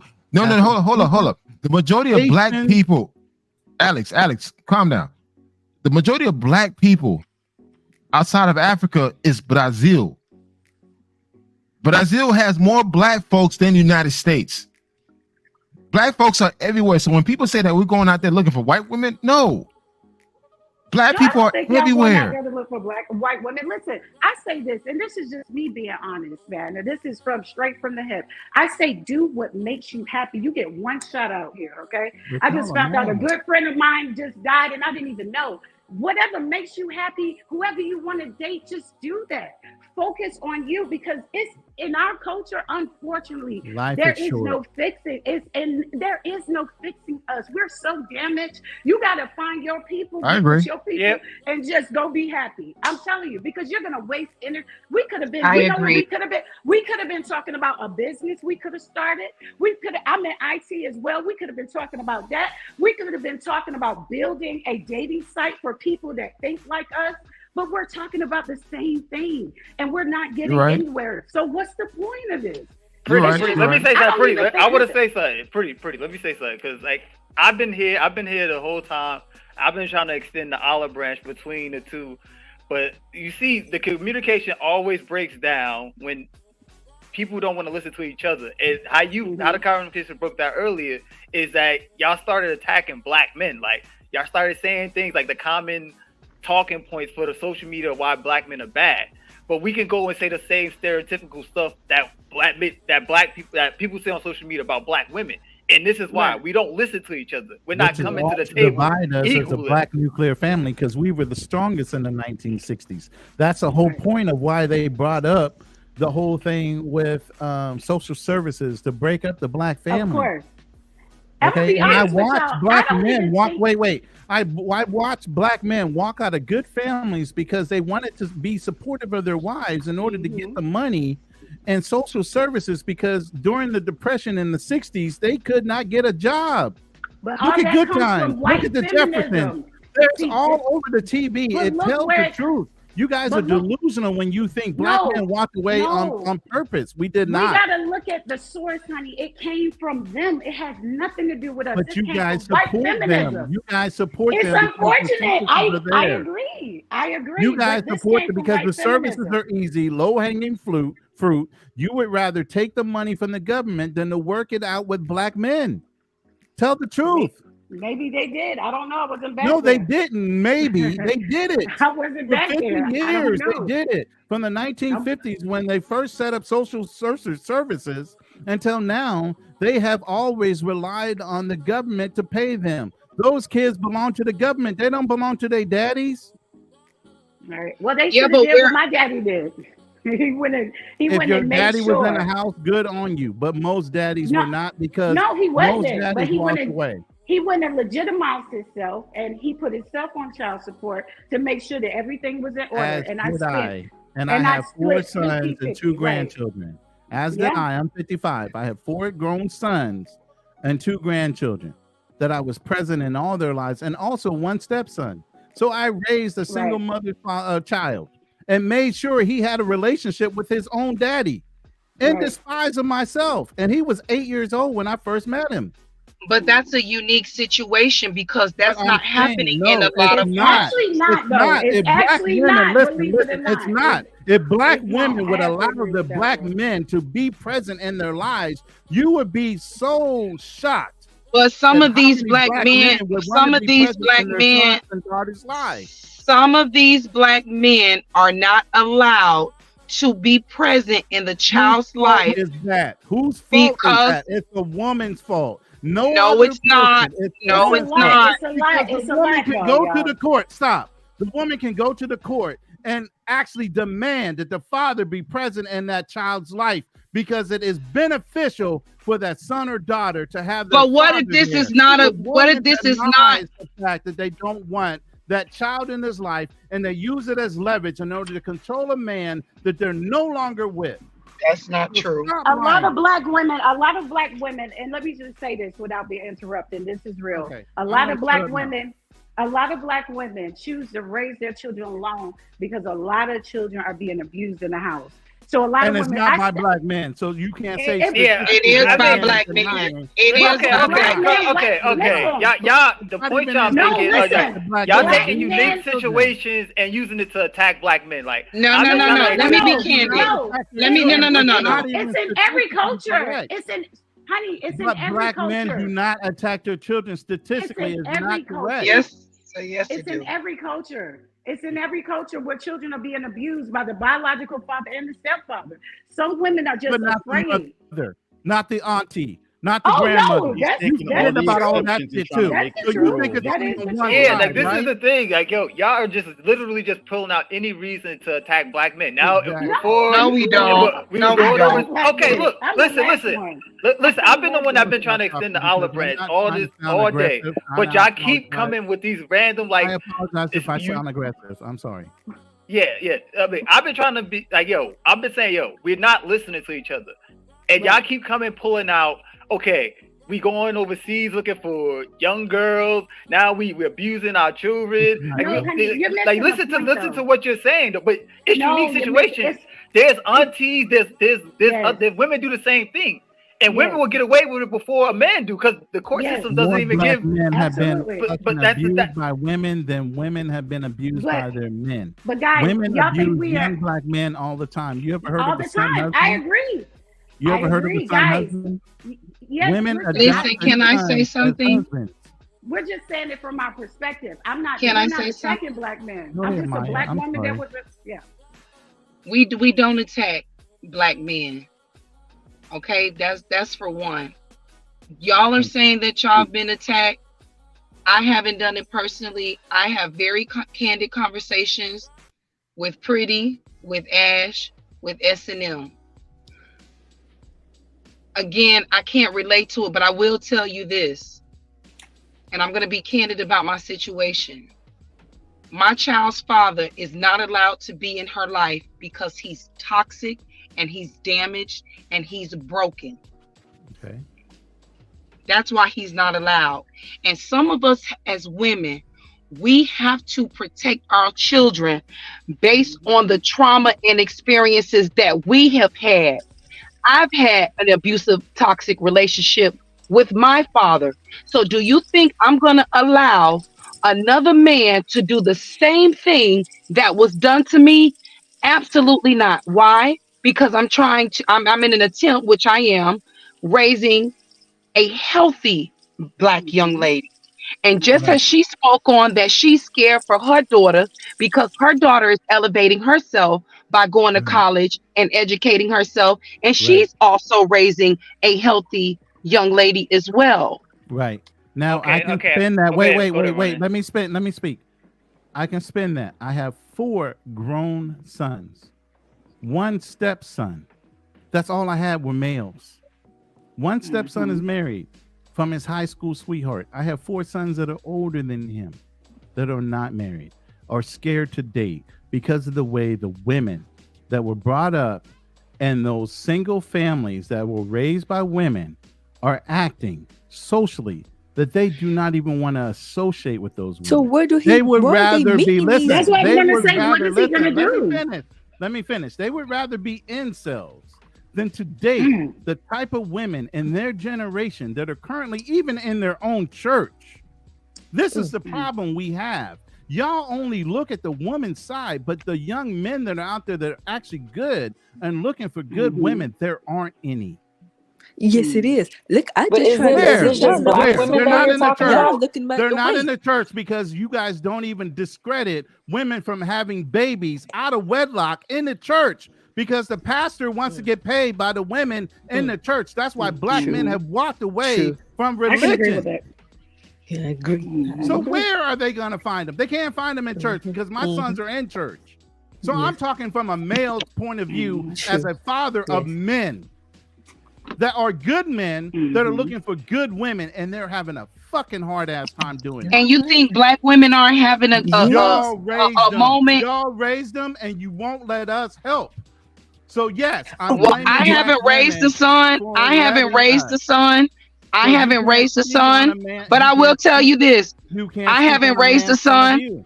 You can't speak on a man's point of view. I can't. But I will tell you this: black women are accountable for raising broken black men. I will say that. For anything, black women don't. I just said that. I just said that. Listen, you, Maya. I said you are the exception. Most but black this is. women But are so not this is. accountable This for is. This anything is. they do. So Most this black is women are where. not accountable. So this is where Kanal and I talked about in the beginning of the podcast, about me starting my own podcast. There has to be somebody to share the positivity of turning their trauma into a learning experience for others. So just as KG said earlier, we are all just online venting and spewing out instead of getting the mental health services that we need in order to heal. So what you see is the black woman saying men are on the down low, men are cheating, men are this, Men are that. They're sorry as hell. They're losers. Blah, blah, blah, blah, blah. So when women experience these things and they've been in that place as well, everyone is resonating. And it's the same thing with black men. The black woman is this. The black woman is that. We getting passports. We doing this. So guess what? So these unhealed men that have experienced trauma and pain from, well, let me finish. Don't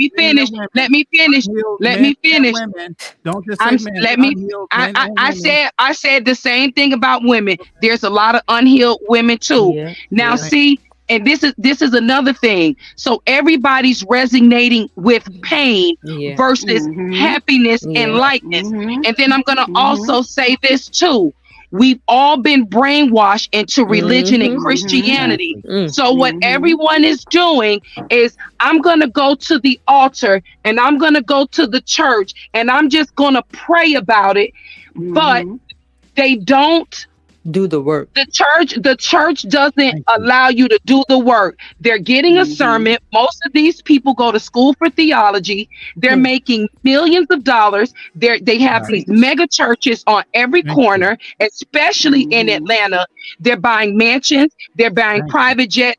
Yet there's a broken family in the congregation who they can't even help. They don't teach about money. They don't teach about proper healthy eating and diet. They don't talk about naturalism. They don't talk about creativity. They do not talk about oneness.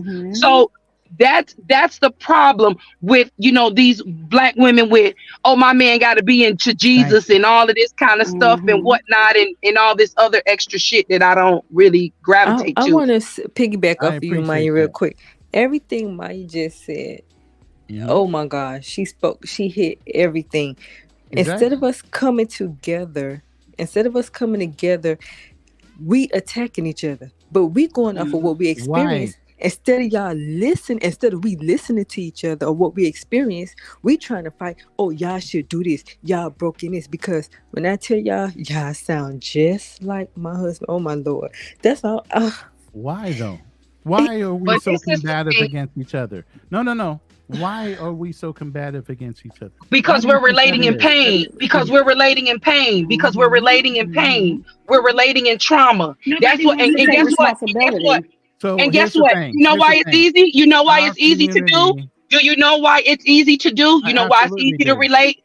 And we able to lash out. We able to lash out on each other because we can relate in that pain. You going with a Spanish woman, she can't relate. You going with another woman in the Philippines, she can't relate. So it's easier to navigate to that versus watering the grass in your own backyard. But y'all black men have given up. Y'all have given up. Because I just said, let me finish. Most black men prefer to be with black women. So don't say y'all don't want. Don't say that you prefer, because if you prefer to do it, you will help us. If you prefer to do it, you would help us unpack the trauma instead of leaving. Listen, if you look at the national statistics, most black men are married to black women. True. You don't even realize that. True. Most black men are married. But you might be married, but how much hell you giving me in that marriage? You might be married, but how much hell are you giving me in that marriage? We might be married, but how much hell are you? And if we're married, how happy are we really? How many of those men you dealing with are pookies versus good men? That boils down to the guy that you with that's causing you all that hell. Y'all keep talking about these. Y'all keep talking about these pookies. Y'all keep talking about these pookies. Listen, if I just told you I was married, that for 12 shit years, is irrelevant. Listen, if I just told Pookie ain't got nothing to do with you nor me. Pookie ain't got nothing to do with you nor me. If I just told you, listen, if I just told you, not I've been with Pookie shit. Listen, if I just told you I was married for over 12 years between two marriages, helped a stepson reconnect with his own father who was in denial of him. I did everything right as a black man and still fell short in a black woman's eyes because she felt like she hadn't experienced fucking life. That's the fucking problem. But that's you and her. That's you and her.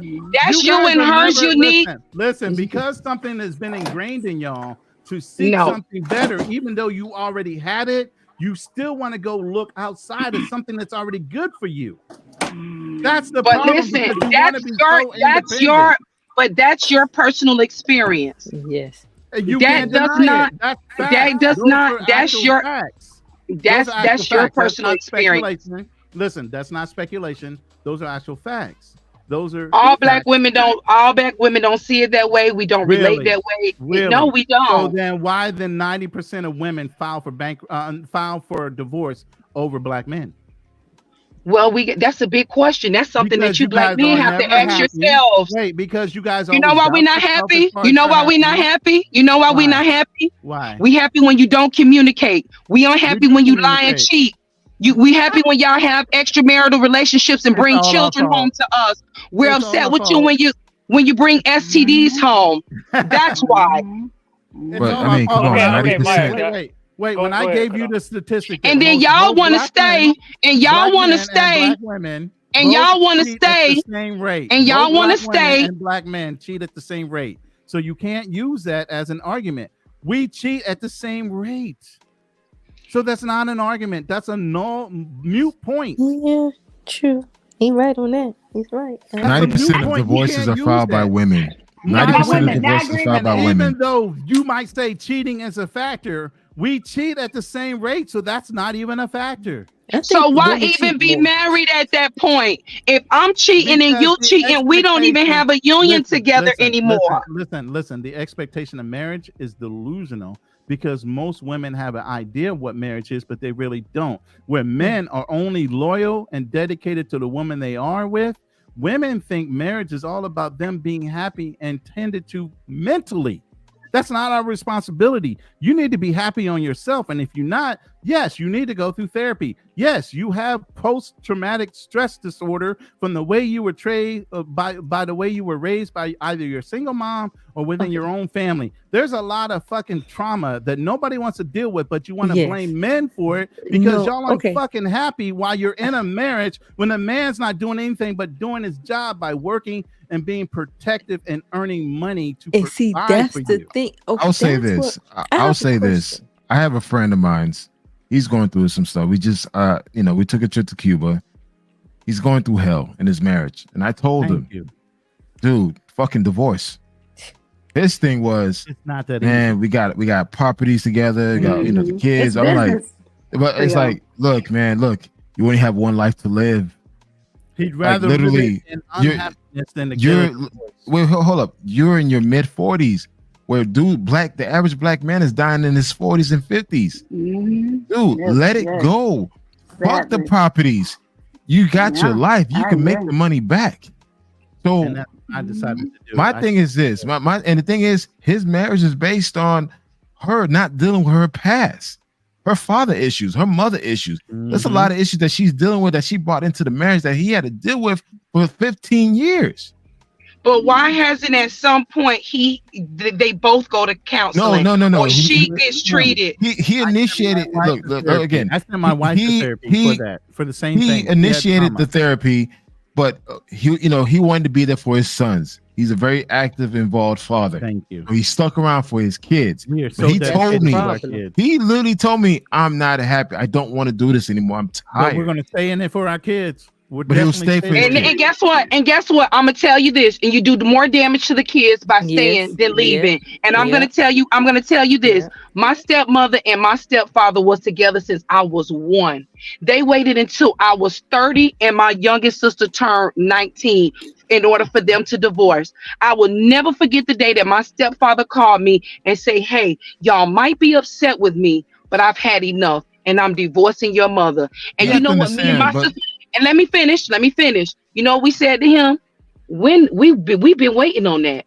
We've been waiting for y'all to leave. I mean, well, here's the thing: is a lot of men. Hold up. Look. My thing is this: a lot of men, particularly black men, were raised without fathers. Even I. We put in the extra work. We do the extra shit. We tolerate the extra shit just to stick around for our kids because we don't want our sons or daughter to be raised without a father. It is what it is. That's why we stick around. But trust me. There's a lot of brothers itching to get the fuck out of that marriage because it's not working for them. But you know what? It's like, you know what? I was raised without a father. I can't do that for my daughter. I can't do that to my son. So I got to stick around and deal with the shit. Don't nobody know how to co-parent? That's like, I don't But again, it's just to be in the house, for your kid. It's more of a mental thing more than anything. I went through it. So you just gonna stay in hell and be miserable Again, and stay people with do that. somebody and basically wither your life away. Yes, people do that. People do that. That's insane. You know what? Because the thing is, they want to give a positive example men for their being in the children. family make our children wholer than us not being there. So yes, we will go through hell or high water, dedicated to make sure our children don't have to experience the shit that we had to deal with as single fucking sons. I'll tell you this. I could never see myself. I could never, as a woman. I'm going to be very candid here because you want to feel happy. You want to No. Listen, I tried to work it out with my child's father for the second time after all of the shit and grief. I mean, I literally ate shit off of a spoon to try to raise my daughter in a 2-parent home, and I couldn't because of the mental fucking anguish. I cannot wake up every day. Than your nature. Hypergamy is everything that built into your nature. You can't beat it. You can't fight it. You can't go against it. Hypergamy is what drives you as a woman. You're only going to want to seek whatever is better, whether it's now or later. You might marry me now and find somebody that might be better, and hypergamy will drive you to the person that's better. You guys are not loyal. We are married under conditions. Listen, men are married under conditions of being providers and protectors. If we can't provide or we can't protect, hypergamy will dictate that you go somewhere else. But I think that's the problem. No, that's not your nature. Because I can't feel fight like against your nature. I feel like y'all only think about protecting and providing, and y'all don't care about nothing else. But you don't care about nothing else in a relationship. That's why relationship fails. You have to understand. Feel like S&M. Listen, let me tell you something. Listen, my child's father, when I tried to work it out with him for the second time, and I'm gonna be very candid, he was one of the biggest drug dealers in Miami. One of the biggest. He ain't shit right off the bat. No, he had a job too. Don't say that. Don't say that. It don't matter. But listen, when he got out of prison, I don't give a fuck what you say. If he was a drug dealer, he was already doing something illegal. He ain't shit. Yeah, he wasn't shit. But why y'all saying how this man hustle and make a living that he ain't shit? No. Okay, but look, you know how many white guys? Do you know how many white men? Do you know how many white men and Hispanic men do the same thing? You're not going to get me to agree to that. There's plenty of ways to make an honest living without doing something. Okay, but this is what I'm saying. That wasn't his only hustle. My brother was intelligent as fuck. He sold drugs. I did not go that way. You don't have to do that in order to make an honest fucking living. So anybody that does that, he ain't shit to me. But that's a personal. That's a personal choice. Any other man will tell you that's an alpha male. If he's selling drugs, he ain't shit. I mean, he ain't shit. I mean, that is what it is. It's just like amongst other men, amongst other men who do that shit, we have no respect for them. I mean, maybe on social media, they probably get the clout, but amongst other men, nah, you ain't shit. Not even on social media they get the clout. I'm not saying that. I'm not saying that to say he was a good guy or anything. I'm just giving you a scenario. The motherfucker ain't had shit when he got out of prison. I still fucking stay. Listen, I still fucking try to make it work for my daughter. I know, and that's a trauma that you're dealing with, and I understand that. But he wasn't shit, and I'm sorry you chose him. But he still wasn't shit as a man, and any other alpha male will tell you he wasn't shit because he was. Okay, so what you saying that, Roland? So what you saying that? So you basically saying he wasn't an alpha male? What kind of male? He wasn't. It's not even an alpha male. He wasn't a good man. He wasn't. Okay, so this is what I'm asking. We all know the loudest man in the room ain't shit. Even in a fucking club, the one that's talking the fucking loudest probably can't fight, and he's waiting on his boys to fucking back his ass up. That's the way it is. Most people that are talking the shit in the fucking room aren't the motherfucking alpha males. They're relying on the motherfuckers that are alpha males behind them that they've already intimidated to back their asses up. I don't have to sit in a room and say shit. I sit against a fucking wall. But I guarantee you, if I had to stand up, fucking shit's getting fucking ruined. I don't have to say that. It fucking happens. Ooh. You're a tough guy. This is the Ronin I want to hear. This is the Ronin I want to hear. You don't understand. I'm a fucking Marine. I fucking kill people for a fucking living.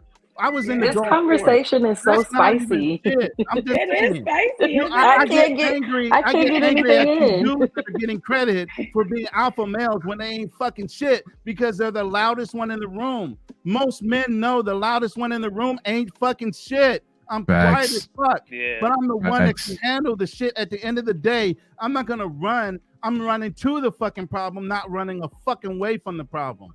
Okay, great. Let me just pick it back on that because after you, please let Ashley say something. She has not said anything in a while, but go ahead, KG.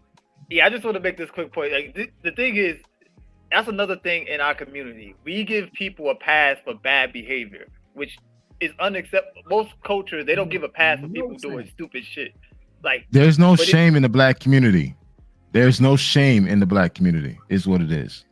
Yeah. Now, Ashley, that's all I want to say. Ash, you could go. I agree. Go ahead, Ashley. I'm sorry, Ash, for taking up the mic. Oh, I'm man. sorry.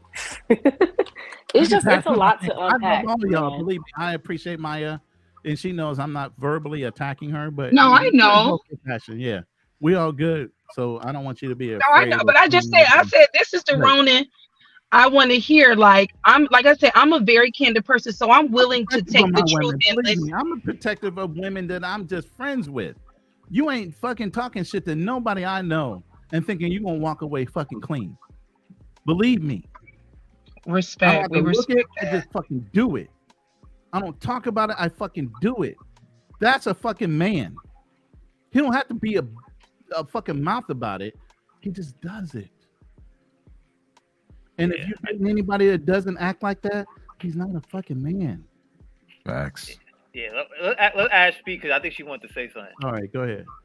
No, I just wanted to chime in on the two-parent household situation, and I think that it is important for the Black man to be in the household. You know, Maya, you know what I've been through with your god brother, and we love y'all. Believe me, we love y'all. We love y'all. I made the decision to work on our relationship and our marriage for the sake of my children. And I feel like for me, I'm willing to sacrifice my happiness somewhat for my children to be raised in a two-parent household. I'm sorry. I know some places behind. Now, can I chime in? And I can share my personal experience. Maya knows this personally because we met when I was going through my shit. I was extremely unhappy to the point where I almost got a heart attack. And I made a vow, and I'm Haitian. And Haitians, we got this thing where we make a cross on the floor and we kiss it. And that's a promise to God that we'll never go through that shit again. So now I'm at a point in my life, I'll tell the woman instantly, listen, if things don't work out between us, I will divorce you. I'm not going to go through that shit again. What I went through back in 2015. I'm not going to go through that again. If you are unhappy, fuck the kids. We'll work something out. We'll work something out. Hey, you know what? We'll do and again, I could check my ego. I could check my emotions. I'll be the great co-parenting partner you ever have. And which I have right now with my ex, where to the point where I'm drinking beer right now with my ex fiance right now. Facts. So I'm at a point in my life that I'm not gonna compromise. Facts. My self-respect, my peace, my happiness. Fuck that. If I'm not happy, you know what? Listen, I'm not happy. I told you that I was not happy. You didn't fix it. You didn't want to make certain changes. We didn't go out and seek therapy. Guess what? I'm done. I'm gonna walk away. Right. And that's trust why me, there's levels to that though. And trust me, I'll be quick to put my ass on child support. Just like my ex. I put myself on child support. I got an attorney and served her papers. I did. So again, You don't have to stay in a Right, relationship for the right. sake of the kids. Fuck the Right, kids. but everybody has a certain amount of things that they can deal with. What you may be able to deal with is not what I may be able to deal with. You understand? So for Right. me, that's a decision that I made because it's important to me because of my But past at what trauma. point do you Wait. compromise Let me yourself? finish. Listen, Let I me believe finish. you made the Let me best Let her finish. decision for your finish. Let child. her finish. finish. I just want to encourage her. I believe you made the best decision for your children, which is the major point of being a parent. You come second to your child. So the fact that you're doing Absolutely. that is Absolutely. because you're Absolutely. making your children the priority in your life. And Absolutely. damn everything Absolutely. else. Because you don't want them to be scarred. Because of my trauma and Right. how I was raised and what happened to me not having a father present and in my household, I'm not letting that happen to my daughter. It's not happening to my children, period. Yeah, I just want to say I agree with both of y'all perspectives because, like, look at this. If two people don't want to be together and they got children in the house, Let they it hate go. each other, they can't create a great environment for the kids. The kids are gonna see y'all fighting. It's not like it's gonna be a Of secret. course. So Right, if and we're not at that stage. Now that's KG, different. That's what I'm saying. KG, can I say this?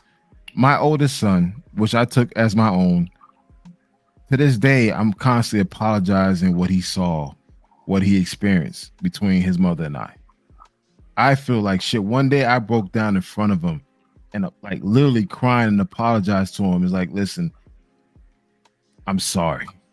That's And I made a vow that I would never, ever, ever go through that shit again. I will walk away. And guess what? I'll put myself in child support. I'll put myself on, I'll make sure I got joint custody on papers, and I'm gonna take care of my kids. Yeah. It's just like I'm not gonna compromise. And then also too, if I got friends that's going through the same shit, bro, go put yourself on child support. Go see that divorce attorney, because guess what? If you decide to get that heart attack, well, so not you decide, but if you get that heart attack or you get that stroke because you so fucking stressed out, who's gonna take care of your child? Yeah, you're right, man. That's the That's thing. true. This is the thing we're missing. Like it keeps coming back to, like, a lot of us are dealing with trauma, and we're bringing that trauma to the relationship. And when trauma, you don't hide trauma, or you can only hide trauma for so long, and it comes out. And it comes out when you don't expect it, and it damages the relationship. That's why I think a lot of black people need to seek counseling. Honestly. Thank you, KG. I'm an advocate for PTSD because I served in the Gulf War. I fucking compartmentalized a whole bunch of shit that I saw, deaths and everything. Brains being blown out, whatever the fuck I saw, I compartmentalized it. I kept making sure that everything I was doing was for my kids, the betterment of my kids, the betterment of my ex-wife before we got divorced. All of a sudden, even though in the height of my earning potential, I gave all of that shit up to fix myself. This is what men do. We ignore all our pain and our trauma because we want to make sure our children, our legacy, are better off than we are. But then you Ronan, I also agree with bring you. that stuff, Go ahead, but Mike. then you compartmentalize that stuff, and we kind of get the backlash of it as That's why I women. saw trauma. No, I never gave it to my. I never gave it to my ex-wife. I never dealt Let me with it. tell you. That's why she wanted me back. I never did that to her. So I was But this even is the able thing. to compartmentalize it long enough that I never even traumatized her. She came back seeking me after she left. I'm the one that identified the fact that I had compartmentalized so much trauma from the battles that I was in during the real Gulf War that I had to go seek fucking therapy. And But this circles back to what I said earlier. I don't need a therapist. There's nothing wrong with me. I'm gonna just go to church and pray about it. I don't Like believe in that is at not all. a solution. I don't believe in that. Yeah, it's not. That is not a solution. And a lot of black people think that is, and it's not. Church is not a solution for your traumas. You need to seek professional help. That's the And only then one. somebody And not professional help the in the last church. I don't care if they're in the church. Not a fucking psychologist in the church. Go outside the church. Go seek a real therapist. I don't care if they say they're certified or not. Do not do it in the church. I was on a panel with someone else, and they said that therapy was created to go against the black man. And I mean, I was really blown by when they said that. That's definitely against everything. White people go to therapy. Why did all of a sudden is it against black people? Yeah, White the people thing is, fuck up black there because people. they know they've Go been ahead. traumatized. Black people are the ones that sit there and say, "Oh, well, I'll go talk to somebody, or I won't deal with it, and I'll compartmentalize it and never deal with it." That's why you have so many black people that lose their fucking mind. And this Why is white where I'm people at. don't do therapy. And this is where I'm at with it, Ronan. This is where I had to look at myself in the mirror and Thank tell you. myself some truths that I've made some fucking fucked up decisions. Thank you. Yeah, you And have And that's to. okay. And that's okay. You identify them. I've made those decisions based on my trauma because I Past didn't trauma. know how not to. I didn't have the tools to do it on my own. So the day that I woke up and I said, something is wrong. I don't like the way my life is panning out. I don't like where I am in life. I need to go and talk to somebody who can help me unpack this shit in a healthy way and navigate through my life with ease. But you Yeah, see what you just Maya, said? can I just say something, Maya? Because I think you hit a good point. Because in the black community, mental health is looked at like a joke. Like whenever somebody's having problems, or yo, man up, or you be good, or go to that, they just blow you off. Like even a lot of our people's, like I've been through like therapy for issues that happened to me when I was younger. And I don't really even tell a lot of my people's, like a lot of my friends, because like they look at it like, yo, like why you need to go there? Were you crazy? Like the people that I told, they're like, what's wrong? You crazy? What's going on with you? And it's like, And nah, unfortunately, I that's dealt only with in our trauma. community. That's only in our community That's that yes. gets that response. That is true, You but crazy. what my Something I wrong with think you. I think what It's like people what a we need taboo to in our do community. as individuals, I think if we take accountability for ourselves and stop blaming other people for what happened to us, like Maya said, she figured out the mistakes she made. Yes, she probably, as she was growing up, it could have been trauma issues, whatever, but we have to take accountability. As we get older, we understand, we know right from wrong, we know better.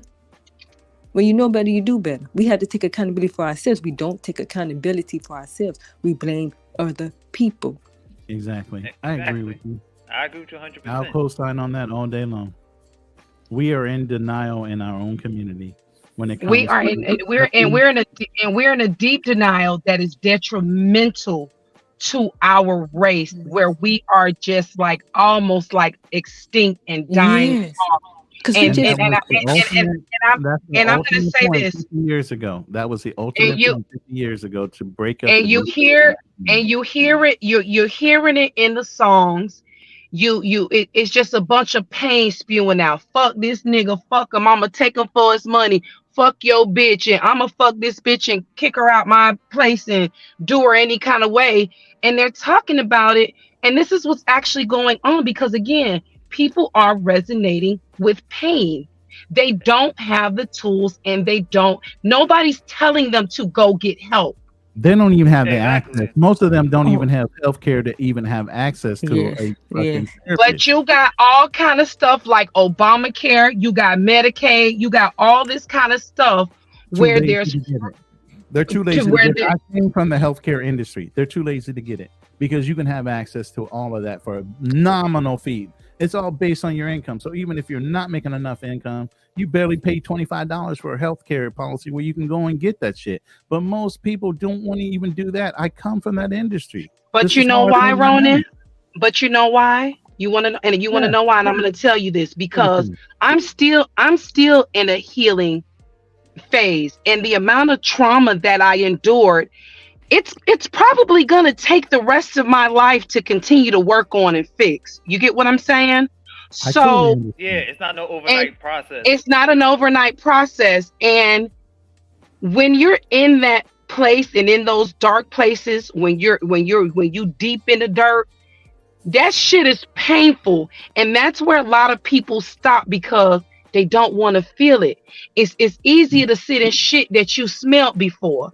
You get what I'm saying? So it's like, well, shit, I'm used to the smell. So why do I need to get out of it?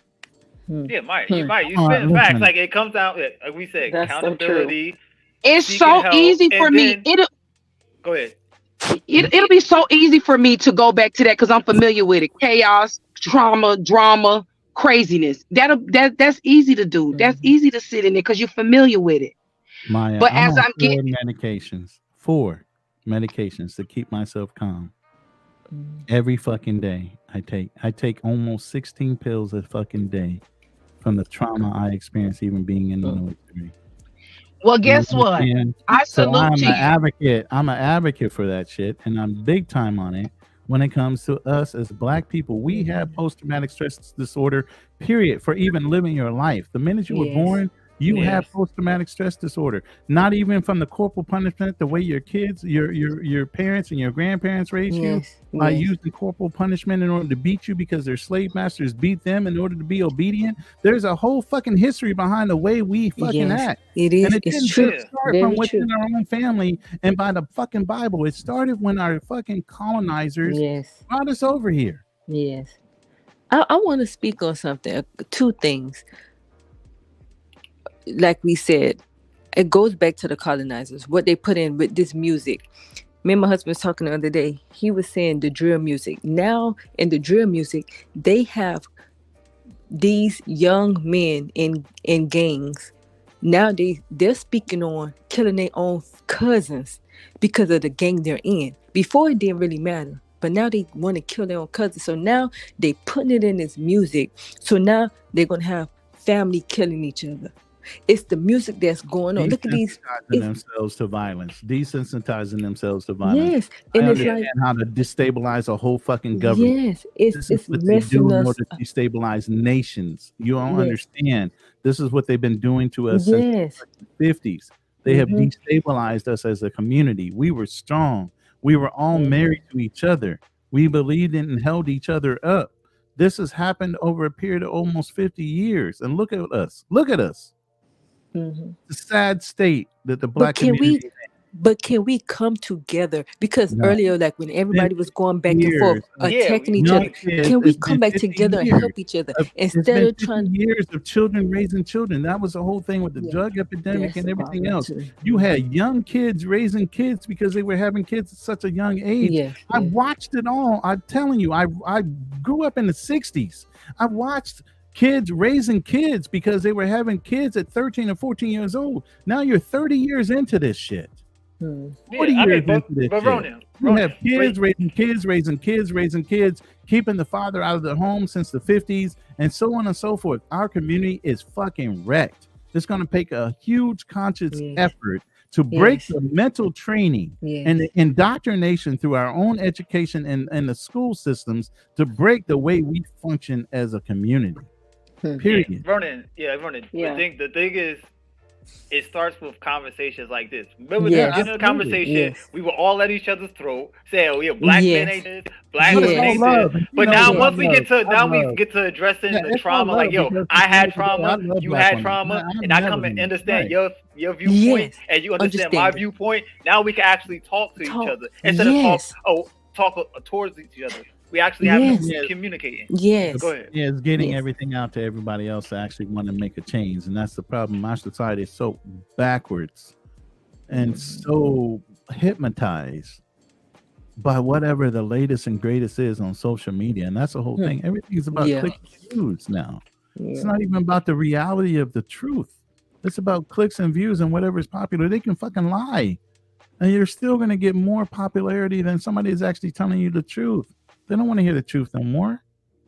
They'd rather hear a fallacy, a fantasy. That's why we're lost. It's like the Israelites walking through the fucking desert. We're lost people. And it's sad. When we were the strongest. Their mission in the 50s to break us down fucking worked. And I look at that shit and I'm it's still working. Disgusted. It's still working. Disgusted. Well, everyone, shit, hey, guys, it's been over 4 hours and 31 minutes. Sir. You're getting your views up. You're getting your 4,000 hours. I can tell you that much. I mean, he monetized already. He good. I'm monetized. I know he is. I definitely wanted to say thank you to each and every one of you. This is Jemiah and I first podcast together. The goal is for her to start her own very podcast. I think absolutely she has she has an incredible voice. Yes. A lot of thought leadership sharing that she needs to do. And I think this is going to be a nice prelude to what's to come. So Maya, absolutely, you got the voice, and you just got to do it. Just pull the trigger and just do it. Yeah, we need a sister. We need a sister out there pulling for the black community and black unity. We need you. It's not even that. It's just like you bring so much wealth of experience that a lot of people, especially a lot of women, could relate to you. And I think the sooner you start your platform, the better, because again, you have so much to share.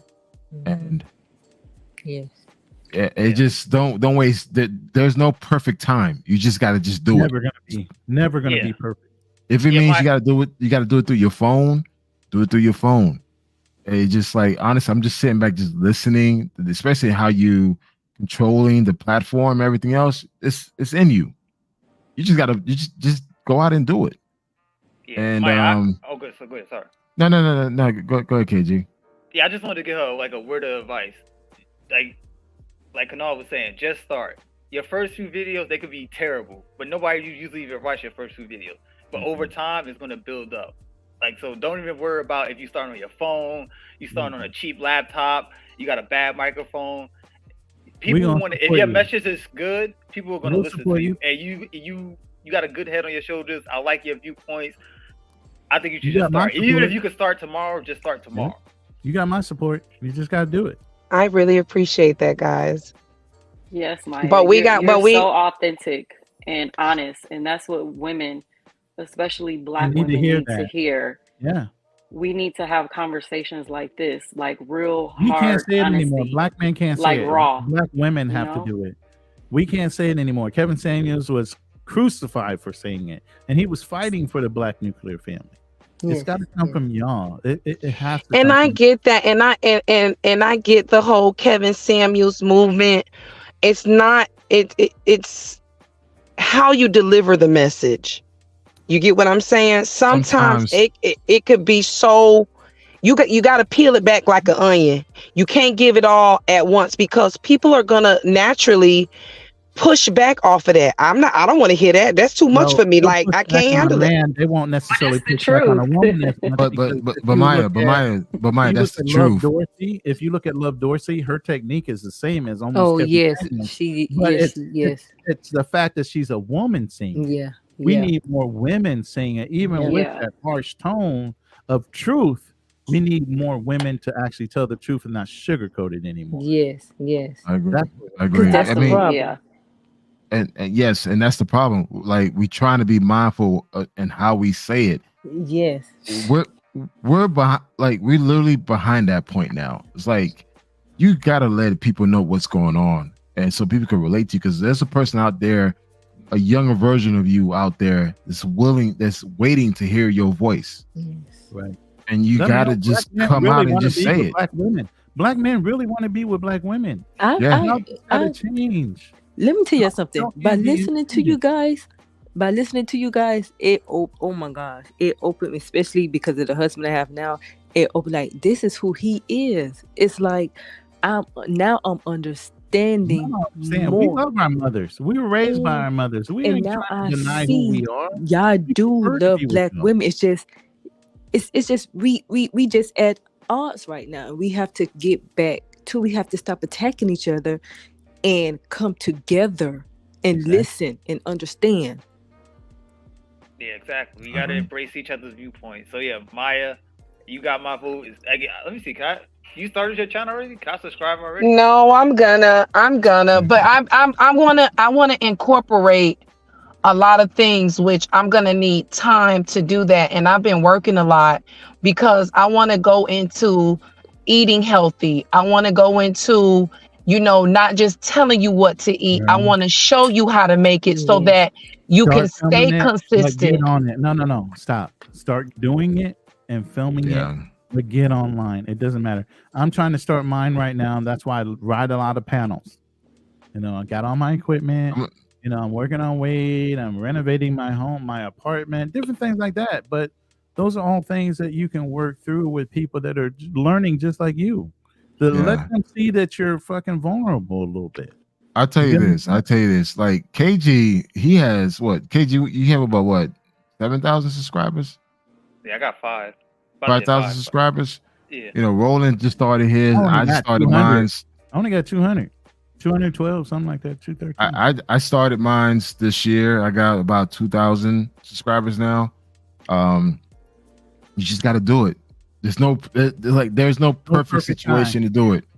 You just do one video, then just do another, then your confidence builds up, and your family will grow with you. Your followers will grow with you. They'll watch you grow and progress, and they'll be happy for you. Yeah, You know, like you don't could literally really shoot put your it first behind. videos on your phone. All my first videos were shot on my phone, S9. Well, I got an iPhone 13 Pro Max and an You Android. ahead of You the better ball. than me then. You better than me. What you talking about? You can even get I the got- blurry background type of shit going on. Yeah, so you better than me. When I started, I just had the S9, but now I got all these cameras and just just start, cause iPhone perfect. Audio's gonna be good. Your video's gonna be good. If you just want to do panels, just get StreamYard and just monitor your analytics. It's like start. See, that's my researching- background now, and I just moved to this apartment. I just now got my setup halfway decent, and I still need to do some things. There's no perfect time. You just got to do it. Yeah, you gotta take the plunge. The more you wait and you think about it, you're gonna put it off and you're not gonna do it because you're gonna have all this doubt. Well, I need this. Oh, I need to do this. I Oh, need this. I need that. Oh, I need to do that. No, you don't need. That's to why I do said shit. tomorrow. Turn This on is your what you should do. camera. Turn on your camera and start talking to it. This Be is what you real. should do. Create your channel right now and just schedule a live for tomorrow. And you just go live. Just introduce yourself to the world and just have a conversation. Some people pick a topic you want, put that in the title, schedule the live for tomorrow. Get on there, just start You talking. can Some talk people about gonna the file in. conversation you had with us and how we. I was gonna say, honestly, well, because the fact that this is a co-host, co-partnership between Black Man Travels and Maya, that I could send you this video and you can just upload it to your page. Exactly. Oh, yeah, facts. That's your first video right there. You got a first 4-hour video worth of content. So, I mean, as we continue to build this on like every Saturday, we'll have a variety of different topics, other people jumping on. You could use these videos to actually build your page. But you got the voice, you got a supporting cast, S&M and Ash that could jump into the conversation as well. You ladies could actually create a panel. Like, there's so much that you ladies could do and really advise these sisters out there and how to maneuver. Two of y'all are married, so you can even get the married perspective. Married perspective. One that's married and only in the marriage with one person, where one had the exposure of even being a polygamous type of situation, and then a single woman. So y'all have it all three between the three of y'all. Y'all got every situation that can possibly be covered. Yeah, I got a wealth of knowledge. Yeah, you guys have a lot of experience. You got a lot of people talking about relationship with no damn experience. Single as fuck. It's just like so it's just like you guys have a platform, but You got rappers sitting here talking about all kind of craziness, and they ain't never been in a decent relationship ever, but they're trying to tell women how to act. That's true. Pound town, this, that, and the other thing. Come on. Oh yeah, that nonsense. Yeah. Y'all really But want to live by anyways- those ladies' rules versus your own? But anyways, I want to close it out because it's been 4 hours and 40 minutes. But we trying to get you some hours racked. I'm good, man. I'm good, man. Yeah. I still got one more glass of wine to finish off, though, and I'm done. You saw my bottle. I got to get another one now. I'm either going to the Blanco Hennessy or I might go to the Crown Royal. I'm not sure. Go to Crown. You've been drinking. You go to Crown. You know, I'm a professional bartender. I'm not gonna lead you the wrong way. She said, "What should I? Is it straight up on the rocks, or should I mix it with something? Tell me." You might have to mix it because you done went through a whole bottle of Fireball already. So I was just telling Kanal the other day. He's like, "I don't have a hangover." I said, "Man, we're Marines, man. We used to get stupid drunk, get up and run another 5-mile run in the next day. No big deal." But I wound up running in some corpsmen that knew how to pop IV bags. I was wondering one day they were running with us. I'm like, we ran 10 miles. I'm like, how the fuck they got drunk with us?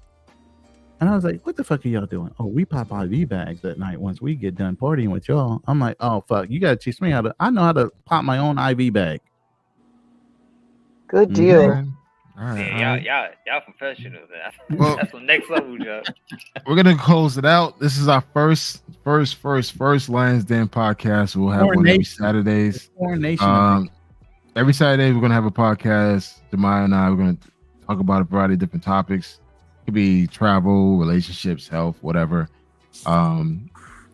Definitely check us out, man. We're gonna get better at this and more conversation. And thank you, S&M. Thank you, Ash Dash, for jumping on. Hey, I Again, admire all three of you ladies for coming up Thank here in the you. middle of a room full of dudes and speaking your piece and not crumbling under the pressure. Y'all all good with me. Yeah, y'all held y'all ground. I And really I'm not appreciate an y'all easy dude. joining. I'm not an easy dude to deal with, believe me. Kanal, I'll tell you, I bring People heat say I like to debate, on but you. I just Yes. well, hey, thank you, everyone. Great topic, great conversation. We'll definitely be back next Saturday, and we're going to continue to push Maya to start a podcast. I personally going to keep on nagging her on that, and we go from there. But definitely, thank you, everyone. As always, KG, Alex, S&M, Appreciate you, Ash. It's been an amazing pleasure, amazing Ladies, ride, amazing pleasure. conversation. Thank you. No It was harm, nice no foul. It's all passion, all talking love. to all of you. Nothing personal. All passion, all love. Nothing. Yeah, personal. yeah. And again, guys, one thing is about this platform, don't take it personal. It's all conversation. Yeah. With that being said, Good guys, night, y'all. thank Good you and good night. night, guys. good night. Good Later. night.